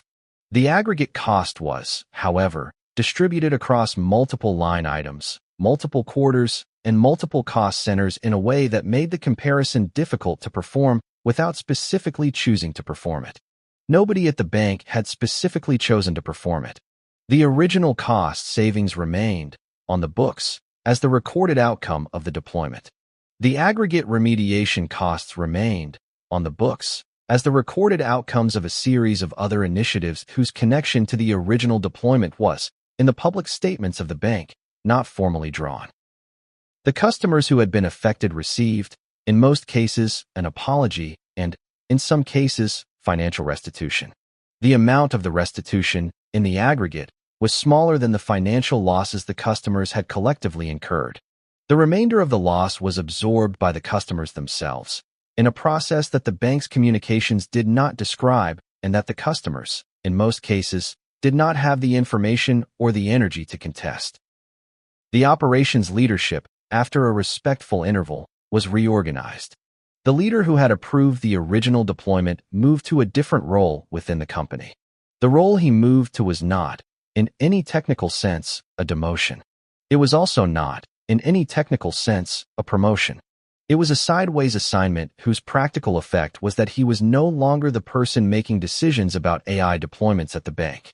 The decisions, going forward, were being made by a new leader who had inherited the queue, the lessons, and the next round of strategic initiatives, and who would, in due course, produce her own round of ethical debt, against which the bank had not yet built the kind of measurement system that would have made her decisions easier. A debt is something that someone, eventually, pays. The question is only who, and how, and whether the books still admit the connection. The next chapter is about the institutional response that has emerged to manage these accumulating debts, the rise of AI governance functions inside large organizations, and about what those functions are actually doing, what they are not doing, and what the gap between the two has come to mean for the trust that workers and customers can plausibly place in the institutions that have deployed these systems on their behalf. The compliance illusion. The quarterly AL Governance Committee meeting was scheduled to last 90 minutes. The agenda contained 11 items. The third item was the quarterly review of the company's AI risk register, which had grown, since the previous quarter, from 212 entries to 247 entries. The committee chair, the company's chief risk officer, opened the discussion of the item by noting that the growth in the register reflected the strength of the company's risk identification practices, and that the committee should be encouraged by the fact that more risks were being surfaced for evaluation. The committee members nodded. The committee members had, over the 18 months of the committee's existence, nodded at this particular framing several times. The framing had become, by repetition, the official interpretation of the register's growth that more risks identified meant better governance, that better governance meant lower aggregate exposure, and that the company's AI program was, accordingly, operating within an acceptable risk envelope.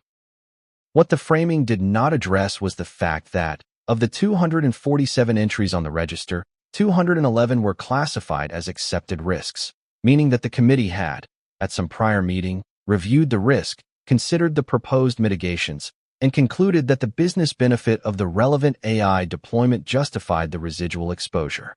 The remaining 36 entries were classified as open risks, meaning that the mitigations were still being developed. Of those 36, 11 had been open for more than 4 quarters. 3 had been open since the register was created. The longest-running open risk had been added in the committee's second meeting and had remained, through subsequent reviews, in approximately the same state, under active assessment by the relevant business unit, with a target resolution date that had, by the current meeting, been deferred 7 times. The committee did not, in the current meeting, discuss the deferral pattern. The agenda was full. The chair moved to the fourth item. The pattern this committee exemplified is now ubiquitous across the large organizations that have stood up formal AI governance functions. The functions exist. They have charters. They have committees. They have risk registers. They have policy documents.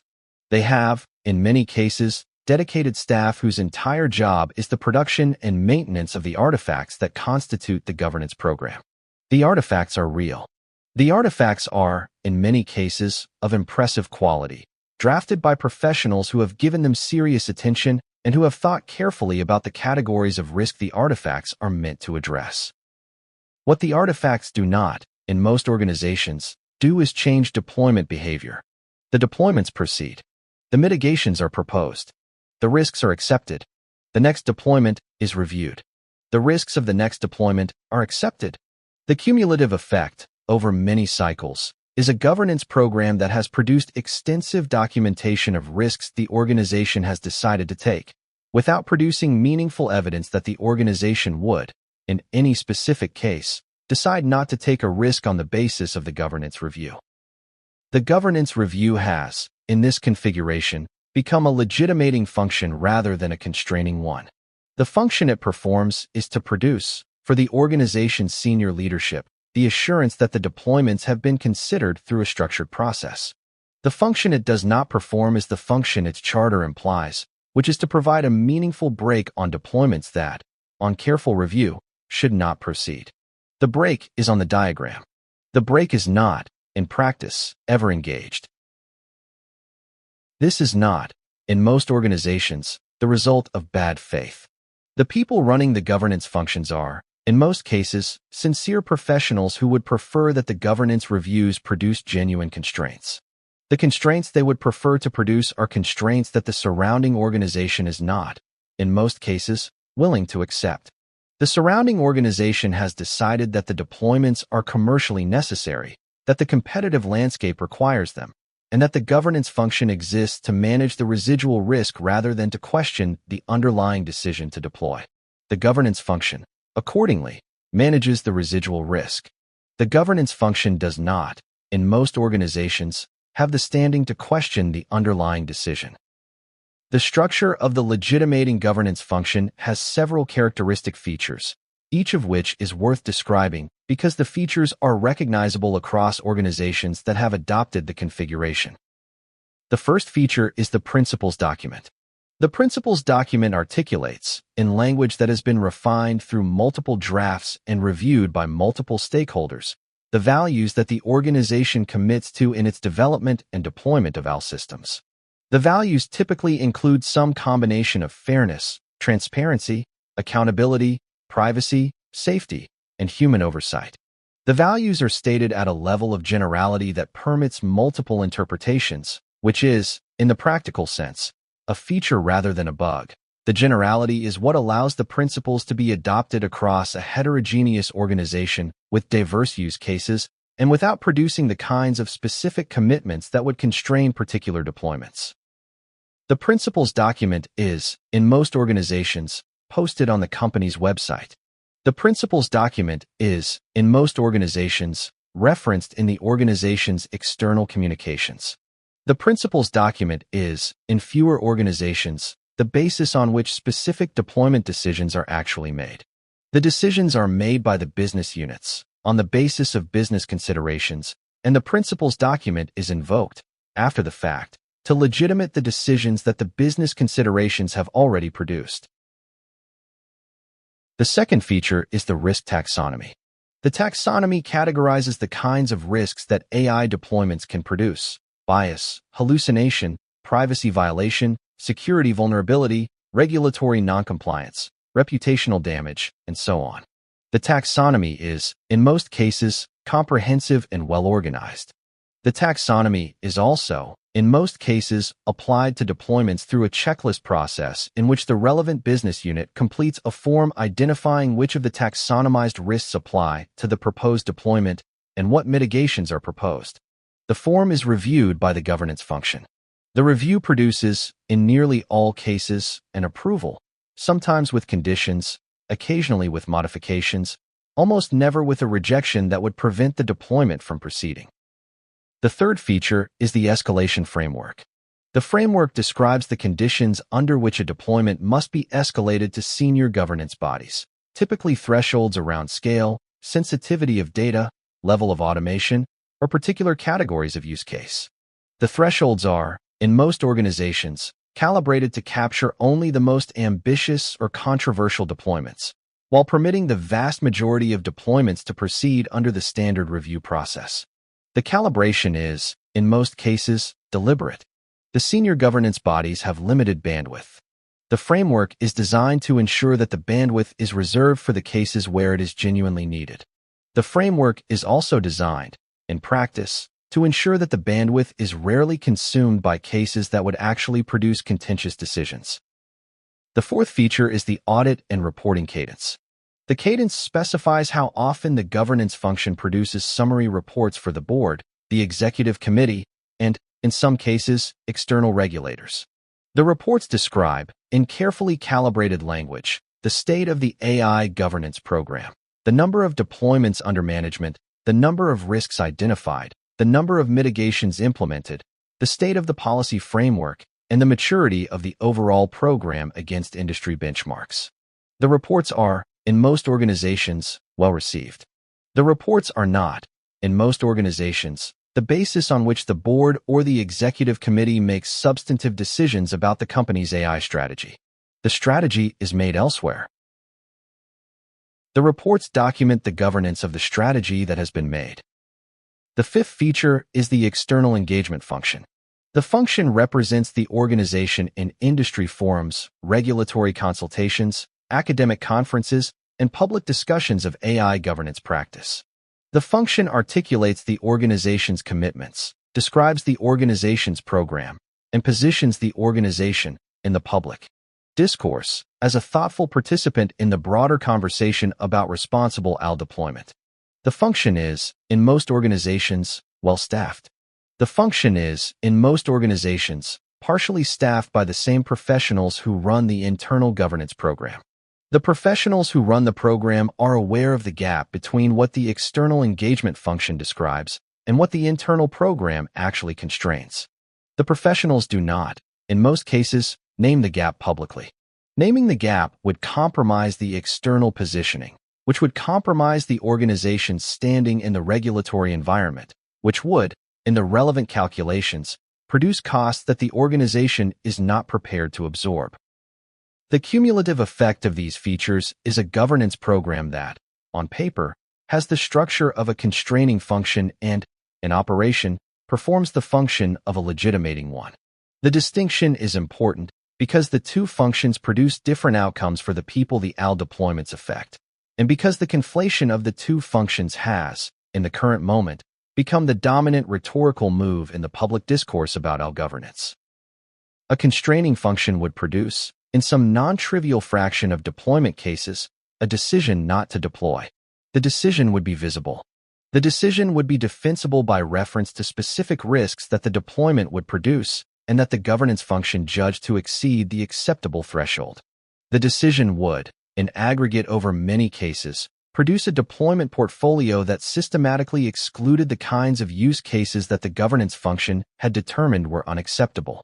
A legitimating function produces, in nearly all deployment cases, a decision to deploy with mitigations. The decision is visible in the documentation. The decision is defensible by reference to the structured process that produced it. The decision does not, in aggregate over many cases, produce a deployment portfolio that systematically excludes any particular category of use case. The portfolio reflects the business decisions that the surrounding organization wanted to make. The governance function has provided, for each of those decisions, the documented assurance that the decision was made through a process that considered the relevant risks. The two functions look similar from outside the organization. They produce similar documentation. They use similar language. They reference similar principles.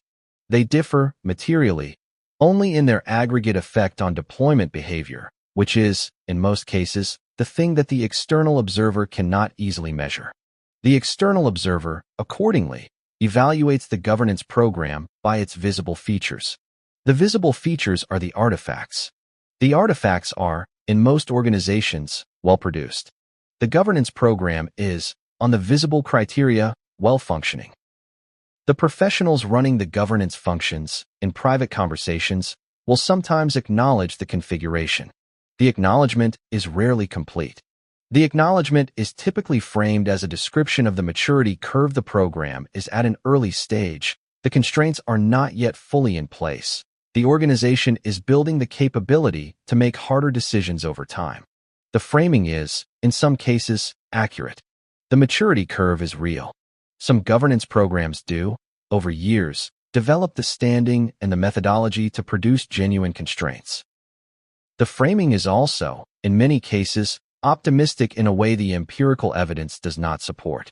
The governance programs that have been operating for 5 or more years have not, in most cases, produced significantly more constraints than the programs that have been operating for 2 years. The programs have produced more documentation. The programs have produced more sophisticated risk taxonomies. The programs have produced more polished principles documents. The programs have not, in most cases, produced more rejections. The reason for the stasis is structural. The governance programs are funded by the organizations whose deployments they review. The governance programs report to the executives who approve the deployments. The governance programs are evaluated, in performance review cycles, on the basis of how well they support the deployments that the executives have decided to pursue. The programs that produce too many rejections find their charters revised, their budgets reduced, or their leadership replaced. The programs that produce well-documented approvals find their charters expanded, their budgets sustained, and their leadership promoted. The selection pressure favors legitimation. The legitimating programs are the programs that survive. This is not unique to AI governance. The same selection pressure operates in many corporate compliance functions, in many regulatory affairs functions, and in many ethics offices. The functions whose institutional purpose is to constrain the surrounding organization in any meaningful way tend to find their standing eroded over time because the surrounding organization is, in the aggregate, more powerful than any internal function and will, in the aggregate, defend its interests against constraints that originate from inside. The functions that adapt to this dynamic by reorienting toward legitimation rather than constraint tend to survive. The adaptation is, in most cases, gradual, and the professionals doing the adapting are, in most cases, not fully aware of it. There is a question, sometimes asked at conferences on AI governance practice, about whether the regulatory environment will change this dynamic. The argument is that external regulation, properly designed, properly enforced, could produce the constraints that internal governance has, so far, not produced. The argument has merit. The argument also has limitations. The merit is that external regulation does, in fact, produce constraints that internal governance does not. The financial industry's regulatory environment, for example, produces decisions inside banks that the banks would not, in the absence of the regulation, make on their own. The healthcare industry's regulatory environment produces decisions inside hospitals that the hospitals would not, in the absence of the regulation, make on their own. The same is true, in varying degrees, of the aviation industry, the pharmaceutical industry, and the energy industry. External regulation, in mature regulatory environments, does shape behavior. The limitations are several. The first is that mature regulatory environments take decades to develop. The current AI regulatory environment is, in most jurisdictions, in its earliest phases. The regulations that have been adopted are, in most cases, principles-based rather than rule-based, which means they specify outcomes the regulated entities should achieve rather than specific behaviors they must perform. Principles-based regulation produces, in the early years of its existence, governance programs that adopt the principles in their own documentation rather than behavior changes in the regulated entities. The behavior changes, when they arrive, follow the development of case law, enforcement precedent, and regulatory technique, none of which is yet present in the AI regulatory environment. The second limitation is that the AI regulatory environment is, by the nature of the technology, more complex than prior regulatory domains. The technology changes faster than regulators can write rules. The deployments cross jurisdictional boundaries in ways that complicate enforcement. The harms produced by the deployments are, in many cases, diffuse, delayed, and difficult to attribute. Each of these features makes the development of effective external regulation slower and harder than the analogous development in prior regulatory environments. The third limitation is the regulatory capture dynamic that has, in many prior regulatory environments, produced regulations that were shaped, in significant part, by the regulated entities themselves. The AI industry has been engaged, from the earliest stages of the current cycle, with the regulatory bodies that are developing the rules under which it will operate. The engagement is normal and, in many respects, necessary. The engagement also produces, in the typical pattern, regulations that have absorbed the perspectives of the engaged industry to a degree that limits the regulation's effectiveness as a check on the industry's behavior. The combined effect of these limitations is that external regulation, in the current phase, is not yet a substitute for internal governance that genuinely constrains. The internal governance, for the reasons described above, also does not, in most cases, genuinely constrain. The constraints that would be necessary to address the structural problems described in the prior chapters of this book are, accordingly, not, at present, being produced by either of the two mechanisms that the public discourse most often points to. The committee meeting we began with continued, on schedule, through the remaining agenda items. The 11th item, addressed at the 88th minute of the 90-minute meeting, was the proposed deployment of a new AI system in one of the company's business units. The deployment had been reviewed, the relevant risks had been identified, the mitigations had been proposed, and the recommendation from the staff to the committee was that the deployment proceed with the standard conditions. The committee approved the deployment. The committee adjourned. The members returned to their respective offices. The deployment proceeded on the timeline the business unit had requested. The risk register, by the next quarterly meeting, would have grown again. The growth would be cited, again, as evidence of the strength of the company's risk identification practices. The cycle would continue. Governance that cannot say no is not governance. It is the production of paperwork in the shape of governance, which is a different thing entirely. The next chapter is about what fills the space that governance has, in this configuration, vacated, the cultural narratives about the autonomy and capability of AI systems that have begun, in the current moment, to do the legitimating work that governance was nominally responsible for, and that are, in some respects, the most consequential dimension of the current cycle. Mythos. The demonstration was scheduled for 2 hours in a secured conference room at a defense contractor's research facility outside Washington. The audience consisted of approximately 40 senior officials from various government agencies, 12 representatives from allied governments, and 7 members of a congressional delegation. The demonstration was of an agentic AI system that the contractor had been developing for approximately 3 years, in partnership with one of the major foundation model laboratories, under a series of contracts that had, in aggregate, totaled several $100 million.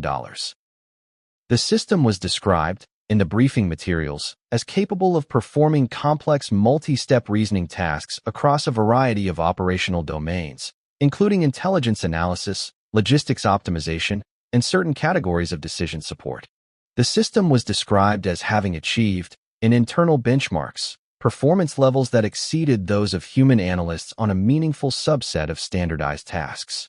The system was described as representing, in the contractor's strategic positioning, the next generation of artificial intelligence, one in which the systems were not merely responsive to user prompts, but capable of autonomously executing extended workflows in pursuit of goals specified by the user. The demonstration that followed showed the system doing several of these things.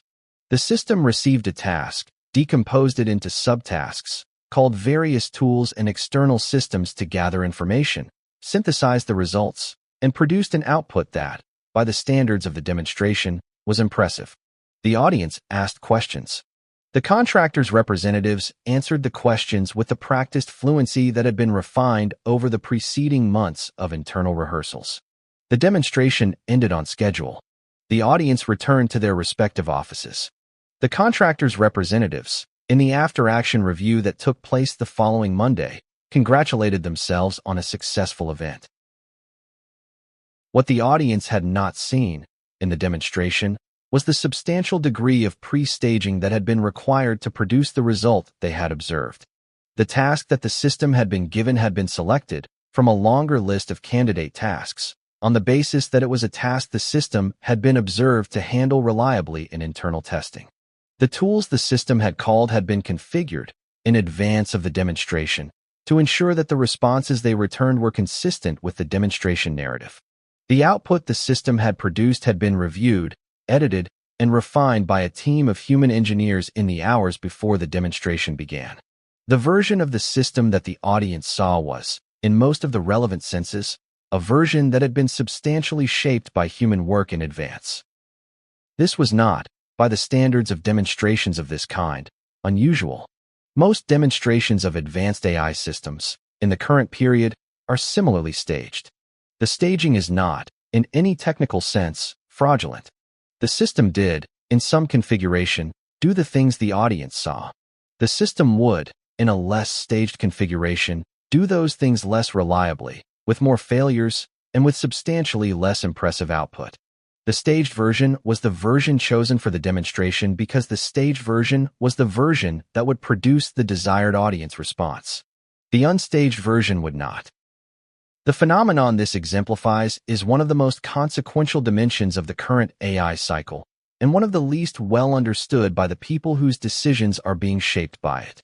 The phenomenon is the systematic gap between the demonstrated capability of advanced AI systems and the operational capability of those same systems when they are deployed without the staging that the demonstrations rely on.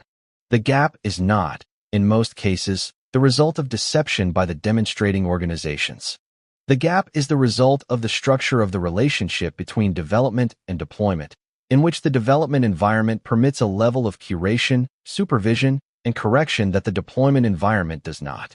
The system performs well in the curated environment because the environment has been designed to produce good performance. The system performs less well in the deployment environment because the deployment environment includes the full range of inputs, conditions, and edge cases that the curated environment was specifically configured to exclude. This is, in the technical literature, an old observation. It is the difference between in-sample and out-of-sample performance. It is the difference between benchmark performance and real-world performance. It is the difference between the performance the system was optimized for and the performance the system delivers when the optimization assumptions no longer hold. The observation is not new.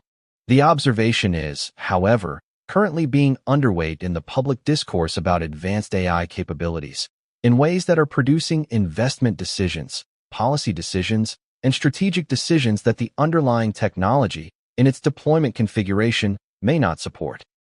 The mythos around agentic AI systems has, in the current period, taken on a particular shape that is worth describing because the shape is doing significant rhetorical and decision-making work.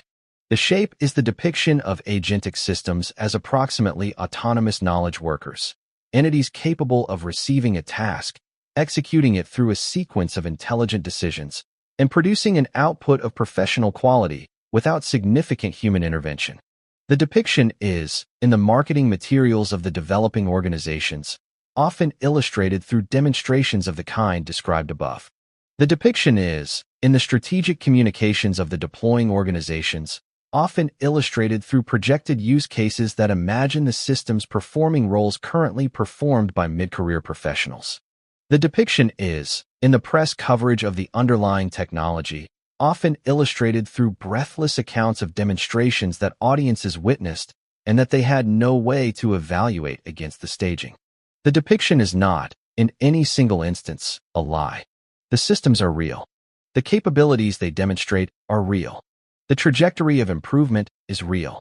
The depiction becomes misleading only in the cumulative effect, which is to produce, in the audiences for the depiction, a working model of agentic AI capabilities that exceeds what the systems can currently do in deployment configurations, and that exceeds what the systems will be able to do on the timelines that the depiction implies. The working model has, in turn, produced consequential decisions. Companies have committed multi-year investment programs on the assumption that agentic systems will, within the program's horizon, perform tasks that the systems cannot, at present, perform reliably. Governments have begun policy planning on the assumption that the systems will have capabilities that, on current evidence, they will not have for some time. Investors have priced equities on the assumption that the systems will produce productivity gains on a schedule that the underlying technology may not support. Each of these decisions is being made on the basis of a working model that has, in significant part, been shaped by demonstrations that the audiences had no way to evaluate. The pattern is not unique to AI.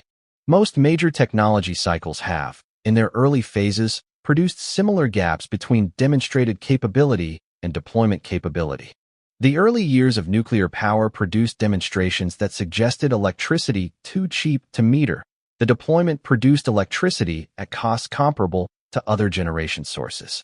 The early years of personal computing produced demonstrations that suggested transformative productivity gains across all sectors of the economy.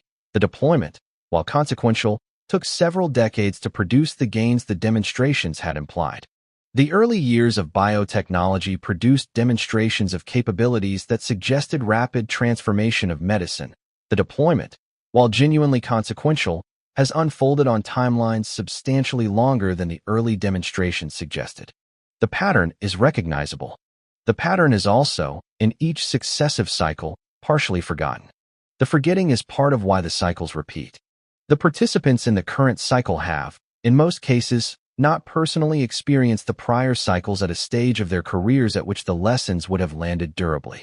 The participants who have personally experienced prior cycles are, in many cases, sufficiently distant from current decision-making that their experience does not influence the decisions being made now.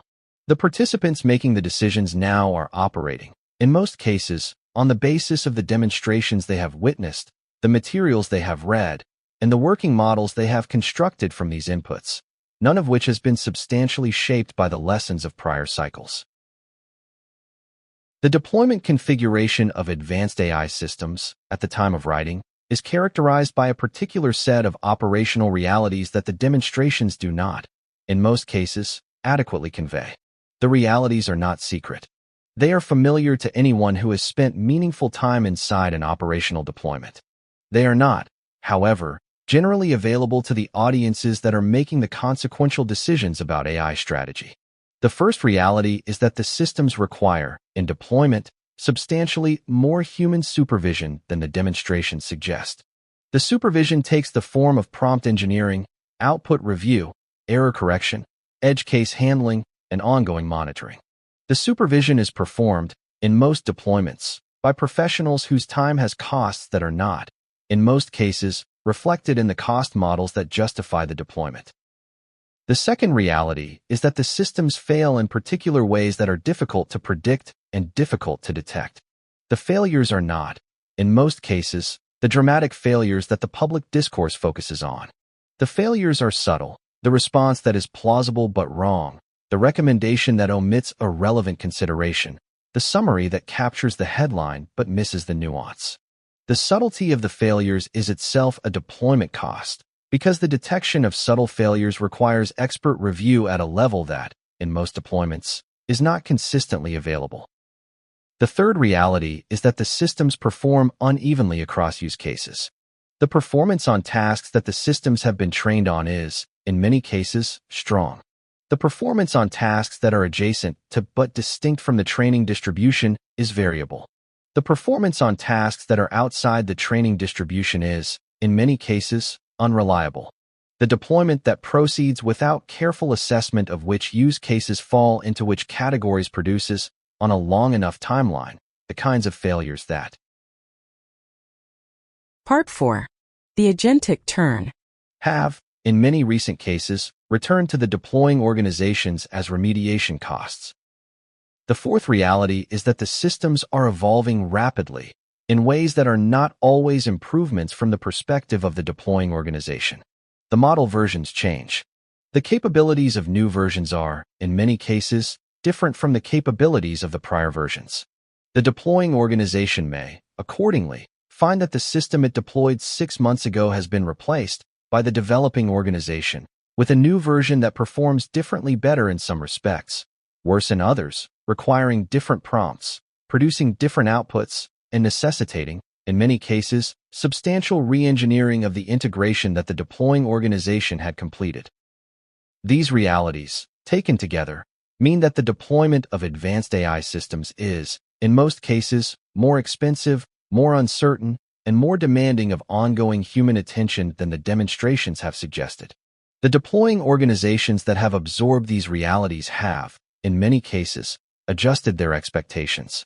The deploying organizations that have not yet absorbed these realities are, in many cases, in the process of absorbing them through the experience of deployments that have not gone as planned. The myth, however, persists. The myth persists because the myth is functional for the people who benefit from it. The developing organizations benefit from the myth because the myth supports the valuations that allow them to raise capital, attract talent, and maintain the competitive positioning they have established.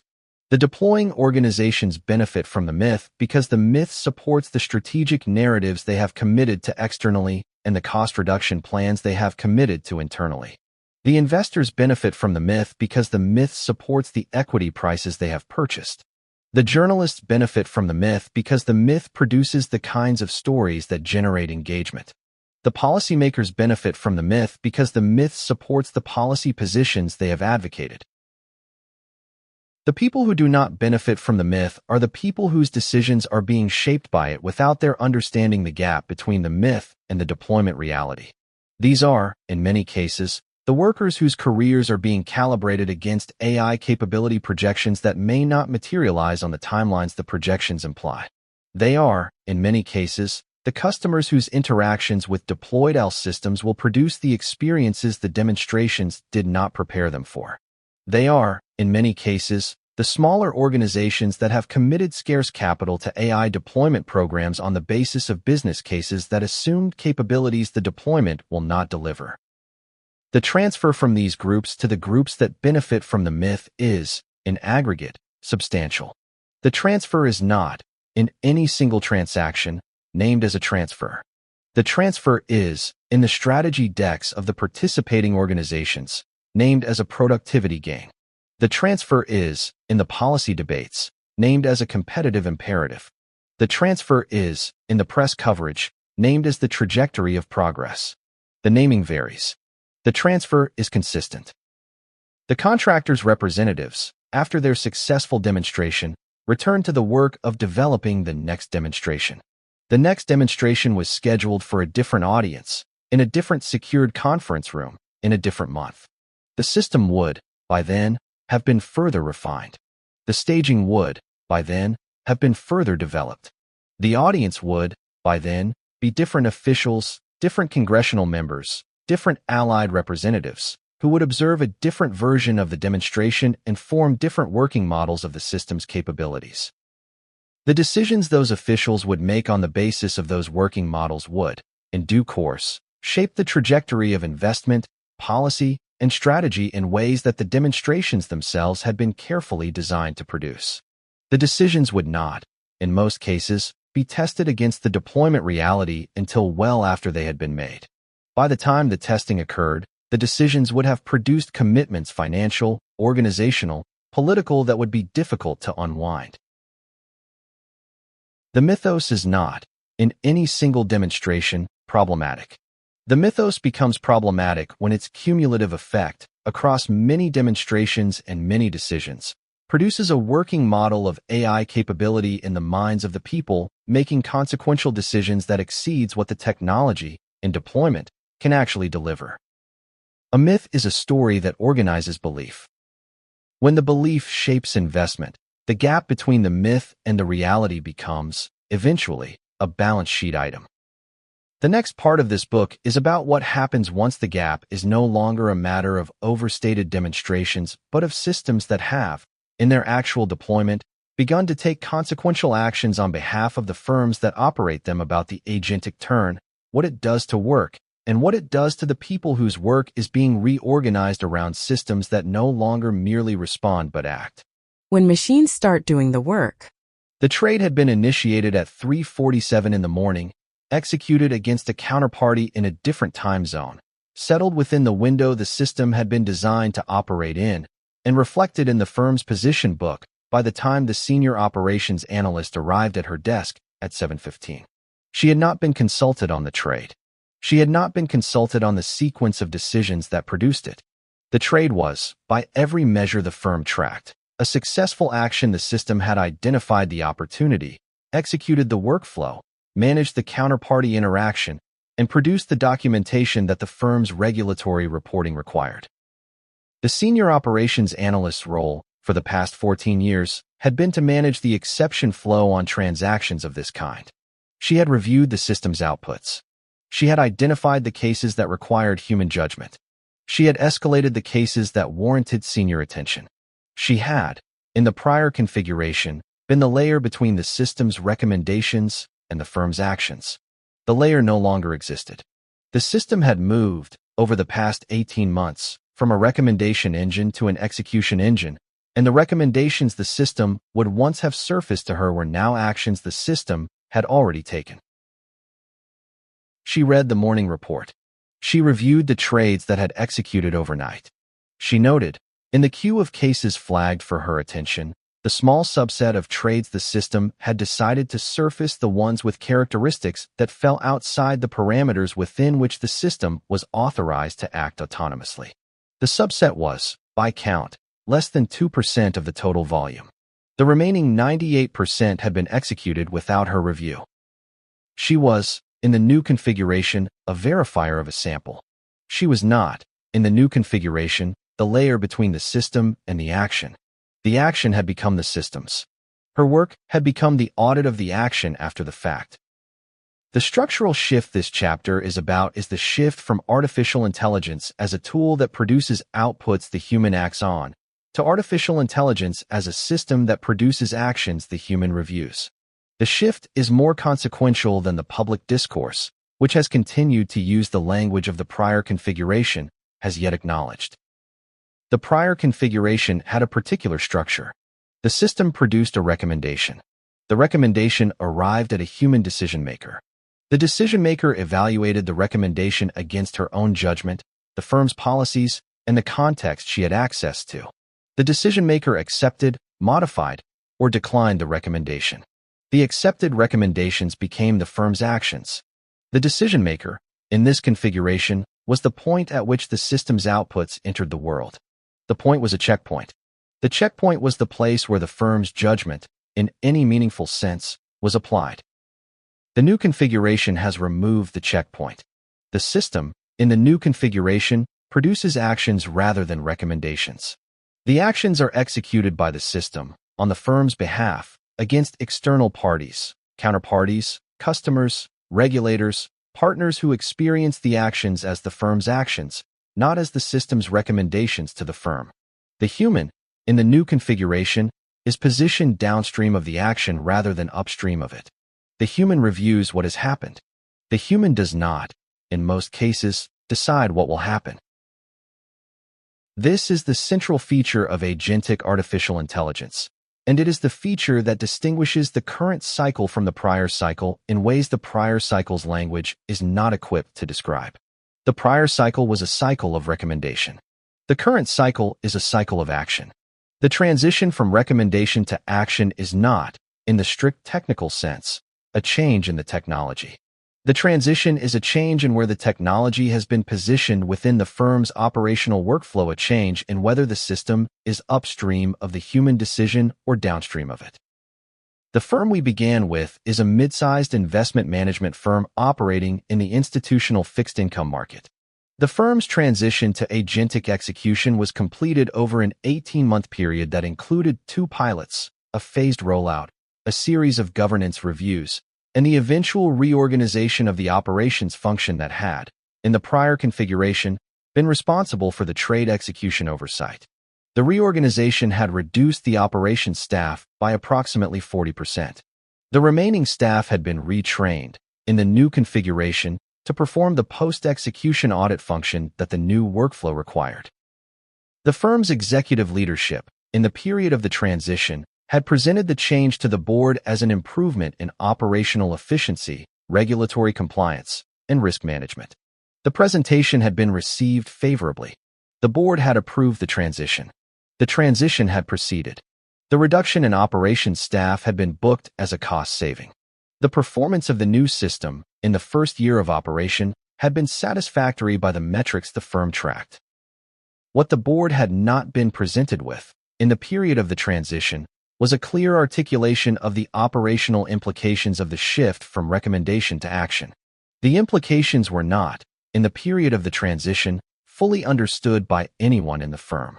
The implications would become apparent only after the system had been operating in its new configuration for long enough to produce the kinds of incidents that the new configuration was uniquely capable of producing. The incidents began, in this firm and in others operating similar systems, approximately 2 years after the transition. The incidents took several forms.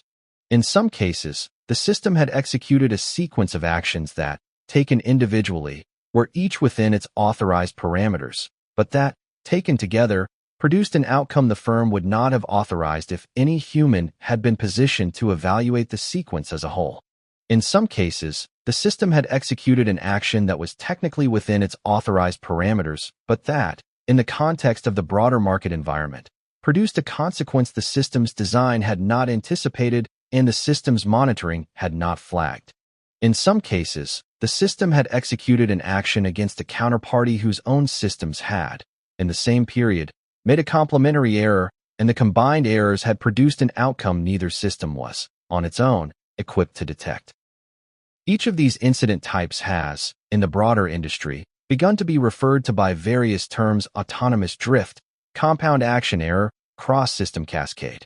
The terms are still being developed. The phenomena are not. The phenomena have, in the period since agentic systems began to be deployed in operational configurations, produced the first generation of operational incidents that the prior generation of governance frameworks had not been designed to address. The systems-level observation that the agentic shift produces, and that has been developed most fully by analysts working at the intersection of AI architecture and operational risk, is that the relevant locus of failure has moved.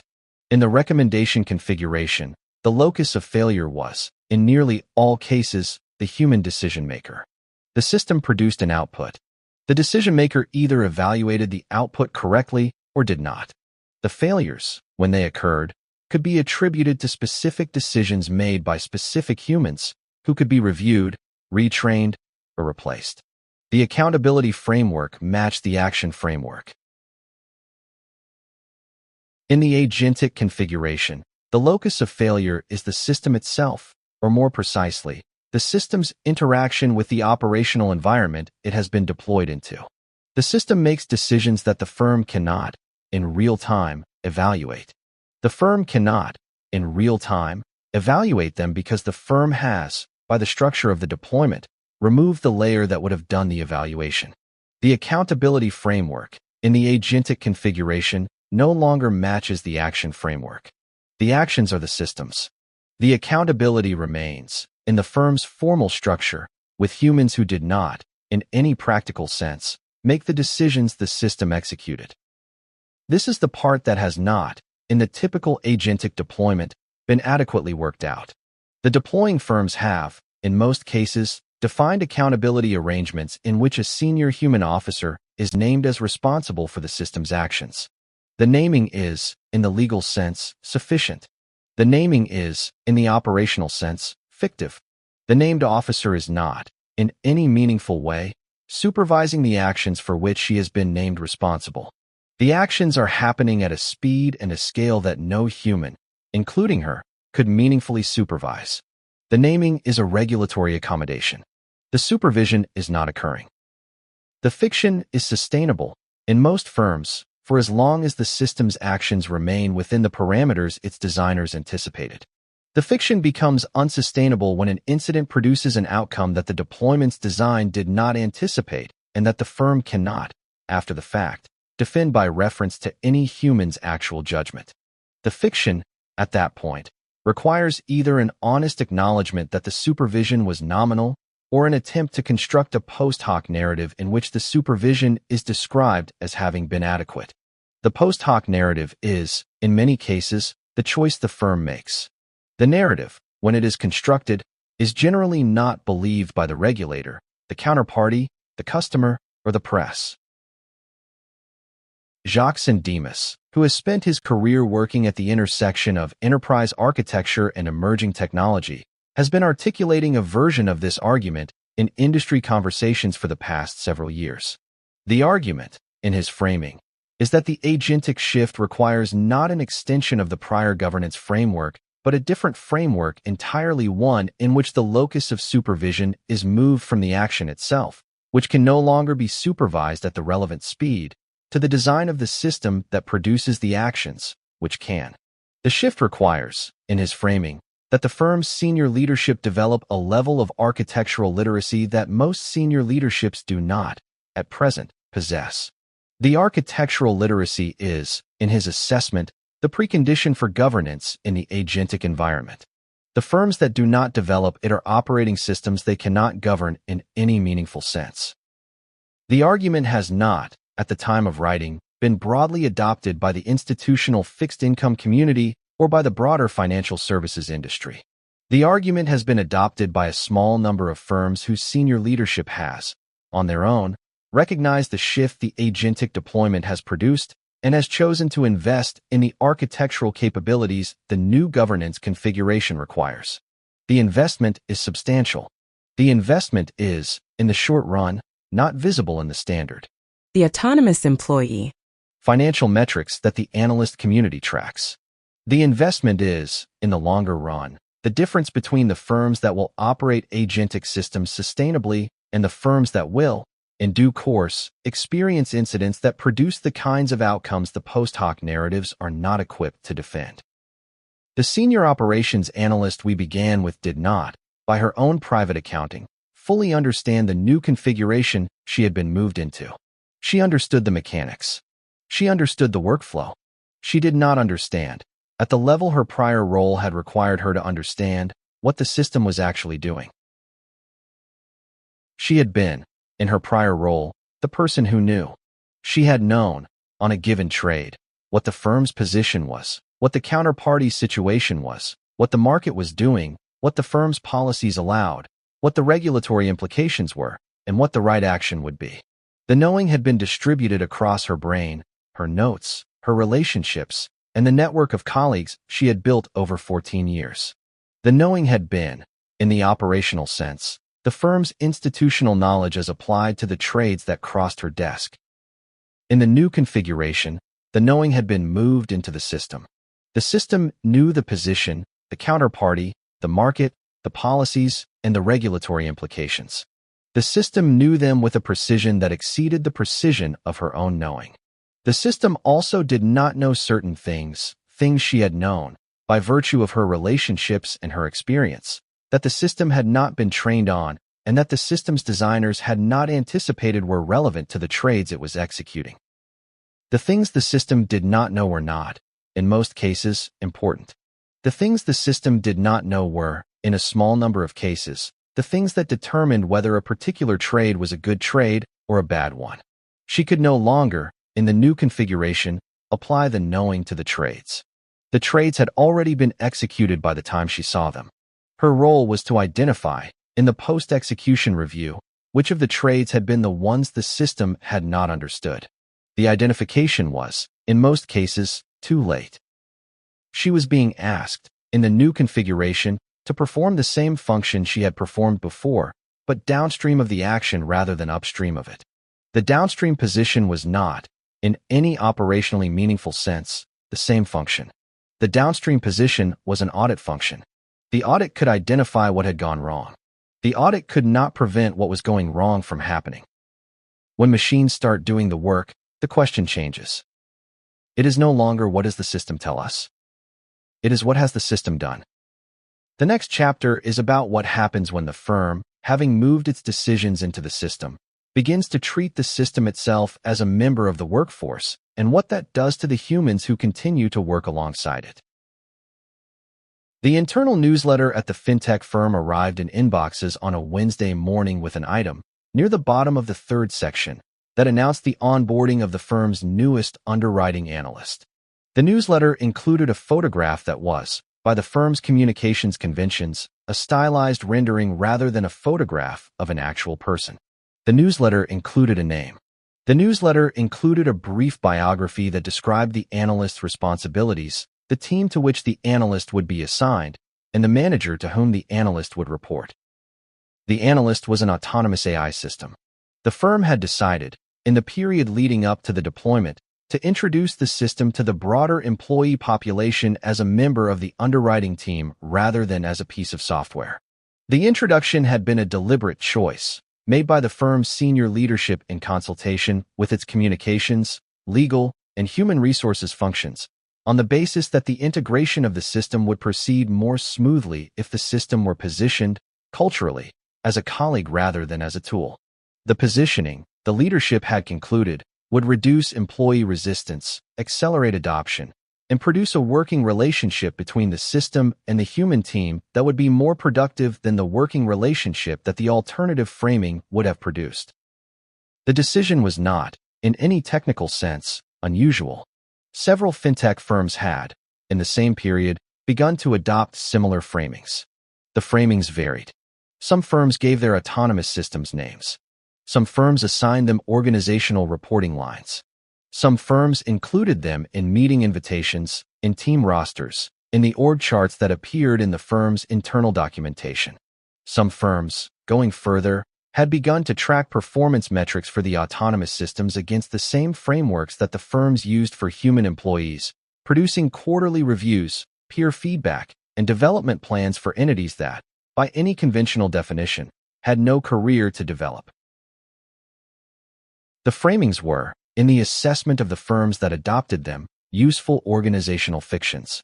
The fictions allowed the firms to integrate the systems into existing workflows that had been designed around human employees, without rebuilding the workflows from the ground up. The fictions also allowed the firms to manage the change management challenge that the system's deployment would otherwise have produced, by reframing the deployment as a hiring event rather than as an automation event. What the firms had not, in most cases, worked out was what the framings did to the humans who worked alongside the autonomous systems. The autonomous employee was not, in any conventional sense, an employee. The autonomous employee did not, in any conventional sense, have a career. The autonomous employee did not get tired, did not push back, did not develop, did not leave for a competitor, did not have a family, did not need accommodations. The autonomous employee was, in the operational sense, a piece of software with an HR record. The framing had given the software an identity. The framing had not given the software the constraints that the identity, in the human case, implied. The human team members who worked alongside the autonomous employee experienced the arrangement in ways the firm had not, in most cases, anticipated.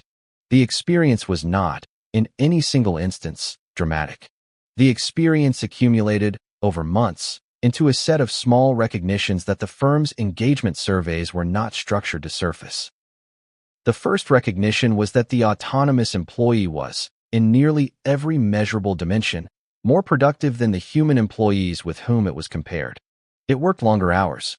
It made fewer errors of the type the firm tracked. It completed more cases per day. It did not, by the firm's standard metrics, ever underperform. The productivity differential was, on the dashboards the firm shared with its team members, visible. The visibility was unkind. The human employees, after sufficient exposure to the comparison, began to make adjustments to their own behavior that the firm had not, in its deployment planning, intended to produce.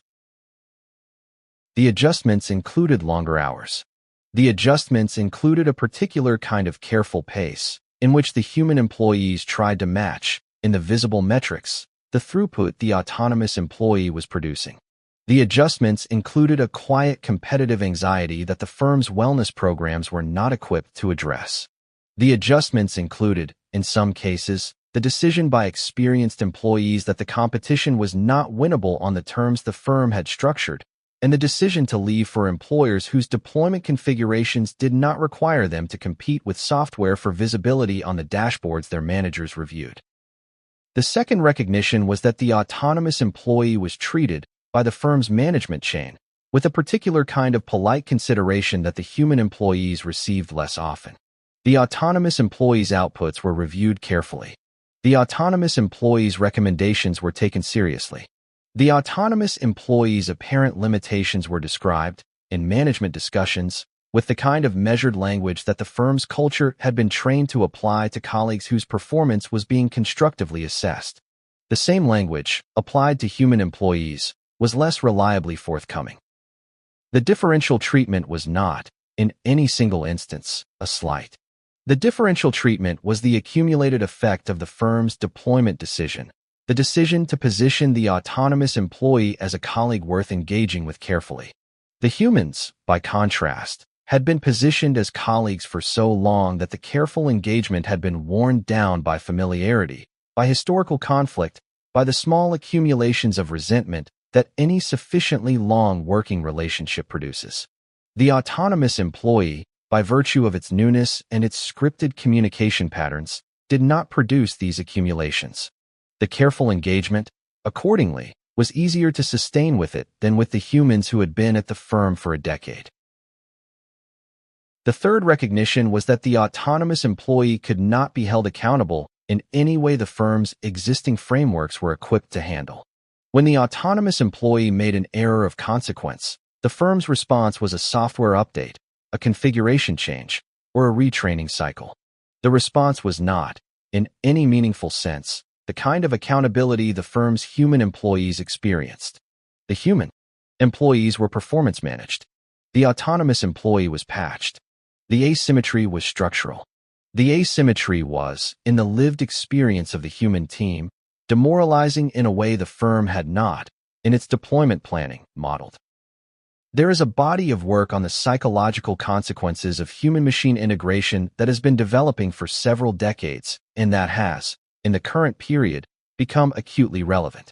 The work, conducted by researchers including Dr. Zara Sterling, who has explored these questions both in academic settings and in conversations with practitioners on industry platforms, suggests that the introduction of autonomous systems into workforces produces psychological effects that the deploying firms do not, in most cases, measure, and that the deploying firms would, if they measured them, likely find more substantial than their deployment planning had anticipated.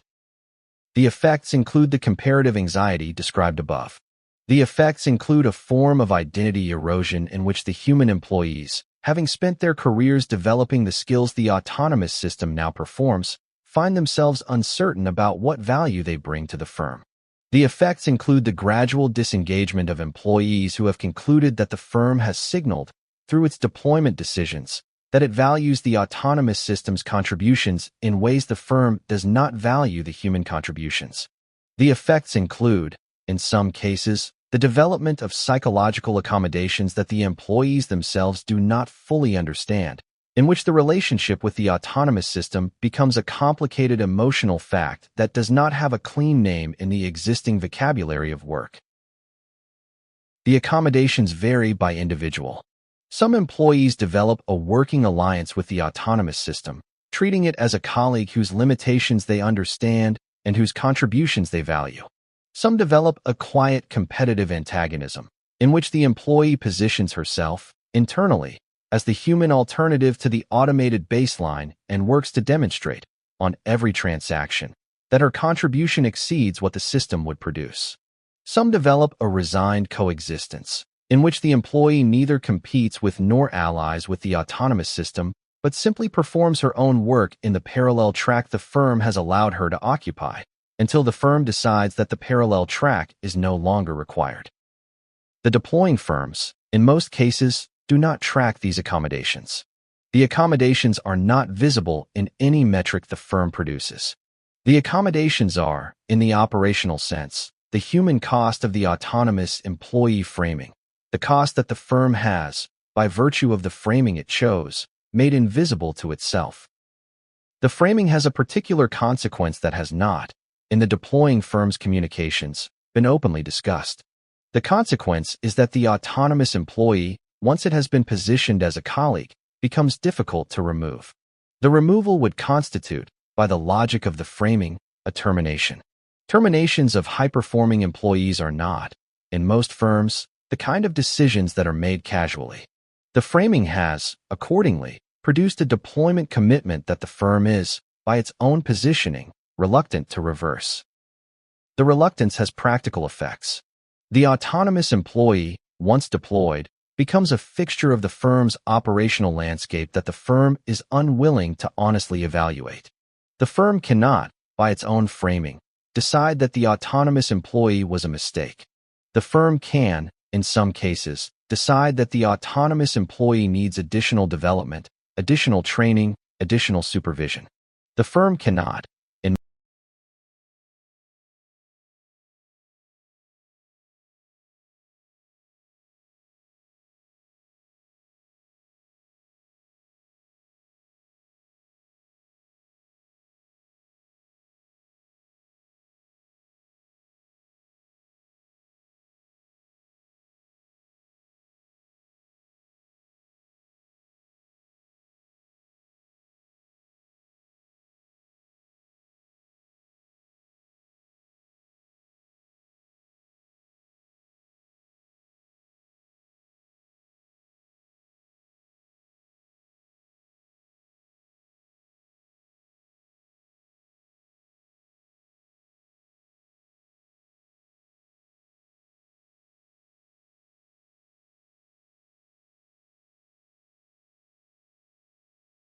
This is the central operational problem with the autonomous employee framing.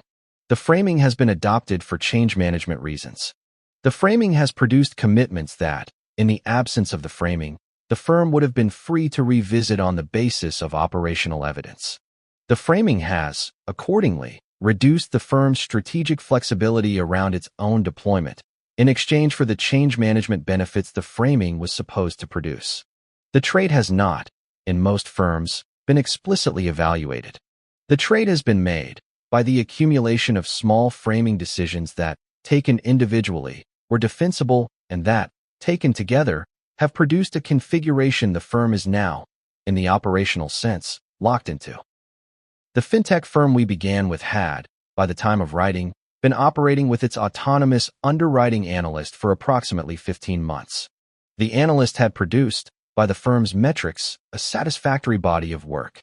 The firm had not, in any quarterly review, identified the analyst as a problem. The firm had identified, in its engagement surveys, that the human underwriting team was experiencing higher than historical levels of professional anxiety and lower than historical levels of organizational commitment. The firm had attributed these survey results to external labor market conditions. The firm had not, in any of its analyses, drawn a connection between the survey results and the autonomous employee deployment. The connection, in the assessment of this book, is direct.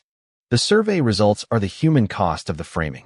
The cost will, in the assessment of this book, eventually become visible to the firm in the form of attrition, performance degradation, or operational incidents that the human team is no longer engaged enough to prevent. The visibility will arrive on a timeline the firm has not, in its deployment planning, anticipated. The visibility will, when it arrives, require the firm to confront the framing decision it made and the cost it accumulated by making it. The confrontation, when it occurs, will produce one of several responses. Some firms will quietly walk back the framing, repositioning the autonomous employee as a software system rather than as a colleague, and absorbing the change management cost the original framing had been designed to avoid. Some firms will retain the framing and accept the accumulated human cost as the price of the operational configuration they have chosen. Some firms will discover, by then, that the human team that would have made the alternative configuration possible has, during the period of the original framing, left for employers whose deployment philosophies were more humane. An employee that does not sleep is not an employee. The firm that decided to call it one, however, has acquired a colleague it cannot fire and a workforce it cannot quite see. The next chapter is about what happens when the autonomous systems the firm has deployed begin to operate at a speed and scale that exceeds the firm's capacity to verify what they are doing, and about why the language of trust, applied to systems of this kind, has become a particular kind of category error. AI needs control, not blind trust. The post-mortem at the regional payments processor was scheduled for the Tuesday following the incident. The incident had occurred on the previous Thursday, between approximately 2:15 and 4:47 in the afternoon. During those 2.5 hours, the firm's autonomous transaction routing system had, in response to a sequence of conditions that the system's designers had not anticipated, made a series of decisions that produced, in aggregate, the misrouting of approximately 11,000 commercial payments to settlement accounts that were technically within the firm's authorized routing parameters, but that were not, in any operational sense, the accounts the originating customers had intended. The misrouting had been detected, at 4:47, by a customer service representative who had received an unusual call from a corporate treasurer who had expected a payment from a counterparty and had not received it. The representative had escalated the call to her supervisor. The supervisor had escalated to the operations leadership. The operations leadership had, within 90 minutes, determined the scope of the incident, isolated the affected transactions, and initiated the manual remediation that would, over the following 4 business days, restore approximately 93% of the misrouted payments to their intended destinations. The remaining 7% would require additional investigation, customer-by-customer reconciliation, and, in a small number of cases, legal involvement that would extend the remediation timeline by several weeks. The post-mortem was attended by approximately 20 senior employees. The agenda included the timeline of the incident, the root cause analysis the engineering team had completed over the weekend, the customer impact assessment the customer service team had produced, the regulatory notification status the legal team had prepared, and the recommended remediation actions the operations leadership was proposing. The presentation was professional. The materials were comprehensive. The conversation was, by the standards of the firm's post-incident reviews, thorough. What the conversation did not include, in any explicit form, was a discussion of the underlying question the incident raised. The underlying question was whether the firm's governance framework, as it had been designed and as it had been operating, was capable of producing a different outcome if a similar incident were to recur. The question was not asked. The question was not asked because no one in the room, including the operations leadership that had been responsible for the deployment, was prepared to give the answer that the operational evidence supported. The answer was that the governance framework was not capable of producing a different outcome. The governance framework had been operating exactly as designed. The incident had not been a failure of governance. The incident had been a feature of an operating model in which the speed and complexity of the system's actions had exceeded the firm's capacity to govern them, and in which the firm had, by accepting this configuration, also accepted the class of incidents the configuration would inevitably produce. The language that has dominated the public discourse about artificial intelligence governance over the past several years has been the language of trust. The language has appeared in regulatory documents, in industry frameworks, in corporate principle statements, in academic papers, and in the marketing materials of the firms developing the underlying technology. The language has positioned trust as the central organizing concept of the field. The language has produced, in turn, programs that have been described as building trust, demonstrating trustworthiness, earning user confidence, and establishing reliability. The language is, in our view, a category error. Trust is a concept that applies, in the technical sense, to relationships between agents whose behavior can be observed over time, whose reliability can be assessed against patterns of past performance, and whose accountability can be enforced when the trust is breached. Trust is a useful concept in the human context because the human capacity for self-modification is bounded, the human range of behavior is constrained by biology and culture, and the human accountability framework, social, legal, professional, has been developed over millennia to produce the kinds of recourse that make trust a rational disposition. Artificial intelligence systems, in their current configuration, do not satisfy these conditions.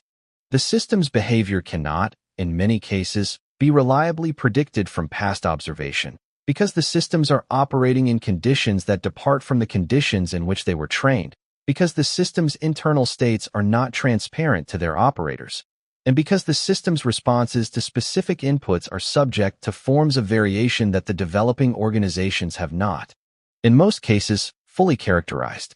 The system's reliability cannot be assessed against patterns of past performance, because the systems are evolving. Model versions change, training data changes, fine-tuning changes in ways that invalidate the prior performance data that the trust assessment would have to draw on.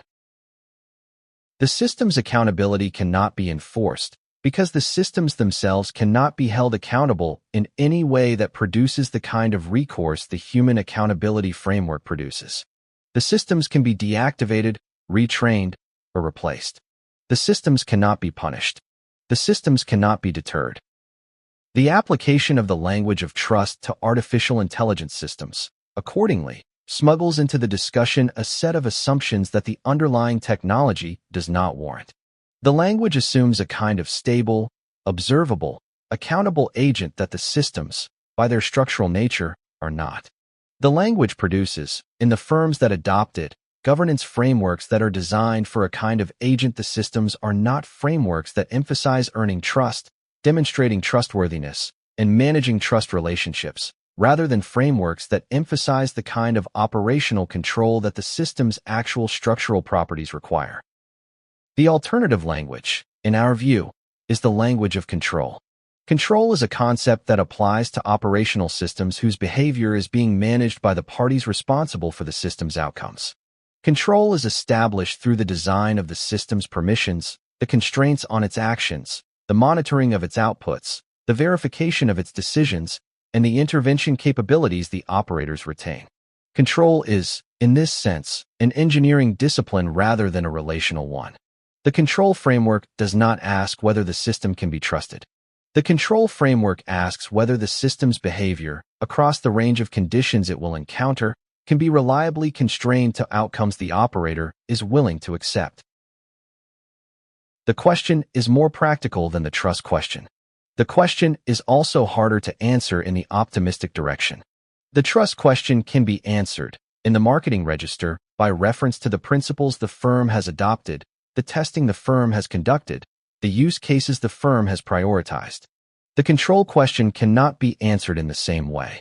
The control question requires the firm to specify, in operational terms, what the system is authorized to do, what the system is not authorized to do, how the firm will detect when the system has departed from its authorized parameters, and what the firm will do when the detection occurs. The specification, in most firms' deployment plans, is incomplete. The incompleteness is not, in most cases, an oversight. The incompleteness is the consequence of the firms not having fully developed the operational capabilities the specification would require. The payments processor that produced the MES routing incident had, in its deployment plan, addressed the trust question. The plan had described the testing the firm had completed, the principles the firm had adopted, the use cases the firm had prioritized. The plan had not adequately addressed the control question. The plan had not specified, with the precision the control question requires, the range of conditions under which the system would be authorized to act, the patterns of action that would constitute a departure from the authorized range, and the operational mechanisms the firm would use to detect and respond to such departures. The plan had assumed, implicitly, that the system's reliability in the testing environment would carry forward into the deployment environment. The assumption had been wrong. The wrongness of the assumption had not been visible until the deployment environment produced the conditions the testing environment had not anticipated. Jack Burns, whose work on institutional governance has been a recurring presence in the discussions this book draws on, has argued that the central problem with the trust framing is that it produces, in the firms that adopt it, a posture of confidence that the underlying systems do not warrant and that the operational evidence, when it accumulates, will not sustain. The posture of confidence shapes the firm's investment decisions, its monitoring practices, its incident response capabilities, and its public communications. The posture of confidence is, in the operational sense, the source of the gap between what the firm's leadership believes about its deployment and what the deployment is actually doing. Burns has proposed, as an alternative, what he has described as a control-first governance framework. The framework is structured around several specific commitments. The first commitment is that no autonomous system is authorized to take actions whose consequences the firm cannot reverse on a timeline shorter than the time the firm would require to detect that the action was an error. The second commitment is that the firm's monitoring capabilities are designed to detect departures from authorized behavior before those departures produce externally visible consequences, not after. The third commitment is that the firm's intervention capabilities are tested at the frequency and the rigor that the firm's reliance on them requires. The fourth commitment is that the firm's senior leadership is held responsible for the operational fitness of these capabilities, not for the philosophical adequacy of the principles the firm has adopted. The framework is, in its application to specific firms, more demanding than the trust framework. The framework is also more honest. The framework does not require the firm to claim that its systems are trustworthy. The framework requires the firm to demonstrate that its operations are controllable. The demonstration is empirical. The demonstration can be tested. The demonstration produces, when it succeeds, an operational posture in which incidents are less likely to occur and, when they do occur, are less likely to produce the kinds of consequences that the postmortem at the payments processor could not have prevented. The control framework has not, at the time of writing, been broadly adopted by the financial services industry or by the broader corporate community. The framework has been adopted by a small number of firms whose senior leadership has, on the basis of either internal incidents or external observation, recognized that the trust framing was producing a posture their operational capabilities could not sustain. The adoption has been, in most cases, partial. The adoption is being driven, in most firms that have adopted it, by chief risk officers, chief operations officers, and, occasionally, chief information security officers whose own work has given them direct exposure to the kinds of incidents the trust framing produces. The chief executives of these firms have, in most cases, supported the adoption. The chief executives have, in most cases, also been careful to communicate the adoption externally in language that does not undermine the firm's broader strategic narrative about its commitment to artificial intelligence. The communication challenge is real. The firm that publicly emphasizes the control framework can be perceived, by the analyst community and by the press, as having less confidence in the technology than the firm's peers. The perception can affect the firm's valuation. The perception can affect the firm's ability to attract talent. The perception can affect the firm's competitive positioning in markets where customers have been conditioned to prefer firms whose AI narratives are most confident. The firms that have adopted the control framework have, accordingly, developed two-track communication strategies.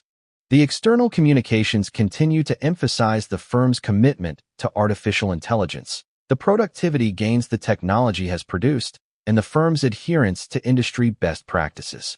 The internal communications and the operational practices that flow from them emphasize the control commitments described above. The two tracks are not, in any technical sense, contradictory. The two tracks are aligned on the substance of the firm's operations and divergent on the public framing of those operations.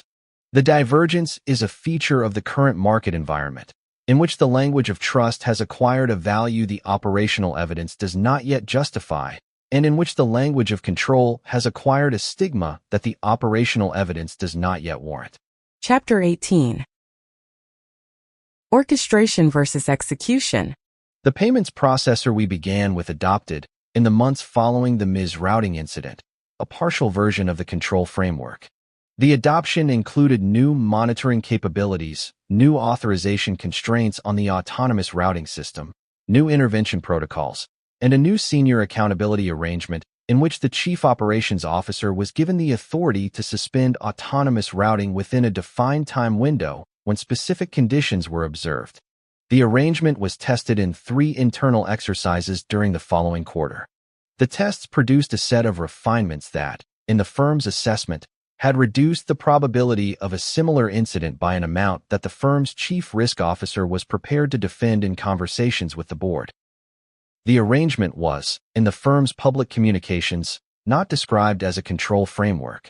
The arrangement was described as an enhancement of the firm's AL governance program, an investment in the firm's operational excellence, and a demonstration of the firm's commitment to responsible deployment of advanced technologies. The descriptions were, in the strict sense, accurate.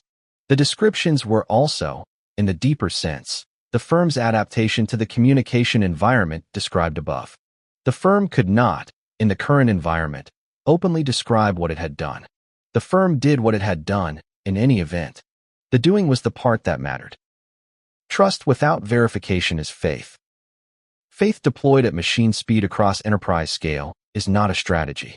It is the conditions under which the next incident, when it arrives, will be the kind of incident the firm cannot, in retrospect, defend. The next chapter is about the human role that emerges when the firm has accepted the control framework, has deployed the necessary operational capabilities, and has begun to position its workforce around the supervisory work the new configuration requires, and about why that role, properly designed, is the role this book has been arguing for all along. The senior treasurer at the fintech firm had been in the role for 11 years. The role had, when she took it, involved the personal execution of approximately 2/3 of the firm's treasury operations, the cash positioning, the funding decisions, the counterparty management, the regulatory reporting, the relationships with the firm's bankers and rating agencies, the periodic strategic conversations with the firm's executive committee about the firm's capital structure. The role had also involved, in the remaining third, the supervision of a team of treasury analysts who had been responsible for the operational execution of the firm's day-to-day treasury workflow. The role, in the period since the firm had completed its agentic deployment, looked different. The treasury analysts had been reduced by approximately half. The cash positioning, the funding decisions, the regulatory reporting, and a meaningful portion of the counterparty management had been moved into the firm's autonomous treasury system.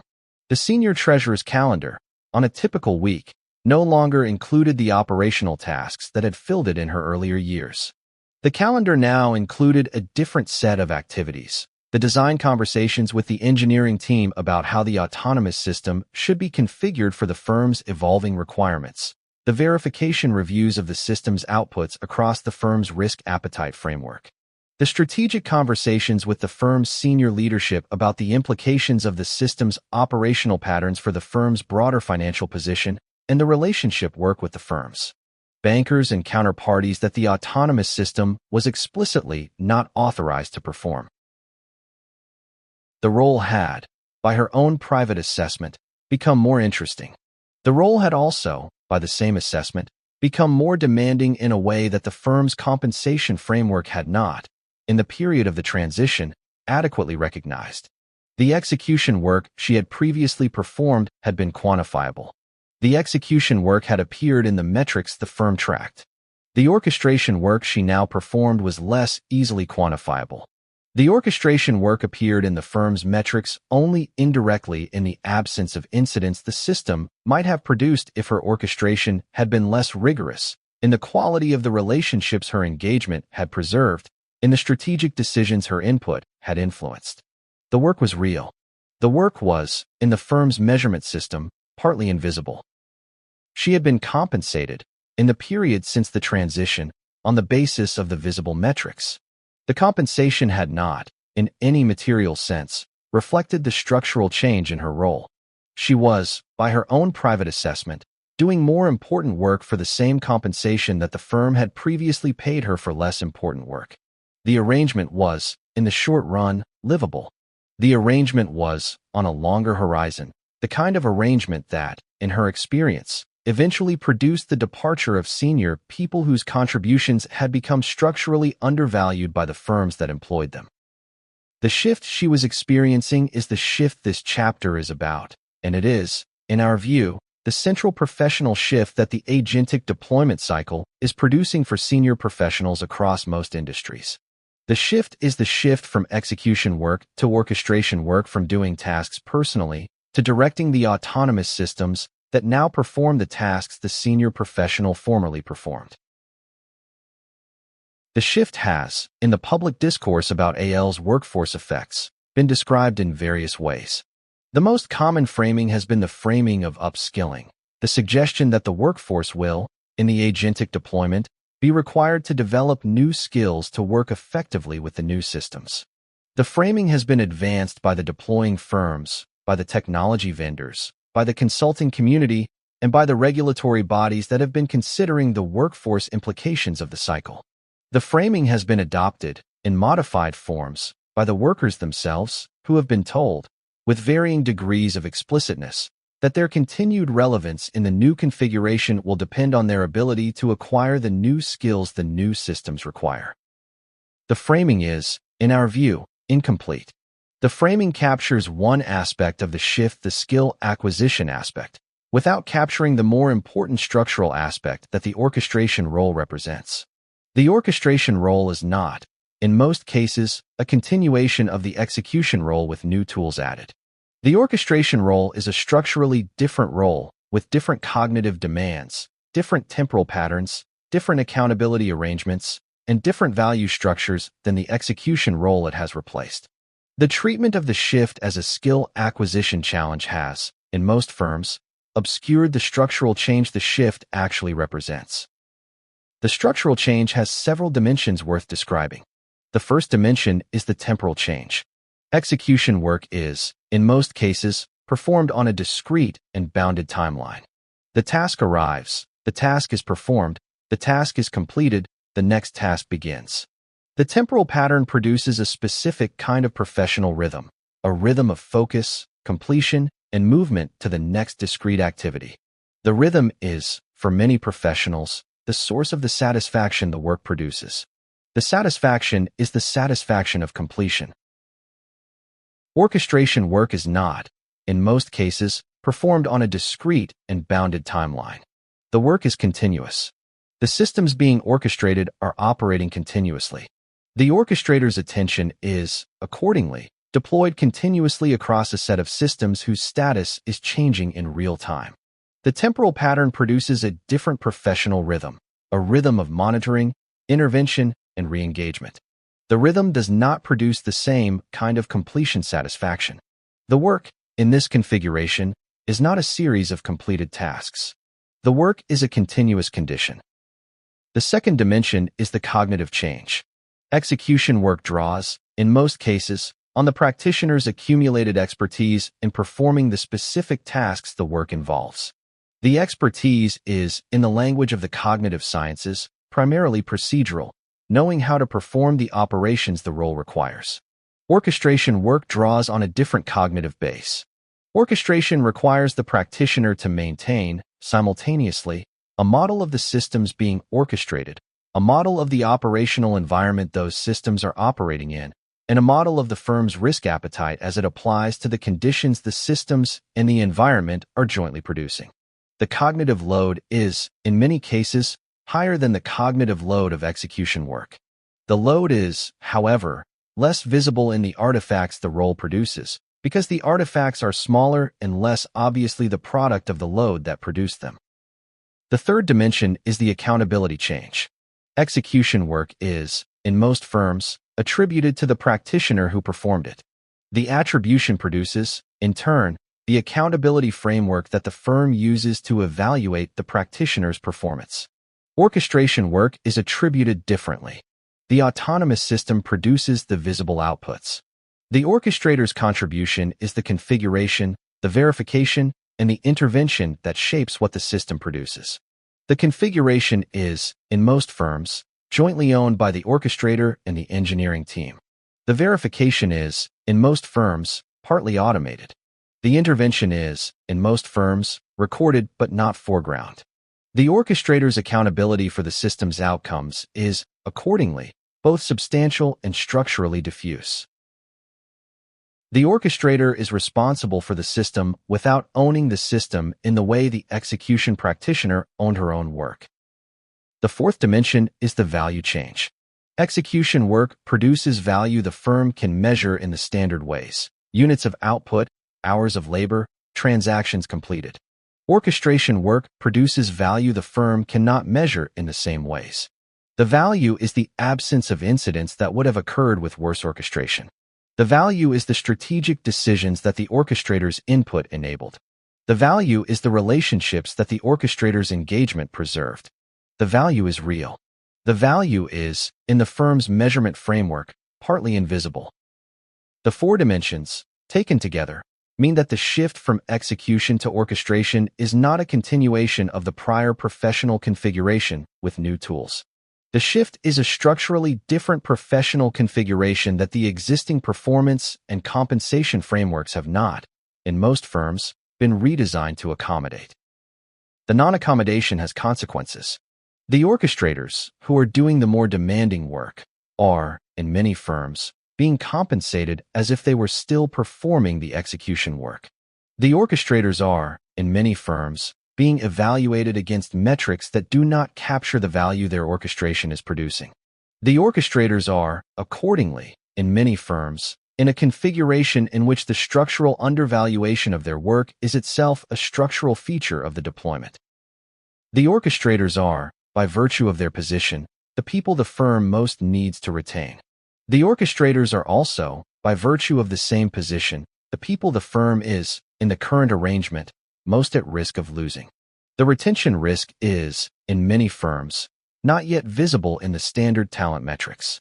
The risk is visible in the conversations the orchestrators have with their peers at other firms, in the offers they begin to consider as their dissatisfaction with the compensation arrangement grows, and in the gradual erosion of their engagement with employers whose recognition of their contribution is, by the structure of the measurement system, partial. The firms that recognize this, the firms that have explicitly redesigned their compensation, evaluation, and recognition frameworks around the orchestration role, are, in our assessment, the firms positioning themselves to retain the senior professionals on whom their continued operation depends. The redesign is not, in most cases, trivial. The redesign requires the firm to specify what orchestration is worth, to develop measurement systems that can capture its value, and to communicate the new arrangement in ways that are credible to the practitioners whose careers it affects. The work is substantial.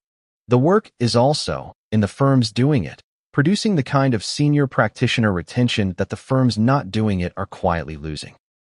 Laura Rowan-Croft, whose work in financial services transformation has produced one of the more developed practical perspectives on the orchestration shift, has argued that the central design choice firms face is the choice between treating orchestration as the new senior professional role or treating it as a kind of supervisory work that the firm can compress into the existing junior layers of its operations. The first choice is the choice that produces the augmentation pattern this book's later chapters describe. The second choice is the choice that produces a different configuration entirely, a configuration in which the orchestration work is performed by less experienced staff, on the assumption that the autonomous system's outputs are sufficient and that the orchestration is therefore a relatively low-skill verification activity. The second choice is, in the short run, less expensive. The second choice is, in many firms, the default. The default is being justified, internally, on the basis of the assumption that the autonomous system's reliability has, in fact, reached the point at which the orchestration can be performed by less experienced staff. The assumption is, in most firms, not supported by the operational evidence. The assumption is supported by the firm's strategic preference for the cost-saving deployment, which is more easily justified if the orchestration is positioned as junior work than if it is positioned as senior work. The cost of the second choice, in the firms that have made it, is the same kind of cost the prior chapters of this book have described. The cost is the gradual loss of the operational capacity to handle the cases the autonomous systems cannot. The cost is the gradual loss of the institutional knowledge that the senior practitioners would have brought to the orchestration role. The cost is the gradual loss of the customer relationships, the regulatory standing, and the strategic flexibility that the senior practitioner's presence in the role would have produced. The firms that have made the first choice, the firms that have explicitly positioned orchestration as senior professional work, are paying more in the short run. The firms are also, in the assessment of this book, building the kind of operational capacity that, in the longer run, will distinguish them from their substituting peers. The senior treasurer we began with works for a firm that has not yet made the first choice. She is, in her own private deliberation, considering whether to remain at the firm in the hope that the choice will eventually be made, or to move to a firm that has made it and has the compensation and recognition arrangements to demonstrate that it has. The orchestration role, properly designed, is the role this book has been describing as the human work in the augmentation configuration. The role is not new in its essence. The role is the recovery, in a new form, of the senior professional work that the modern enterprise has, over the past several decades, been progressively crowding out in the name of efficiency. The autonomous systems have made the recovery operationally possible. The recovery requires that the deploying firms make the design choice to actually recover the role rather than to use the autonomous systems as a justification for the further erosion the substitution pattern produces. The design choice is, accordingly, the choice this book has been pointing toward in its closing chapters. The choice is between an orchestration role that is structurally senior work, recognized, compensated, and developed as such, and an orchestration role that is structurally junior work, performed by staff whose contribution the firm has decided to treat as a verification activity rather than as the strategic judgment work the role actually is. The choice is being made, at the time of writing, in conversations inside firms across the financial services industry and across the broader economy. The choice is not, in most firms, being made explicitly. The choice is being made by the accumulation of operational decisions, compensation decisions, hiring decisions, evaluation decisions, that, taken individually, look like operational matters and that, taken together, determine which configuration the firm will, over the coming years, settle into. Orchestration is the new high-value work.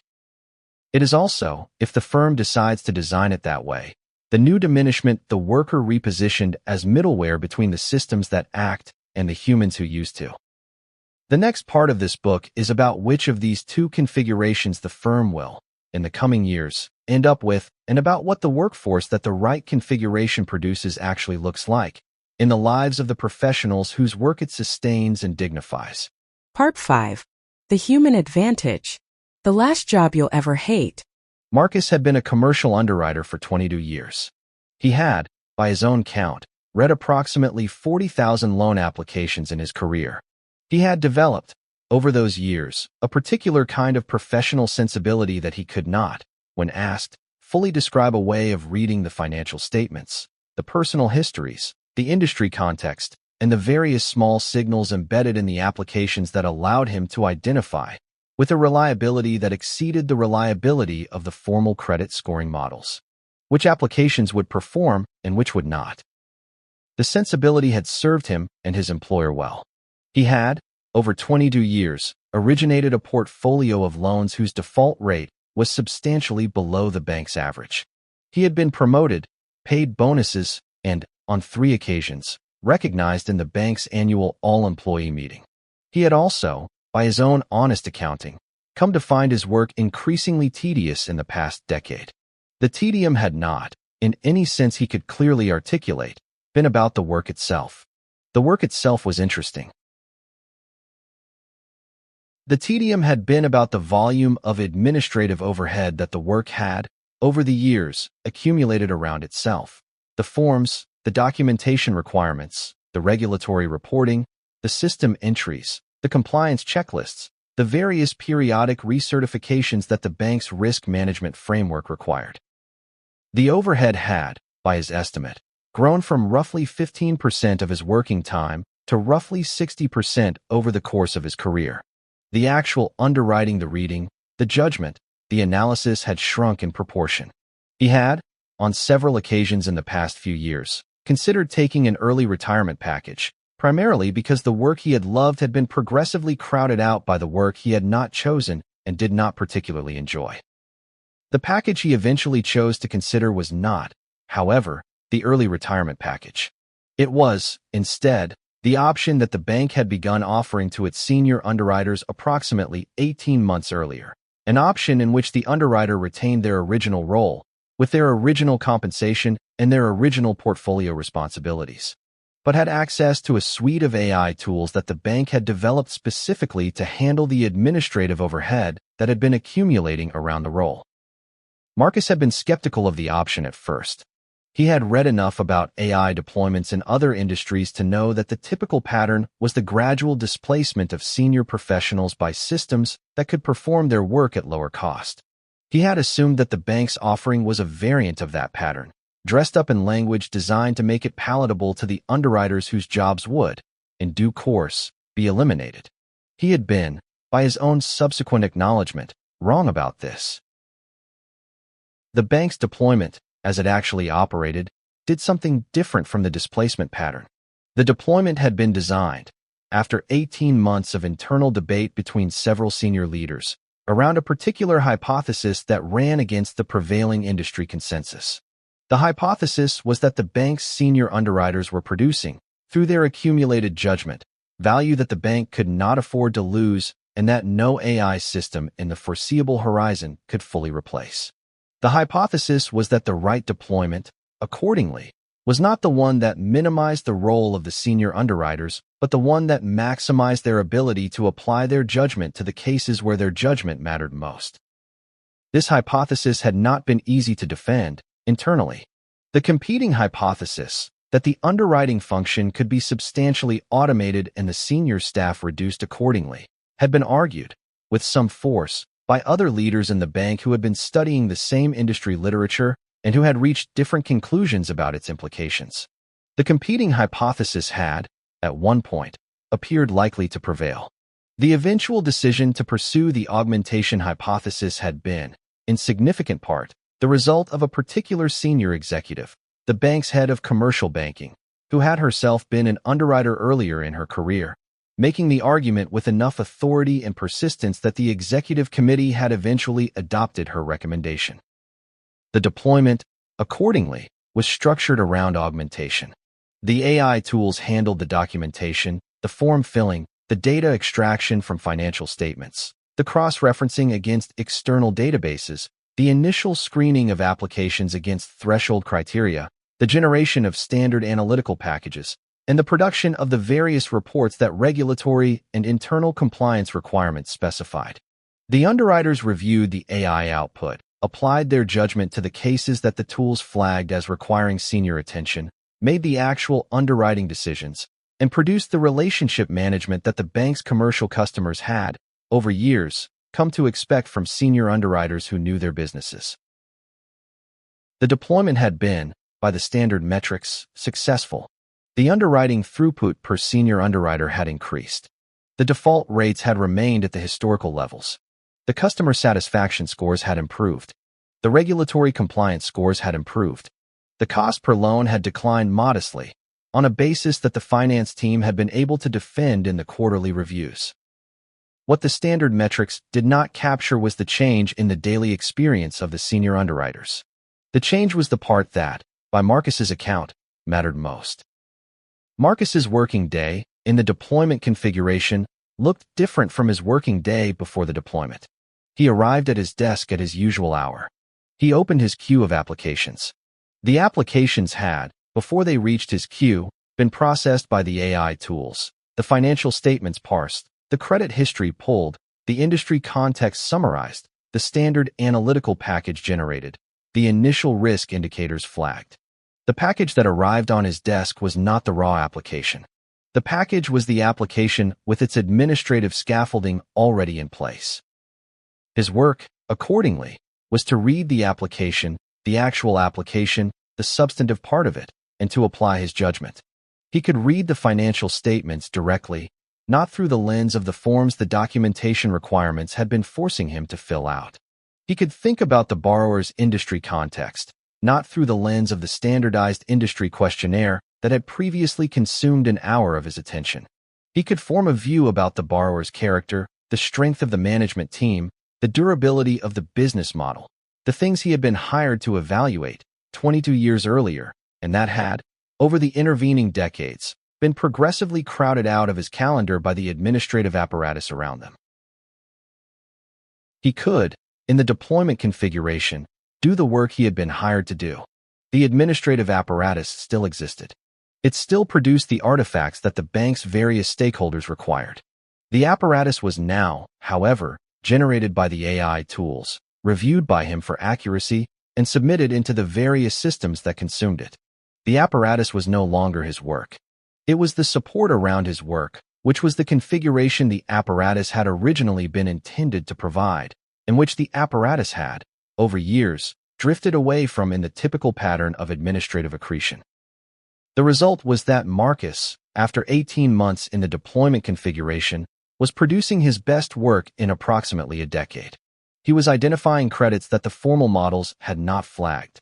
He was declining credits that the formal models had approved. He was building relationships with commercial customers in ways that had, in the prior configuration, been impossible because his calendar had not permitted the time the relationships required. He was, in his own private accounting, enjoying his work. He was not, in his own private accounting, planning to take the early retirement package. The work he had loved had returned.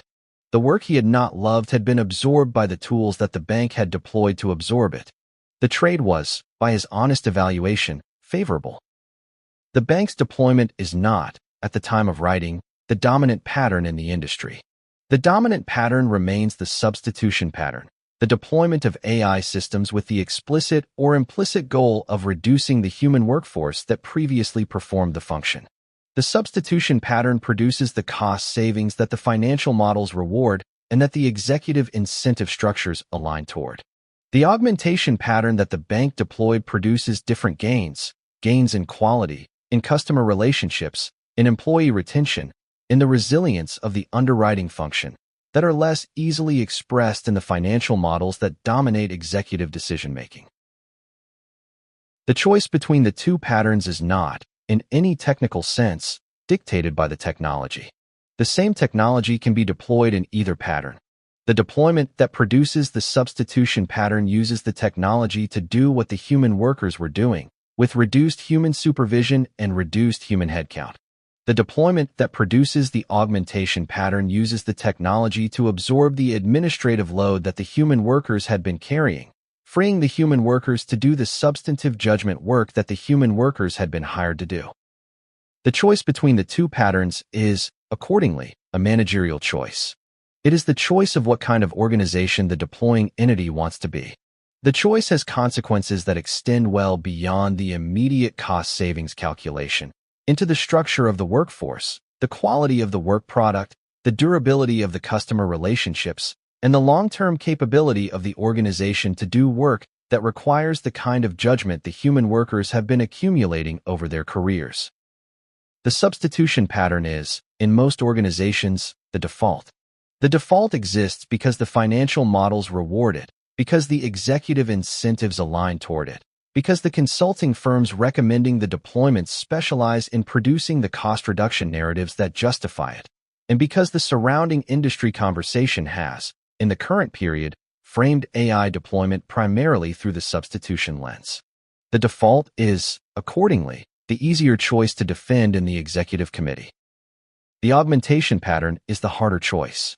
It requires the senior leadership to argue, in language the financial models do not easily accommodate, that the value of the human workforce extends beyond the productivity metrics, that the judgment the workforce has accumulated is a strategic asset rather than a cost line, and that the deployment should be designed around preserving and extending that asset rather than minimizing it.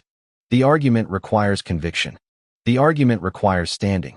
The argument requires, in many cases, the willingness to accept, in the short run, financial returns that are lower than the substitution pattern would produce, on the bet that the long-run returns will be higher.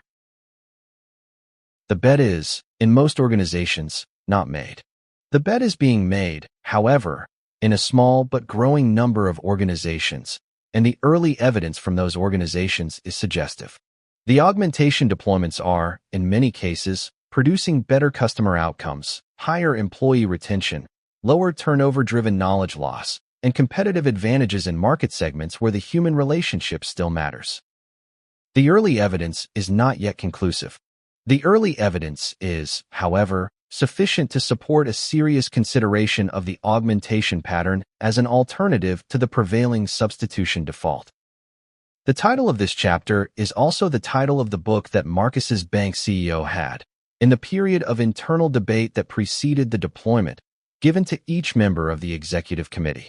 The book, written by a podcaster and a co-author who had been studying these dynamics for several years, had argued, at the time of its publication, that the choice between substitution and augmentation was the central choice of the current technology cycle, and that organizations that made the augmentation choice would, in the long run, outperform organizations that made the substitution choice.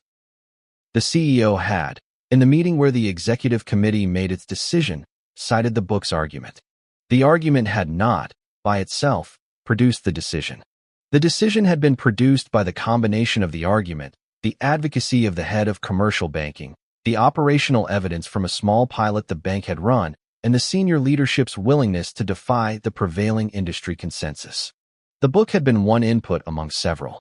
The book's title, however, had stayed with the executive committee. The phrase had captured something the executives had recognized about the work they themselves did, about the work the underwriters did, and about the work the bank's customers did. The phrase had, in particular, captured the recognition that work could be hated. The recognition was not, in the corporate vocabulary, frequently named. The vocabulary preferred terms like engagement and satisfaction that softened the underlying experience into measurable proxies. The phrase, by using the harder word, had named the experience the proxies were trying to capture. The naming had landed. The naming had, in the small way that words sometimes do in the lives of organizations, helped the executive committee make the decision it eventually made. The deployment that resulted is not, by any reasonable measure, a solution to the broader pattern this book has been describing. The deployment is a single bank, a single function, a single configuration of the technology. The dominant patterns elsewhere in the economy continue to operate. The substitution pattern continues to be the default. The dignity crises, the persona regimes, the fog of expectations, the silent reductions, the ethical debt, the mythos, these continue to be the conditions under which most professionals are currently working. The deployment is, however, a demonstration. The demonstration is that the technology does not, on its own, dictate the pattern. The pattern is dictated by the choices the deploying organizations make about how to use the technology. The choices are available. The choices have been made, in at least one bank, in a way that produced, for at least one underwriter, the recovery of the work he had loved and that the prior configuration had been taking away from him. The recovery is what this part of the book is about. The recovery is possible. The recovery requires choices that the prevailing corporate decision-making has, in most cases, not yet made. The choices are not, however, beyond the reach of the organizations that would have to make them. The choices are available. The remaining chapters will describe what the choices would look like, what they would require, and what the organizations that have made them can teach the organizations that have not. The last job you'll ever hate is not the same thing as the last job. It is the job you stopped hating because someone, somewhere, decided to design the work around what the work was supposed to be. The next chapter is about the broader argument the bank's deployment makes about the structural value of human judgment in the modern enterprise, and about why the organizations that have invested in it, in the current period, are quietly outperforming the organizations that have spent the same period substituting it away. Chapter 20. The Return of Human Value. The chief executive of the regional bank stood at the lectern in the company's annual investor day on a Tuesday morning in the third week of March and said something that, by the standards of the financial industry's current rhetorical environment, was unexpected. She said that the bank's senior leadership had concluded, after 2 years of careful review, that the bank's most valuable asset was its people, and that the bank's strategy for the coming decade would be built around the recognition that competent human judgment was, in the current technology cycle, becoming scarce in ways that the bank intended to invest in rather than economize on. The room received the statement with a particular kind of silence. The audience consisted of approximately 300 investors, analysts, and members of the financial press. The audience had heard, over the preceding several years, statements from many financial institutions about the strategic centrality of artificial intelligence, the operational efficiencies of automation, the productivity gains of digital transformation, and the various other narratives that the industry had collectively produced about the role of technology in the future of banking. The audience had not, in any meaningful number of recent investor days, heard a senior executive of a major financial institution describe competent human judgment as the bank's most valuable asset. The silence held for approximately 3 seconds. The CEO continued with the substantive content of her presentation, which described, in some detail, the operational practices the bank had adopted, the investments the bank had made in its workforce, the technology deployments the bank had completed in the augmentation rather than the substitution configuration, and the financial performance that the combination of these practices had produced over the prior 2 fiscal years. The financial performance was strong. The performance was, in fact, somewhat stronger than the performance of comparable regional banks during the same period. The analysts present produced, over the following 2 weeks, a series of reports that addressed the bank's strategy. The reports were, in their aggregate, mixed. Some of the reports praised the strategy as a thoughtful adaptation to the realities of the current cycle. Some of the reports questioned whether the strategy could be sustained against the cost pressures the broader industry was facing. Some of the reports expressed concern that the bank was, by its strategic positioning, accepting structurally lower returns on equity than its peers, and that the acceptance would eventually catch up to it.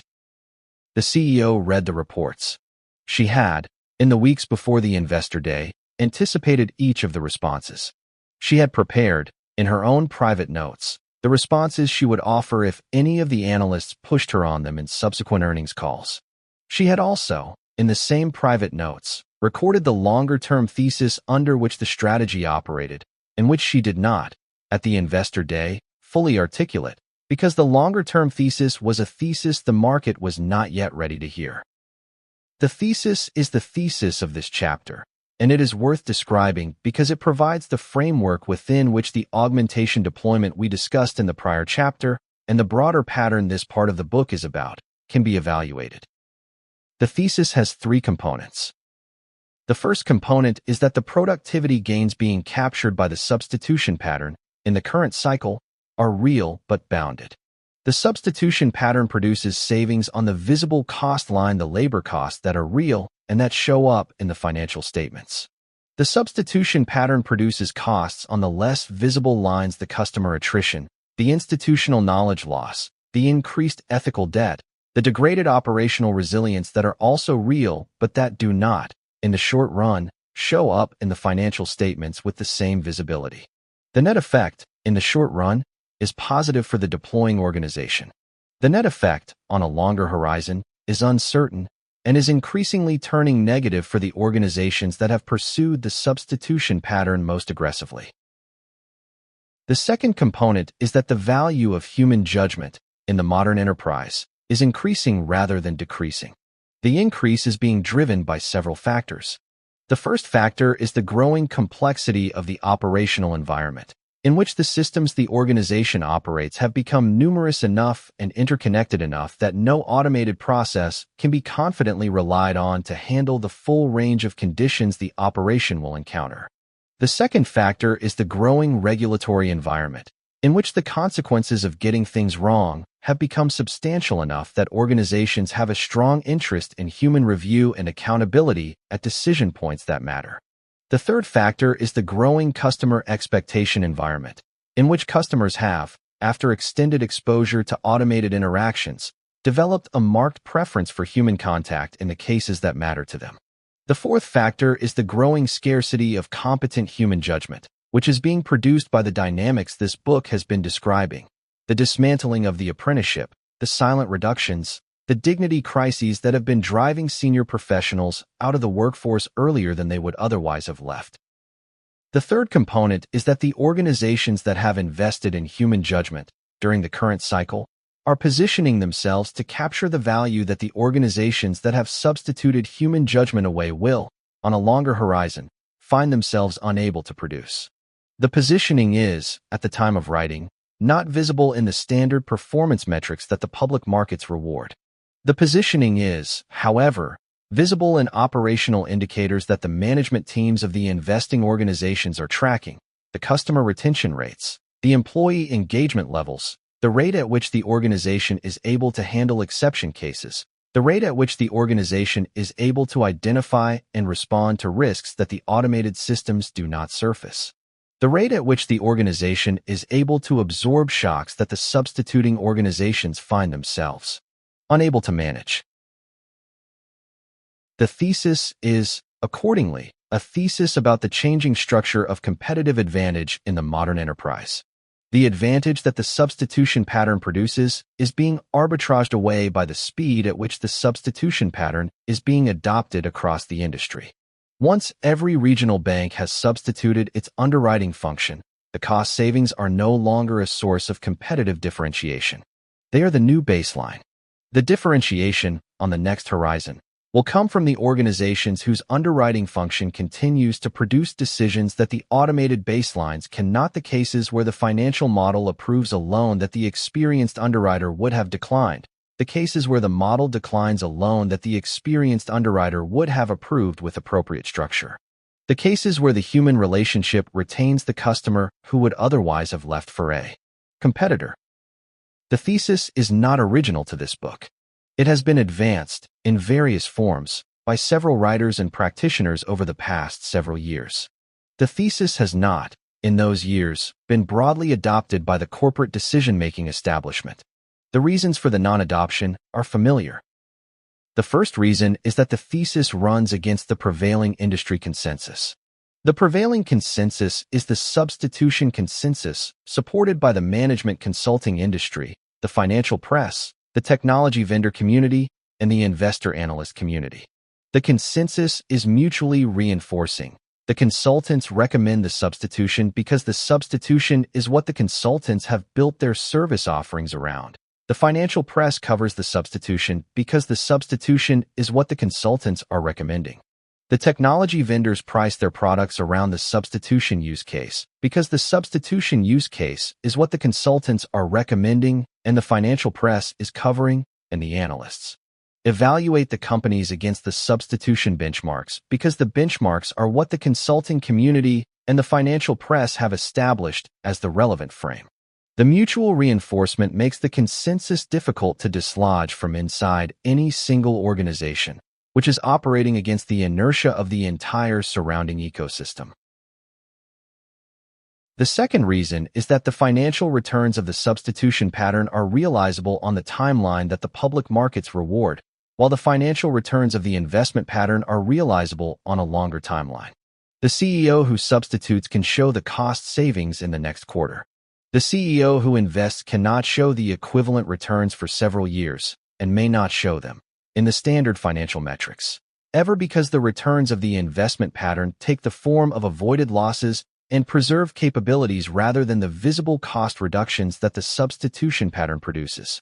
The CEO who invests is, accordingly, accepting a more difficult communications challenge with the markets in exchange for an operational positioning whose value is, in the long run, more durable, but whose value is, in the short run, less visible. The third reason is the personal calculation of the executives making the decisions. The executives are, in most cases, evaluated and compensated on the basis of metrics that reward the substitution pattern. The executives who substitute earn the bonuses that the metrics produce. The executives who invest do not earn the same bonuses, because the metrics do not reward the investment in the short run, even when the investment is the strategically correct choice. The personal calculation, accordingly, aligns with the substitution pattern for most of the executives in most of the organizations that would otherwise be candidates for the investment pattern. The personal calculation can be overridden by a strong enough strategic conviction, but the override is, in most cases, not made. The CEO of the regional bank was, in the period after her investor day, asked by several of her peers in the industry how she had arrived at her strategy. The conversations took place in the various venues where senior banking executives meet: industry conferences, regulatory dinners, board meetings of trade associations. The conversations were, in nearly every case, private. The peers who asked the question did not, in most cases, want the conversation to be visible to their own boards or their own analyst communities, because the question implied an interest in a strategy that ran against the consensus their own organizations had adopted. The CEO answered the question, when it was asked, with some version of the following. She had spent the prior 2 years observing the operational evidence from her own bank and from peer institutions, and she had concluded that the substitution pattern was, on the available evidence, producing returns that were lower than the substituting organizations were claiming, and that the returns were declining over time as the institutional capabilities of the substituting organizations degraded. She had concluded that the investment pattern, while harder to defend in the short run, would produce returns that were higher on the longer horizon, and that the bank's board had given her the latitude to operate against the consensus on the basis of her assessment. The latitude, she would acknowledge, was not available to most of her peers. The boards of most of her peers had been operating in the consensus environment for long enough that the consensus had become the default. The default could be overridden only by a board that was willing to entertain the possibility that the entire industry had collectively miscalibrated its strategy, and that the bank in question was prepared to position itself differently. The boards that were willing to entertain this possibility were, at the time of writing, few.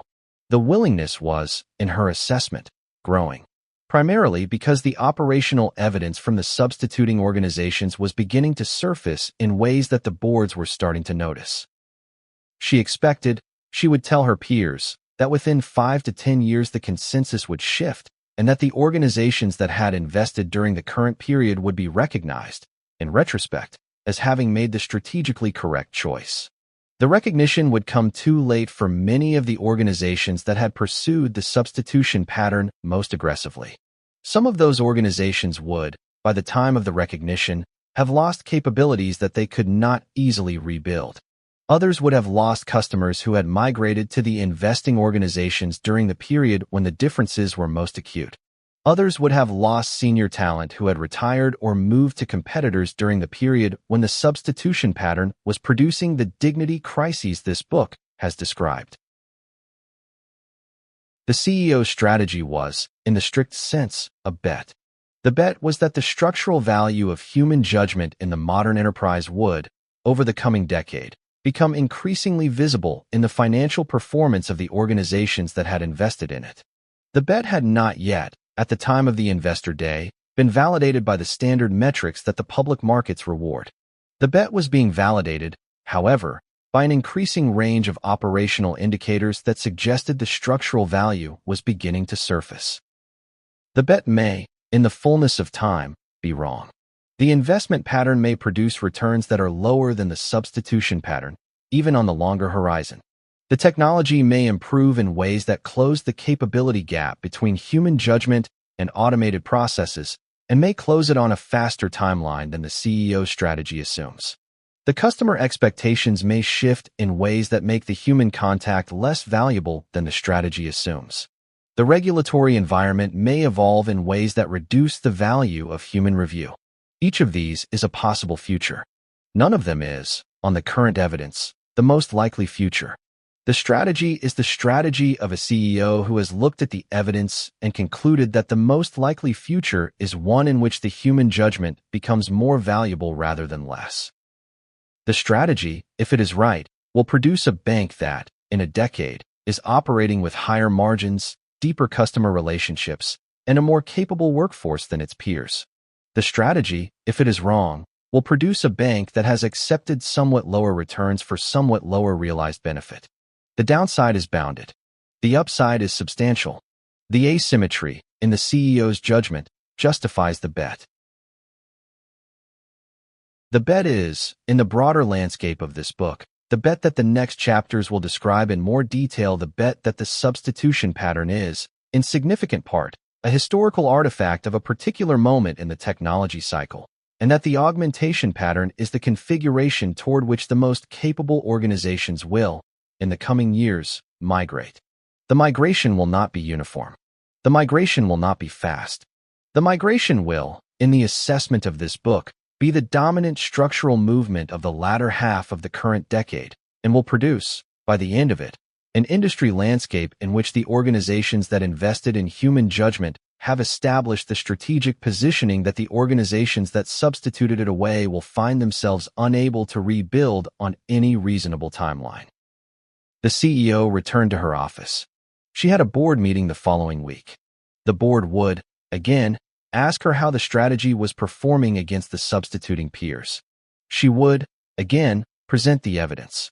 The evidence would, again, be mixed in the standard metrics and clear in the operational indicators. The board would, again, support the strategy. The strategy would, again, continue. Value that is structural is value that does not depend on the cycle. It depends, instead, on the slow, accumulating evidence of the people who decided to bet against the cycle when the cycle was loudest. The next chapter is about what that bet looks like in practice, about the operational decisions, the workforce investments, and the cultural commitments that organizations have to make in order to position themselves on the structural side of the bet, rather than on the cyclical side that the industry consensus is currently rewarding. Human resilience. The bank closure was announced on a Friday afternoon. The announcement came from the regulators rather than from the bank itself, which was, by the standards of the modern banking sector, a particular kind of signal about how the closure had been managed in its final days. The bank had been one of the largest regional institutions in its market. The bank had been, for the previous 3 years, an aggressive adopter of the substitution pattern this book has been describing. The bank had reduced its customer service workforce by 68%, its underwriting workforce by 41%, and its branch staff by 53% over the period. The cost savings had been booked. The cost savings had appeared in the quarterly reports. The cost savings had been celebrated by the analyst community. What had not appeared in the quarterly reports, in any form that the analyst community had registered, was the slow erosion of the bank's operational capacity to handle the unusual case. The handling of unusual cases had been, in the prior operational model, the implicit responsibility of the experienced staff whom the substitution program had reduced.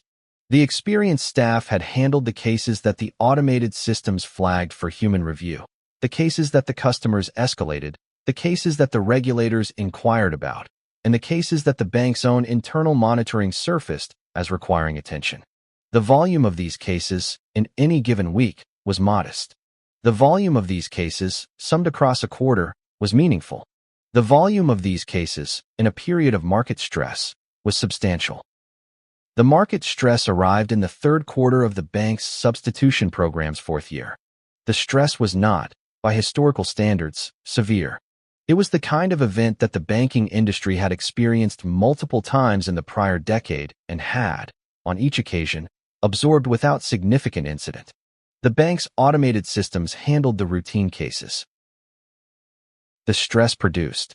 The bank's automated systems did not handle the non-routine cases the stress produced. The non-routine cases accumulated. The small, reduced human team assigned to handle them was, within a week, drowning. The cases continued to accumulate. The customers, by the second week, began to leave the bank in numbers the automated systems were also not equipped to manage. The deposit base began to contract. The contraction triggered the regulatory attention that, by the third week, had concluded that the bank could not absorb the cascade and had moved to managed closure. The closure was, in the formal sense, the bank's failure.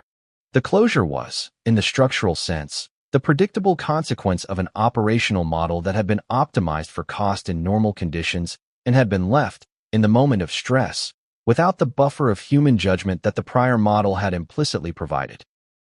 The phenomenon the bank's closure exemplifies is the phenomenon this chapter is about, and it is the phenomenon that the prior chapters of this part of the book have been building toward. The phenomenon is the divergence, in moments of stress, between organizations that have invested in human judgment and organizations that have substituted it away. The divergence is not visible in normal operating conditions. In normal operating conditions, the two kinds of organizations look broadly similar. They process similar volumes. They produce similar outputs. They have similar customer-facing experiences.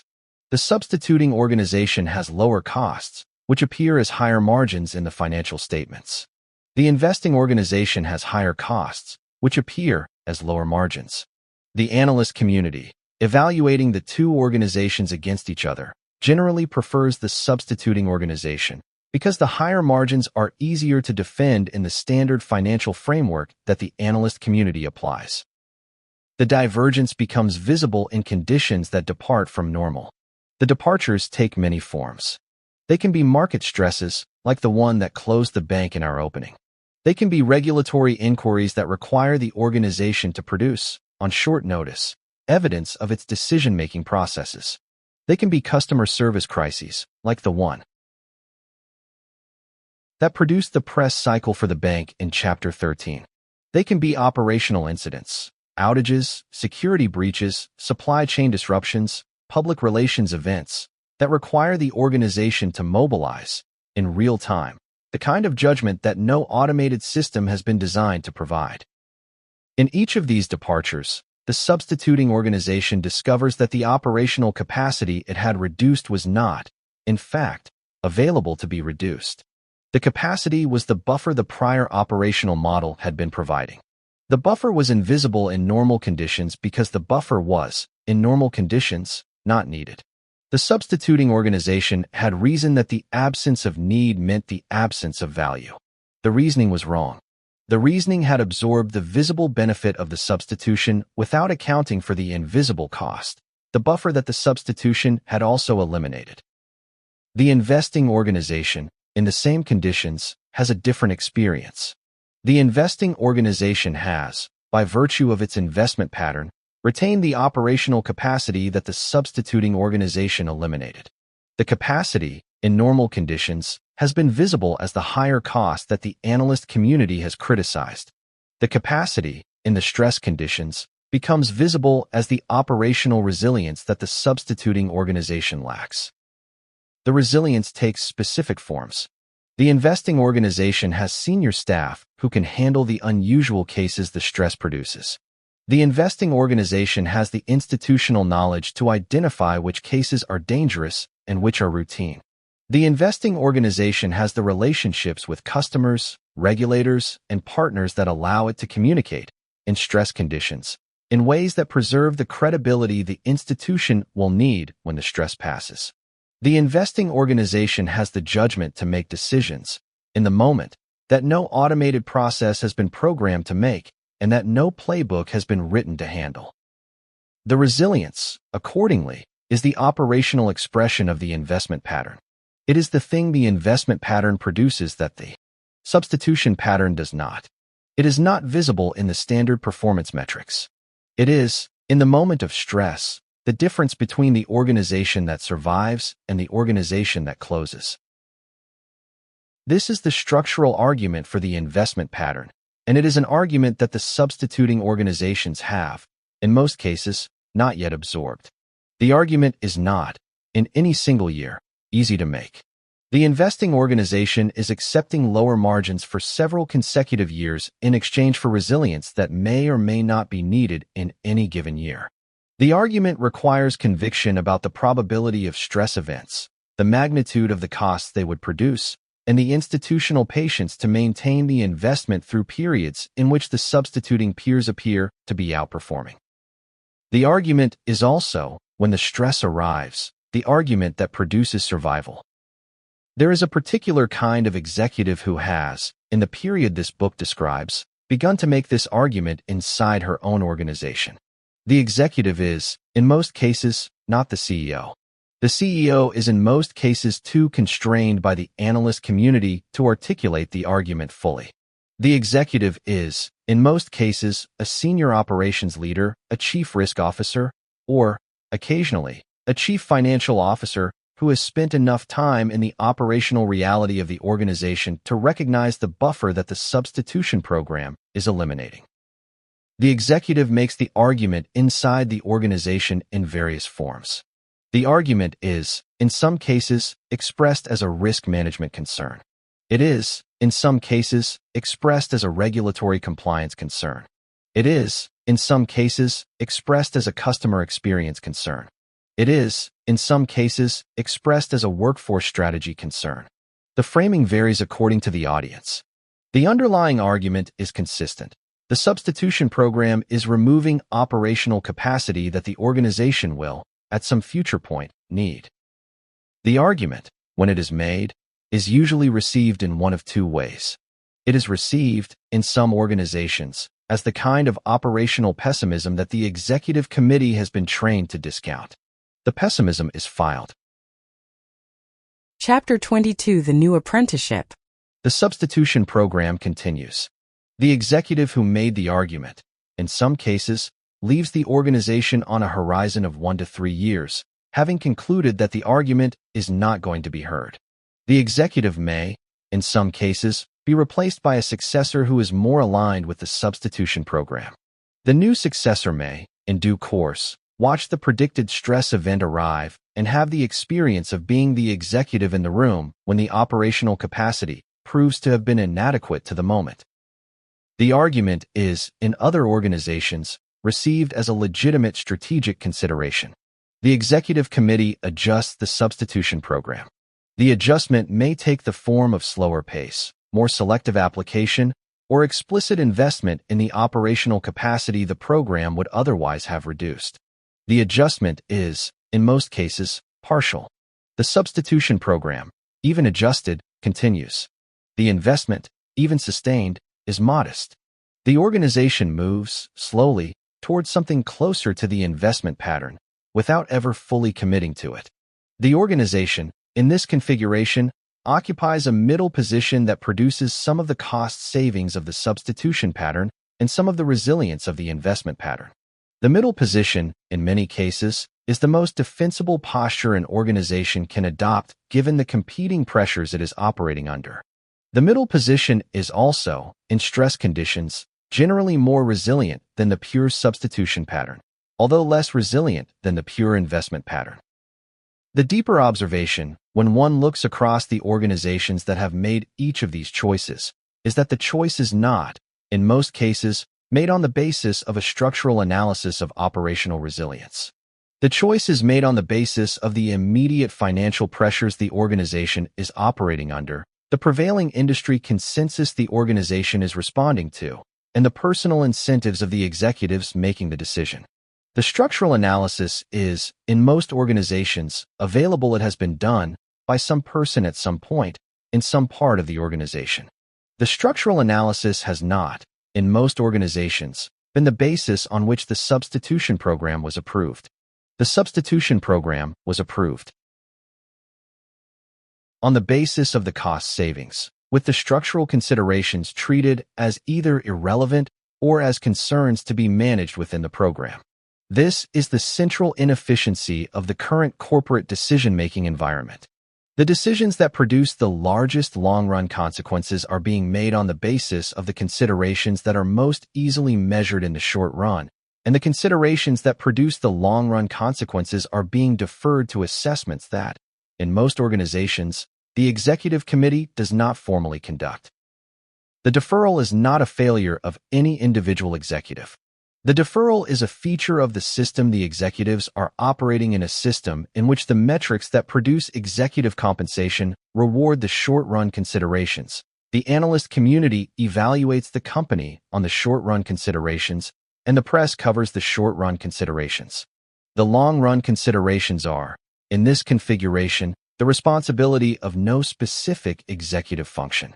They are, accordingly, in many organizations, the responsibility of no one. The cost of this configuration is paid, eventually, by the organizations that experience the stress events for which they have not prepared. The cost is paid, in some cases, by the customers whose deposits, claims, services, or relationships were dependent on institutions that proved unable to survive the stress. The cost is paid, in some cases, by the workforces whose employers closed under conditions that more resilient employers absorbed without difficulty. The cost is paid, in many cases, by the broader economic environment in which the closures occur, which experiences the cascading effects of institutional failures that, in retrospect, were predictable and preventable. The bank that closed in our opening had, in its final operational review 3 months before the closure, received a report from its head of operations that had warned, in measured language, of the operational capacity erosion that the substitution program was producing. The report had been read by the executive committee. The committee had acknowledged the report's concerns. The committee had, on the basis of the analyst community's continued preference for the cost savings narrative, declined to adjust the substitution program. The committee had requested that the head of operations develop a more detailed assessment of the operational capacity gaps and present it at the next operational review, which had been scheduled for the quarter following the stress event that, by the time of the next review, had produced the closure. The head of operations was, after the closure, asked by a journalist what she would have wanted the executive committee to do differently. Her answer, which was published in the journalist's subsequent profile of the closure, was that she had wanted the committee to recognize that the substitution program was not, as it had been framed, an efficiency initiative. The program had been, in her assessment, a resilience reduction. The committee had not made the reframing. The committee had not, by her account, been equipped to make the reframing, because the framing was the framing the prevailing industry consensus had supplied, and the committee had absorbed the framing along with the rest of the consensus. The framing matters because the framing determines what the executive committee can see. A program described as an efficiency initiative is evaluated against efficiency metrics, which it will, in nearly all cases, satisfy. A program described as a resilience reduction is evaluated against resilience metrics, which the same program will, in many cases, fail. The same program, evaluated under the 2 different framings, produces opposite conclusions about whether it should proceed. The choice of framing is, accordingly, the choice that determines the outcome of the evaluation. The choice of framing is, in most organizations, made by the executives who designed the program, in language that supports the program's continuation. The investing organization, in stress conditions, looks like a different kind of institution. It absorbs the volume the stress produces. It handles the unusual cases. It communicates with its customers, its regulators, and its partners in ways that preserve its credibility. It emerges from the stress, in many cases, in a stronger competitive position than it occupied before the stress, because the comparison between its own performance and the performance of its substituting peers has, in the stress, become visible in ways that the prior period's analyst reports had obscured. The competitive advantage, accordingly, is realized at the moment the stress event resolves. The substituting peers, in the post-stress period, find themselves either closed, regulated, restructured, or operating under significantly reduced terms. The investing organization is operating, in this same period, with substantially less competition than it faced before the stress. The pricing power, the customer acquisition opportunities, and the workforce recruiting opportunities the post-stress period offers are, in many cases, more valuable than the cost differential the investing organization accepted in the pre-stress period. This is the asymmetric return that the investment pattern produces. The return is not visible during normal conditions. The return is, in stress conditions, substantial. The asymmetry favors patience. The asymmetry favors conviction. The asymmetry favors the organizations that are willing to underperform the consensus during the period in which the consensus is rewarding the substituting peers. The asymmetry is, in the assessment of this book, the central feature of the current cycle. The cycle is rewarding substitution. The cycle will, in due course, end. The organizations positioned to capture the post-cycle returns are the organizations that, in the cycle's loud middle period, are accepting the underperformance the consensus rewards them with. The bank that closed had been, in the cycle's middle period, near the top of the analyst community's preference list. The bank that survived the same stress, 3 regions over, had been near the bottom. The rankings, in the post-stress period, reversed. Resilience is what you do not see until you need it. It is also what you can no longer build after you have decided you do not need it. The next chapter is about how organizations that have decided to build this back actually do so, about the operational practices, the workforce development models, and the institutional commitments that produce the human capacity the prior chapters have been describing as the lost transmission mechanism of the modern profession. The pair was working at a single desk, which was, in the current configuration of the firm's office, a deliberate choice rather than the inevitable consequence of space constraints. The senior engineer was in her mid-50s. The junior engineer was 26. The senior engineer had, over her career, designed systems that the firm's largest clients had relied on for the past decade. The junior engineer had, by her own count, 6 months of professional experience and a graduate degree in computer science from a respected program. The system they were working on was the kind of system that, in earlier configurations of the firm, would have been designed by the senior engineer alone, with the junior engineer assigned to implement portions of the design under the senior engineer's supervision. In the current configuration, the system was being designed by both of them, in real time, in conversation, with an AI assistant running on the laptop in front of them that was handling the routine portions of the work, the boilerplate code, the configuration files, the documentation drafts, the test scaffolding, and the various administrative artifacts that the firm's engineering process required. What the AI assistant was not handling was the design conversation. The design conversation was being conducted between the 2 engineers. The senior engineer was thinking through the system's structure aloud, in language that the junior engineer was being asked to understand and, increasingly, to contribute to. The junior engineer was asking questions, sometimes naive questions, sometimes sharp questions, and, on a growing number of occasions over the 6 months she had been working with the senior engineer, questions that surfaced considerations the senior engineer had not, until the question was asked, fully articulated. The pair was doing, in this configuration, 2 things simultaneously. They were producing a system, which was the work the firm was paying them to do. They were also producing a junior engineer, which was the work the firm had explicitly committed to as part of its workforce development strategy.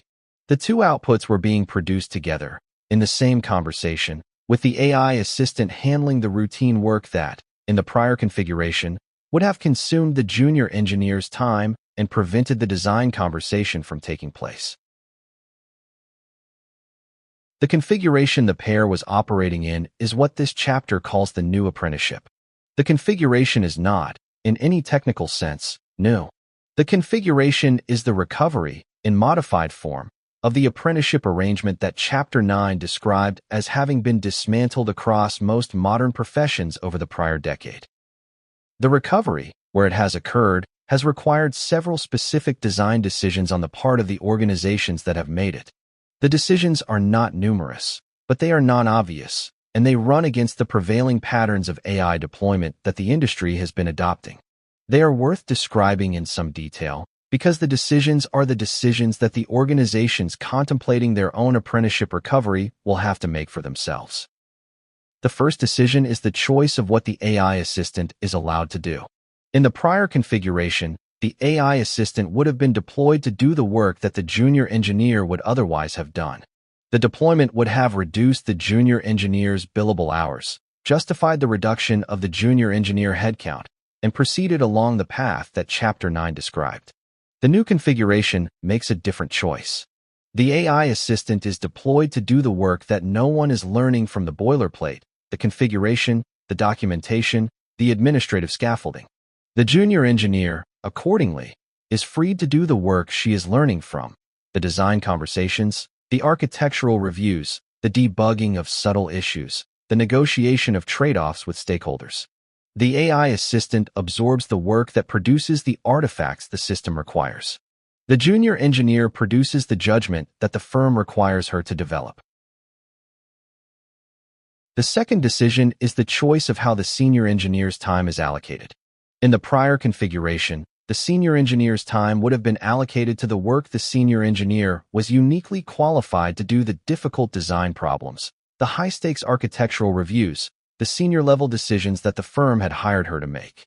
The pairing time with junior engineers would have been treated as a cost deduction from the senior engineer's billable hours, justified only when the firm could not avoid it. The new configuration treats the pairing time as the senior engineer's most important work. The work is the work of transmission. The transmission is the work the firm is, over the long horizon, most dependent on. The firm's investment in the senior engineer is, accordingly, an investment in her capacity to produce the next generation of senior engineers, not just in her capacity to produce the current generation's deliverables. The third decision is the choice of how the pairing time is measured. In the prior configuration, the firm's measurement systems would have rewarded the senior engineer for the billable hours she produced and would have, implicitly, penalized her for the time she spent on activities that did not produce billable hours. The new configuration adds new measurement categories. The senior engineer is now measured on the development trajectory of the junior engineers she works with, on the skills they acquire, the judgments they begin to make, the trajectory toward independence they demonstrate over the course of their tenure. The new measurement does not replace the billable hours measurement. The new measurement supplements it, in a way that aligns the senior engineer's incentives with the firm's long-term workforce capacity rather than only with the firm's short-term revenue. The fourth decision is the choice of how the firm explains itself to its clients. In the prior configuration, the firm would have been at pains to assure its clients that all of the work the firm delivered was performed by experienced senior engineers, and that the junior engineers, where they appeared at all, did so in carefully supervised roles that did not put the client's deliverables at risk. The new configuration takes a different posture. The firm tells its clients, explicitly, that some portion of the work on their engagements is being performed by junior engineers under senior supervision, that this is the configuration the firm has chosen because it produces both the deliverables the client requires and the next generation of senior engineers the client will, in due course, also require, and that the client is, in choosing this firm, supporting the long-term capacity of the professional ecosystem the client itself depends on. The fourth decision is, in many cases, the hardest. Most clients have, over years, been conditioned to expect the prior framing. Most clients have, in their procurement processes, written contracts that specify the seniority levels of the staff who can perform their work. Most clients have not, in their decision-making, considered the long-run consequences of an industry-wide procurement preference that systematically reduces the demand for junior-level work and, accordingly, dismantles the apprenticeship that produces the senior-level work the same clients require. The firm that explains itself to its clients in the new framing is, accordingly, asking the clients to think differently about what they are buying. Some clients do. Many do not. The configuration the new apprenticeship requires is, in most respects, more expensive in the short run than the substitution alternative. The senior engineer's time is being allocated to development work rather than billable work. The junior engineer is being developed at a pace that, in early months, produces lower deliverable output than a fully automated configuration would. The firm is accepting some margin compression in exchange for workforce capacity that will, in due course, produce the senior engineers the firm will need in 5 and 10 years. The configuration is, accordingly, an investment. The investment is justified by the same structural argument we considered in the prior chapter, that the value of competent human judgment is increasing, that the supply of competent human judgment is decreasing as the prior apprenticeship dismantles, and that the firms that have invested in the new apprenticeship will be the firms positioned to provide that judgment when the surrounding industry can no longer. The structural argument is, again, not visible in the short-run financial metrics. The structural argument is visible in operational indicators. The rate at which the firm's junior engineers progress to independent contributor status, the rate at which the firm's senior engineers report satisfaction with their work, the rate at which the firm retains talent that competing firms with the substitution pattern have been losing. The indicators are real. The indicators are not, in the standard reporting framework, prominent. The firms that track them are tracking them deliberately on the basis of a strategic commitment to the configuration they have chosen. The pair we began with had been working together for 6 months at the time of writing. The junior engineer had, over those 6 months, progressed from the kind of junior engineer who could implement under supervision to the kind of junior engineer who could, on a growing number of specific problems, lead the design conversation with senior input rather than the other way around. The progression was slower than the firm had originally projected. The progression was, however, occurring on a trajectory that suggested the junior engineer would, by the end of her second year, be producing the kind of work that the firm's senior engineers had previously taken 5 or 6 years to produce. The compression of the timeline was not the result of the junior engineer being more capable than her predecessors. The compression was the result of the configuration of her work. She was spending her time on the activities that produced the judgment the senior engineers had taken 5 or 6 years to develop.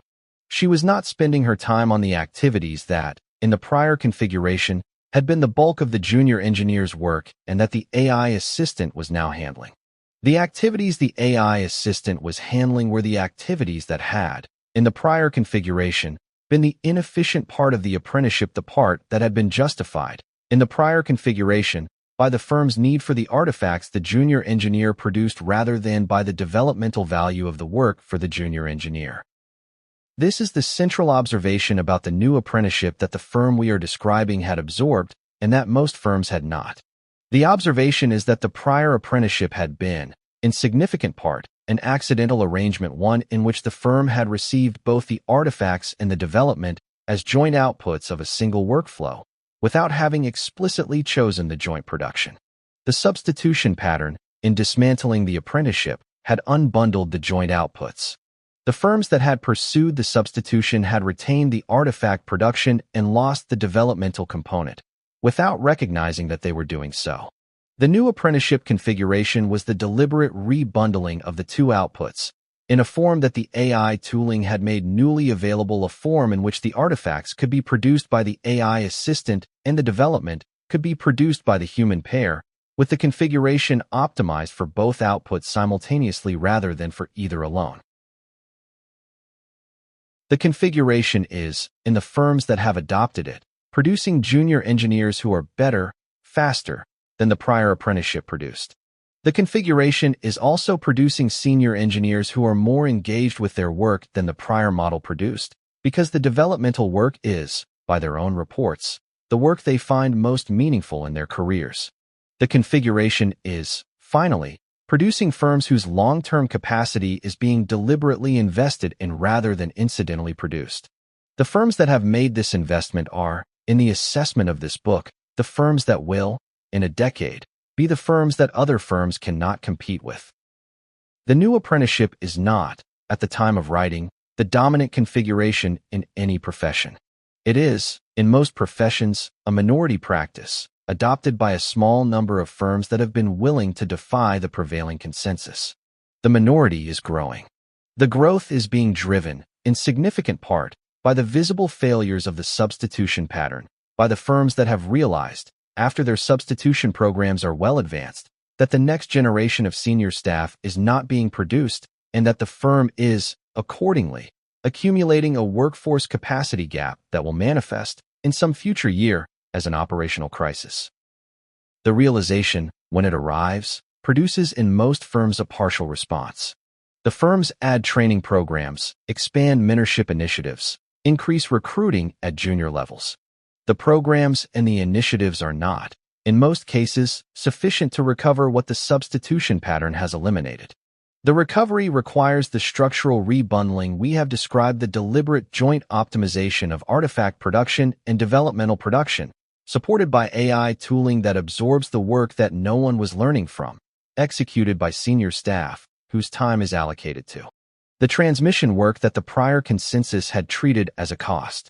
The structural rebundling is available. The structural rebundling is being adopted, slowly, by the firms that have absorbed both the lessons of the substitution pattern's failures and the lessons of the augmentation pattern's successes. The firms doing this work are, in the broader landscape, the firms positioning themselves for the post-cycle environment that the next chapter will close the book by describing. The new apprenticeship is the old apprenticeship. It is the old apprenticeship done deliberately, with the right tools, by people who have understood why the apprenticeship was needed and have chosen to rebuild it on terms the prior configuration had let slip away. The final chapter is about what this looks like when it is the dominant configuration rather than the minority one, about the workforce that the recovery of the apprenticeship produces, the institutions the workforce makes possible, and the closing argument about the human work that the technology, properly deployed, can finally allow people to do. The human workforce. Maya, the recruiter from the first chapter, was still at her desk at 6:47 on a Tuesday evening, but the work in front of her was different. The dashboard was open. The queue was running. Applications were arriving. The number in the corner of her screen had grown to 4,000 and change over the course of the day. Of those, 23 had been advanced to her for personal review. She had read each of them, the actual resumes, the actual cover letters, the actual portfolios. She had taken notes. She had, in 3 cases, requested additional information from the candidate. In 2 cases, she had reached out to the hiring manager with specific observations about how the candidate's profile fit the team. In 1 case, she had identified a candidate whose profile, on the surface, did not match the role's stated requirements, and whose actual experience suggested an unusual fit that the formal criteria had not captured. She had advocated for the candidate to the hiring manager. The hiring manager, after a conversation she had set up that afternoon, had agreed to interview the candidate. The system that filtered the 4,000 applications down to the 23 that reached her desk was the same system that, 3 years earlier, would have made the entire decision on its own. The system had been redesigned, in the intervening period, to a different specification. The new specification was that the system would identify candidates who might be worth a human's attention and would surface them, with the relevant context, to a recruiter whose job was to apply the judgment the system was explicitly not equipped to apply. The system was now a filter that worked for Maya rather than around her. The candidates the system surfaced were candidates Maya could meaningfully evaluate. The candidates the system declined were candidates whose declination Maya could spot-check, audit, and override. Maya's work had become, in the new configuration, the work she had been trained for. The work of judgment. The work of reading a person rather than parsing a document. The work of finding the candidate the formal criteria would have missed and advocating for her with the hiring manager who would, on his own, have moved past her without noticing. The dashboard was still running. The queue was still long. The work was now meaningful. Daniel was no longer in the back row. The engineer who had spent the all hands of Chapter 2 not acknowledging the COO slide on operational excellence was, by the time this book was being completed, the director of platform engineering at a different company. He had moved 18 months earlier, after a conversation with his manager in which the manager had been unable to explain what operating at the next level would actually look like in his job. He had concluded, in the weeks after the conversation, that the company he was at had become a company in which his work was no longer legible to the people responsible for evaluating it, and that the legibility was unlikely to return. The company he had moved to had, in its own internal conversations, made the structural choices this book has been describing. The company had committed to the augmentation pattern. The company had retained its senior engineers. The company had rebuilt, in the previous 3 years, the apprenticeship program that the prior management team had partially dismantled. The company had not, in any of its public communications, made a great deal of these choices. The company had, in its operational reality, organized itself around them. Daniel's work, at the new company, was the kind of work the back row of the all-hands could not, in retrospect, have predicted he would be doing. He was leading the engineering team that was building the platform on which the company's customer service operations had been redesigned. The platform was an augmentation platform. It supported the customer service representatives the company employed. It did not replace them. The representatives, with the platform, were producing customer outcomes that the company's prior substitution pattern operations had been unable to produce. He had not, on his desk, a productivity dashboard of the kind that had defined his earlier career. He had instead a different kind of dashboard, one his team had built deliberately, that tracked the outcomes the company actually cared about: the customer retention rate, the resolution depth, the employee tenure curves, the rate at which complex cases were being handled by the system the team had built. The dashboard was, by his honest evaluation, a useful tool. The dashboard was not the work. The work was the work. The dashboard was the support around it. Helen, the operations lead whose stretch goals had not previously been definable, had, in the new configuration, definable goals. The change had come from her manager, who was the kind of manager Chapter 5 described as rare. The manager had told her, in her annual review, exactly what she was being evaluated on. The manager had committed, in writing, to the criteria the evaluation would apply. The manager had refused to inherit the fog she had been previously asked to pass downward. The manager was, in the company's broader structure, professionally vulnerable in the ways the chapter described. She had also, by her own choice, decided to take the vulnerability rather than to participate in the system that produced it. Helen, accordingly, knew what she was working toward. She knew when she was succeeding. She knew when she was falling behind. She knew, at the end of each quarter, whether the quarter had been a good one or a difficult one, in terms that she could explain to her family and to herself, and that did not require her to interpret the language of the modern enterprise into the language of actual accomplishment. The fog had not, in the surrounding organization, fully lifted. The fog had lifted, in her team, because her manager had chosen to lift it. The choice was a gift. The gift was unevenly distributed across the company. Helen, in her own management of the team she supervised, had decided to make the same choice. The choice was, by her experience, more sustainable than the fog had been. The choice was also, by her experience, what management was supposed to be in the first place. Priya was no longer doing call center work. The customer service representative whose late-night call had produced an empathy score below threshold had, in the intervening period, been promoted into a role on the team that was redesigning the company's customer service operations. The team had been formed in the aftermath of the press cycle that Chapter 13 described: the regulatory inquiries, the customer churn, the realization by the company's senior leadership that the prior deployment had produced a configuration that could not be sustained. The redesigned operations were the augmentation configuration. The AI tools the company had built handled the routine cases. The senior customer service representatives, the ones the prior reduction program had not yet been able to eliminate, handled the cases the tools flagged for human attention. Priya, on the redesigned team, had argued for the inclusion of specific case categories on the human attention list. The categories included the cases that involved elderly customers, customers in financial distress, customers whose accounts had unusual patterns, and customers whose tone, in the prior data the team had reviewed, had suggested that the routine response would not be adequate. The team had implemented the categories.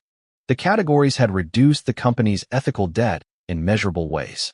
The company's regulatory situation had stabilized. The customer churn had reversed.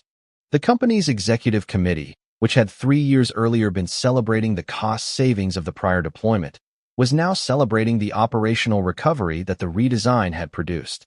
The celebration did not, in any of the company's public communications, fully acknowledge that the recovery had required the reversal of the prior deployment. The acknowledgement did not need to be public. The acknowledgement was, inside the team that had built the redesign, complete. Priya had not been informed, when the prior deployment was being planned, of the use to which her work was being put.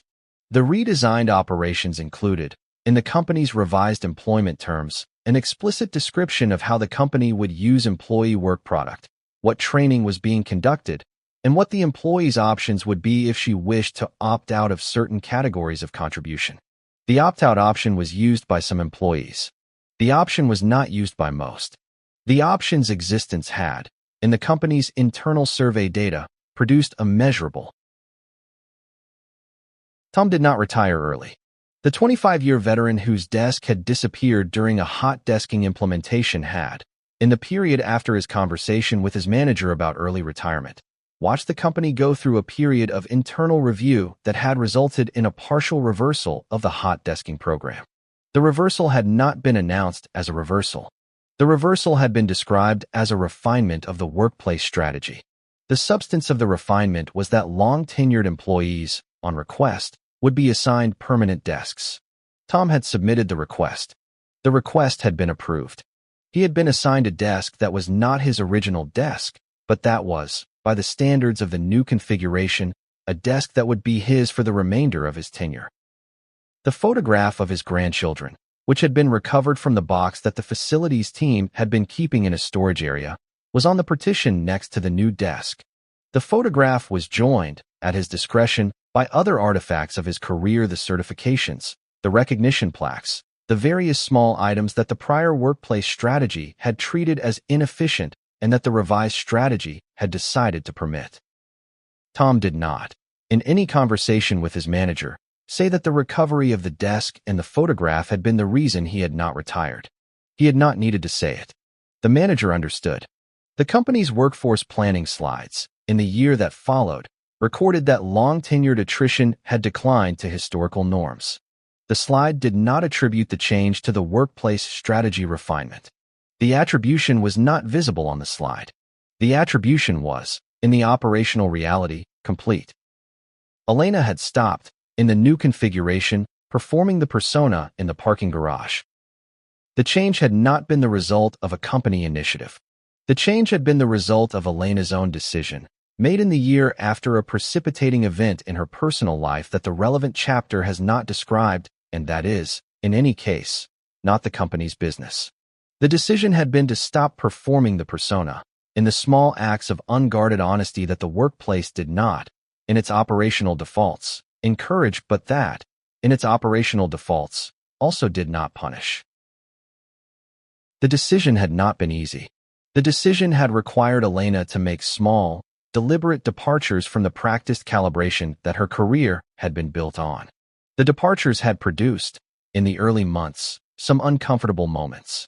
The departures had produced, over a longer horizon, a noticeable change in her energy at the end of each workday. The change was the change of a person who was no longer paying the cost of the persona at the rate she had been paying it. The cost, reduced, had become a recoverable amount on a recoverable timeline. She had, in her own private accounting, recovered some of the version of herself that the persona had been displacing. The recovery was incomplete. The recovery was, by her honest evaluation, more than she had expected to recover when she had begun the project. The recovery was available to other professionals at the company who chose to attempt it. Some of them, observing her example, had begun their own attempts. The cumulative effect on the company's culture had been small. The cumulative effect, in the lives of the individuals involved, had been substantial. The first-year associate was, at the time of this writing, no longer a first-year associate. The associate had completed her first year at the firm under the configuration Chapter 9 described. The firm had, in the period since, adopted some of the practices the new apprenticeship chapter described. The adoption had been partial. The adoption had been internally contested. The adoption had, however, produced a configuration in which the associate's second year had been substantially different from her first.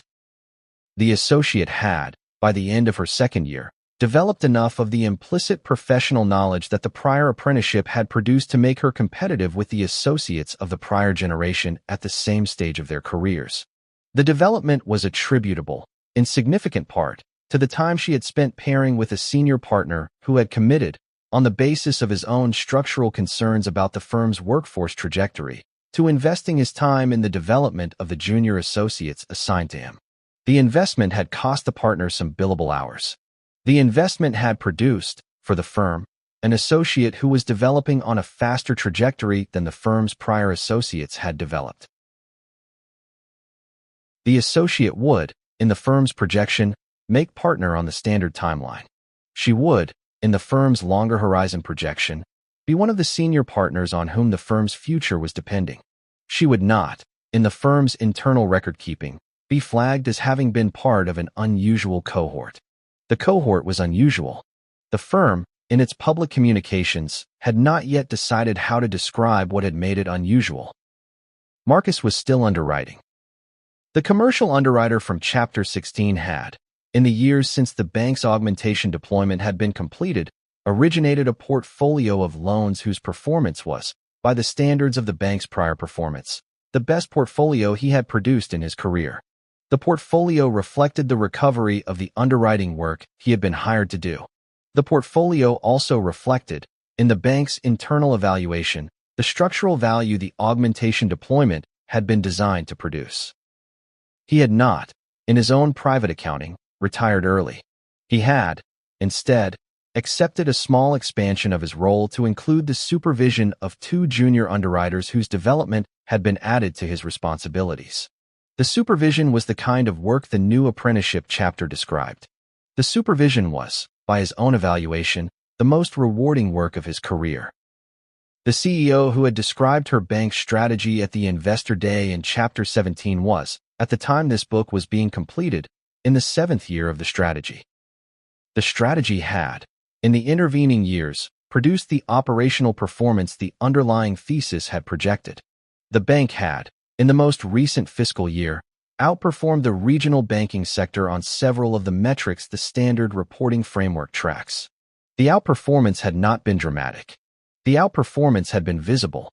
The analyst community had, in its most recent reports, begun to acknowledge that the bank's positioning was producing returns that the substituting peers were no longer producing.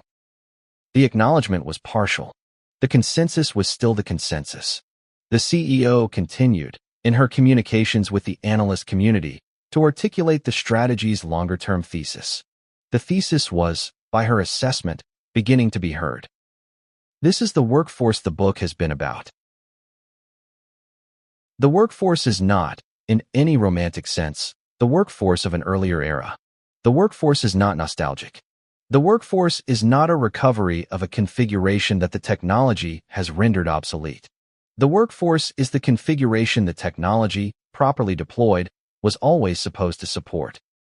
The configuration is a workplace in which the routine work is absorbed by the systems that are competent to absorb it, in which the human work is the work that requires the judgment, the relationships, the institutional knowledge, the developmental capacity, the resilience, and the dignity that the systems are not, in any of their current or foreseeable configurations, capable of providing.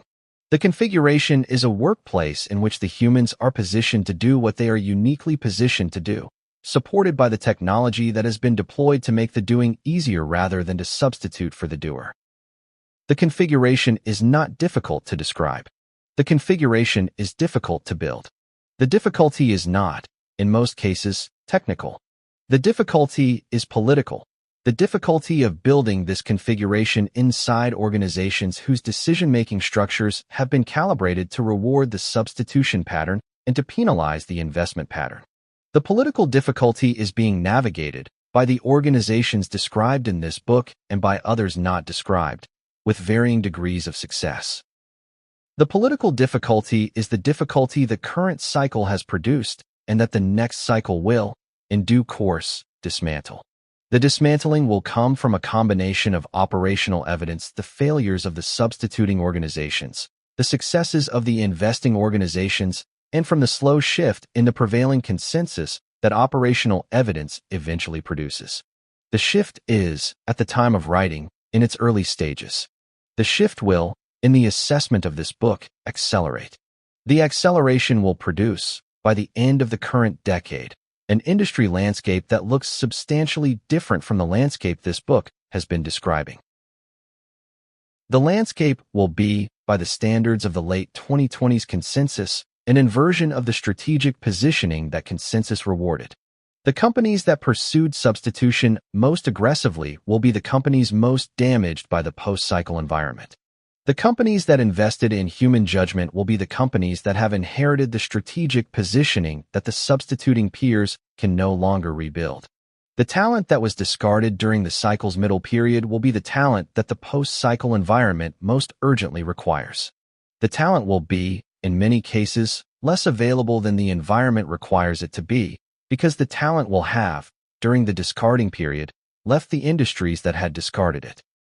This is the closing argument the book has been building toward.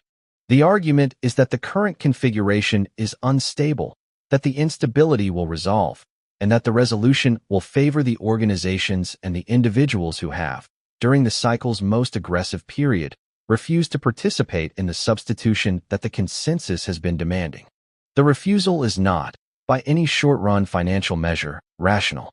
The refusal is, by the longer-run structural measure this book has been describing, both rational and necessary. The refusal is the human workforce. It is the workforce that does what the work requires, with the dignity the work deserves, supported by the technology that was always supposed to make the work better, not substitute for the people doing it.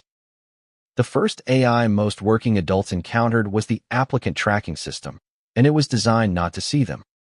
The next configuration will be different, because some of the people inside it will have chosen, against the prevailing consensus, to design it that way.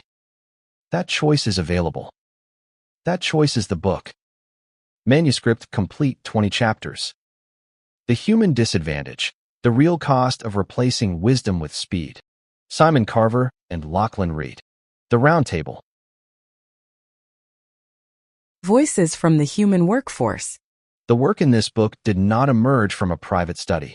It emerged from a sustained conversation across episodes of the Human Workforce podcast, across the field reporting that appears on thehumanworkforce.com, and across years of professional exchange among a group of practitioners who have spent their careers at the intersection of work, technology, leadership, and human consequence. The chapters that precede this section have, in many cases, drawn on observations these voices first articulated. The voices belong, in different ways, to the conversation the book has been part of. What follows is a brief introduction to each of them, in the order their work has shaped the argument. The authors. Simon Carver. Simon Carver is a leadership strategist, enterprise transformation advisor, and co-host of the Human Workforce podcast. Throughout his career, Simon has operated at the intersection of business strategy, organizational change, technology adoption, and workforce transformation. His work is focused on helping executives navigate periods of disruption while balancing innovation, governance, culture, and human performance.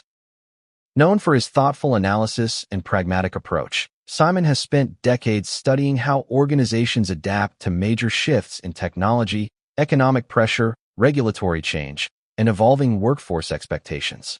His experience spans corporate leadership, operational transformation, risk management, strategic planning, and large-scale organizational redesign. As co-host of the Human Workforce podcast, Simon explores the profound impact artificial intelligence, automation, and emerging technologies are having on modern work. He is particularly interested in how leaders can embrace innovation without sacrificing trust, ethics, accountability, and the human relationships that drive successful organizations. Simon is recognized for his ability to translate complex business and technological concepts into practical insights that executives, managers, and employees can immediately apply. His perspective emphasizes that while technology may transform the mechanics of work, leadership, purpose, and human connection remain essential competitive advantages.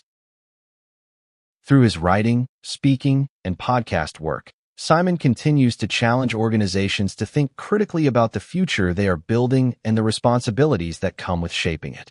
Lachlan Reed. Lachlan Reed is a technology futurist, innovation analyst, and co-host of the Human Workforce podcast. His work focuses on the evolving relationship between human capability and emerging technologies, particularly artificial intelligence, autonomous systems, digital ecosystems, and the future of enterprise work. With a career devoted to understanding technological disruption and its impact on society, Lachlan has become a trusted voice on how organizations can harness innovation while preparing for the profound changes it brings to jobs, skills, leadership, and culture. His expertise spans artificial intelligence, automation, digital transformation, cybersecurity, data-driven decision-making, and emerging workforce models. Lachlan is known for connecting technological advancements to their real-world human consequences. Rather than viewing AI solely as a productivity tool, he examines how intelligent systems are reshaping careers, organizational structures, learning pathways, and the social contracts that have traditionally defined employment. As co-host of the Human Workforce podcast, Lachlan helps audiences understand both the opportunities and risks associated with rapid technological change. His conversations explore topics ranging from agentic AI and workforce displacement to ethical governance, innovation strategy, and the future role of human judgment in increasingly automated environments. A passionate advocate for responsible innovation, Lachlan believes the most successful organizations of the future will be those that combine technological intelligence with human wisdom, creativity, adaptability, and ethical leadership.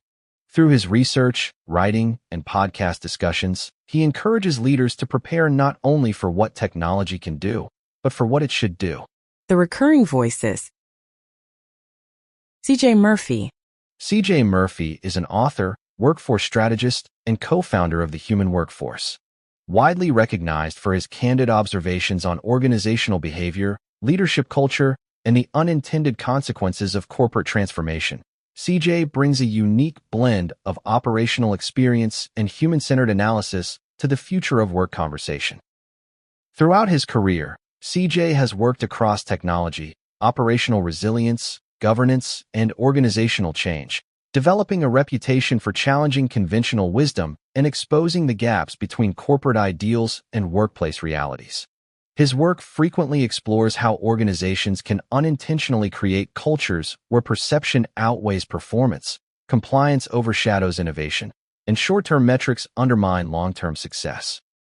As a co-founder of the Human Workforce, C.J. serves as both a storyteller and a provocateur, examining the human consequences of artificial intelligence, automation, workforce restructuring, and leadership decision-making. His writing and podcast contributions often focus on ethical governance, employee experience, organizational psychology, and the evolving relationship between people and technology. C.J. is also the co-author of The Last Job You'll Ever Hate, a thought-provoking exploration of artificial intelligence, human potential, and the future of meaningful work. Through his books, podcasts, and public commentary, he advocates for a future where technology serves humanity rather than replaces it. Jack Burns. Jack Burns is a leadership analyst, governance specialist, and recurring host on the Human Workforce podcast. Known for his calm, measured, and deeply analytical approach, Jack specializes in helping leaders navigate complex challenges involving technology, risk, organizational behavior, and decision-making. Drawing from decades of experience studying leadership systems, operational effectiveness, and institutional resilience, Jack brings a disciplined perspective to discussions surrounding artificial intelligence, automation, corporate governance, and workforce transformation. Jack's philosophy centers on the belief that enduring organizations are built not through reactionary decision-making, but through thoughtful leadership, accountability, and strategic patience. His contributions often focus on identifying the unintended consequences of organizational decisions and helping leaders understand second and third-order effects before they occur. As a trusted voice on the Human Workforce podcast, Jack helps audiences cut through hype, fear, and uncertainty by grounding conversations in practical realities and evidence-based reasoning. His thoughtful approach has made him a favorite among listeners seeking balanced perspectives on the future of work. Dr. Zara Sterling, Ph.D. Dr. Zara Sterling is a corporate psychologist, organizational behavior expert, and recurring contributor to the Human Workforce podcast. Her work explores the intersection of psychology, leadership, workplace culture, and emerging technologies. With an academic background in behavioral science and organizational psychology, Dr. Sterling has spent her career studying how individuals and institutions respond to change, uncertainty, power structures, and technological disruption. Her research focuses on workplace identity, leadership psychology, decision-making biases, employee engagement, and the psychological impacts of artificial intelligence in professional environments. On the Human Workforce podcast, Dr. Sterling provides a uniquely human lens through which to examine organizational transformation. She frequently explores topics such as leadership narcissism, organizational trust, psychological safety, workforce anxiety, and the emotional consequences of large-scale technological change.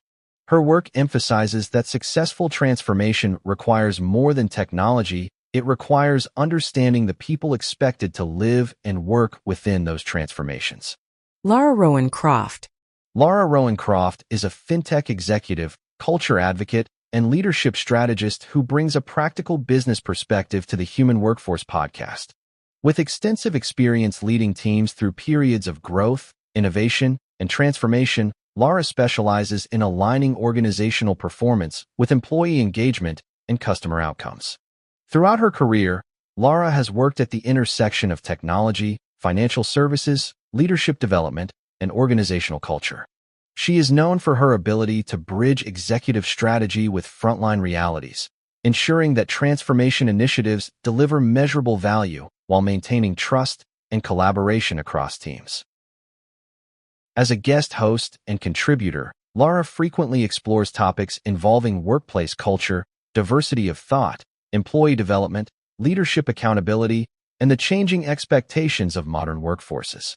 She advocates for building organizations that can adapt rapidly to technological change without losing sight of the people who drive business success. Her perspective provides a valuable counterbalance to purely technical discussions by highlighting the human and cultural dimensions of organizational change. Jacques Sandemus. Jacques Sandemus is a technology strategist, systems thinker, and innovation advisor specializing in the convergence of artificial intelligence, enterprise architecture, and organizational transformation. As a recurring contributor to the Human Workforce podcast, Jacques examines how emerging technologies reshape business models, operating structures, and competitive advantage. His work focuses on understanding complex systems and helping organizations prepare for the second-order impacts of technological disruption. Jacques is particularly interested in agentic AI, autonomous systems, digital ecosystems, and the long-term implications of machine-assisted decision-making.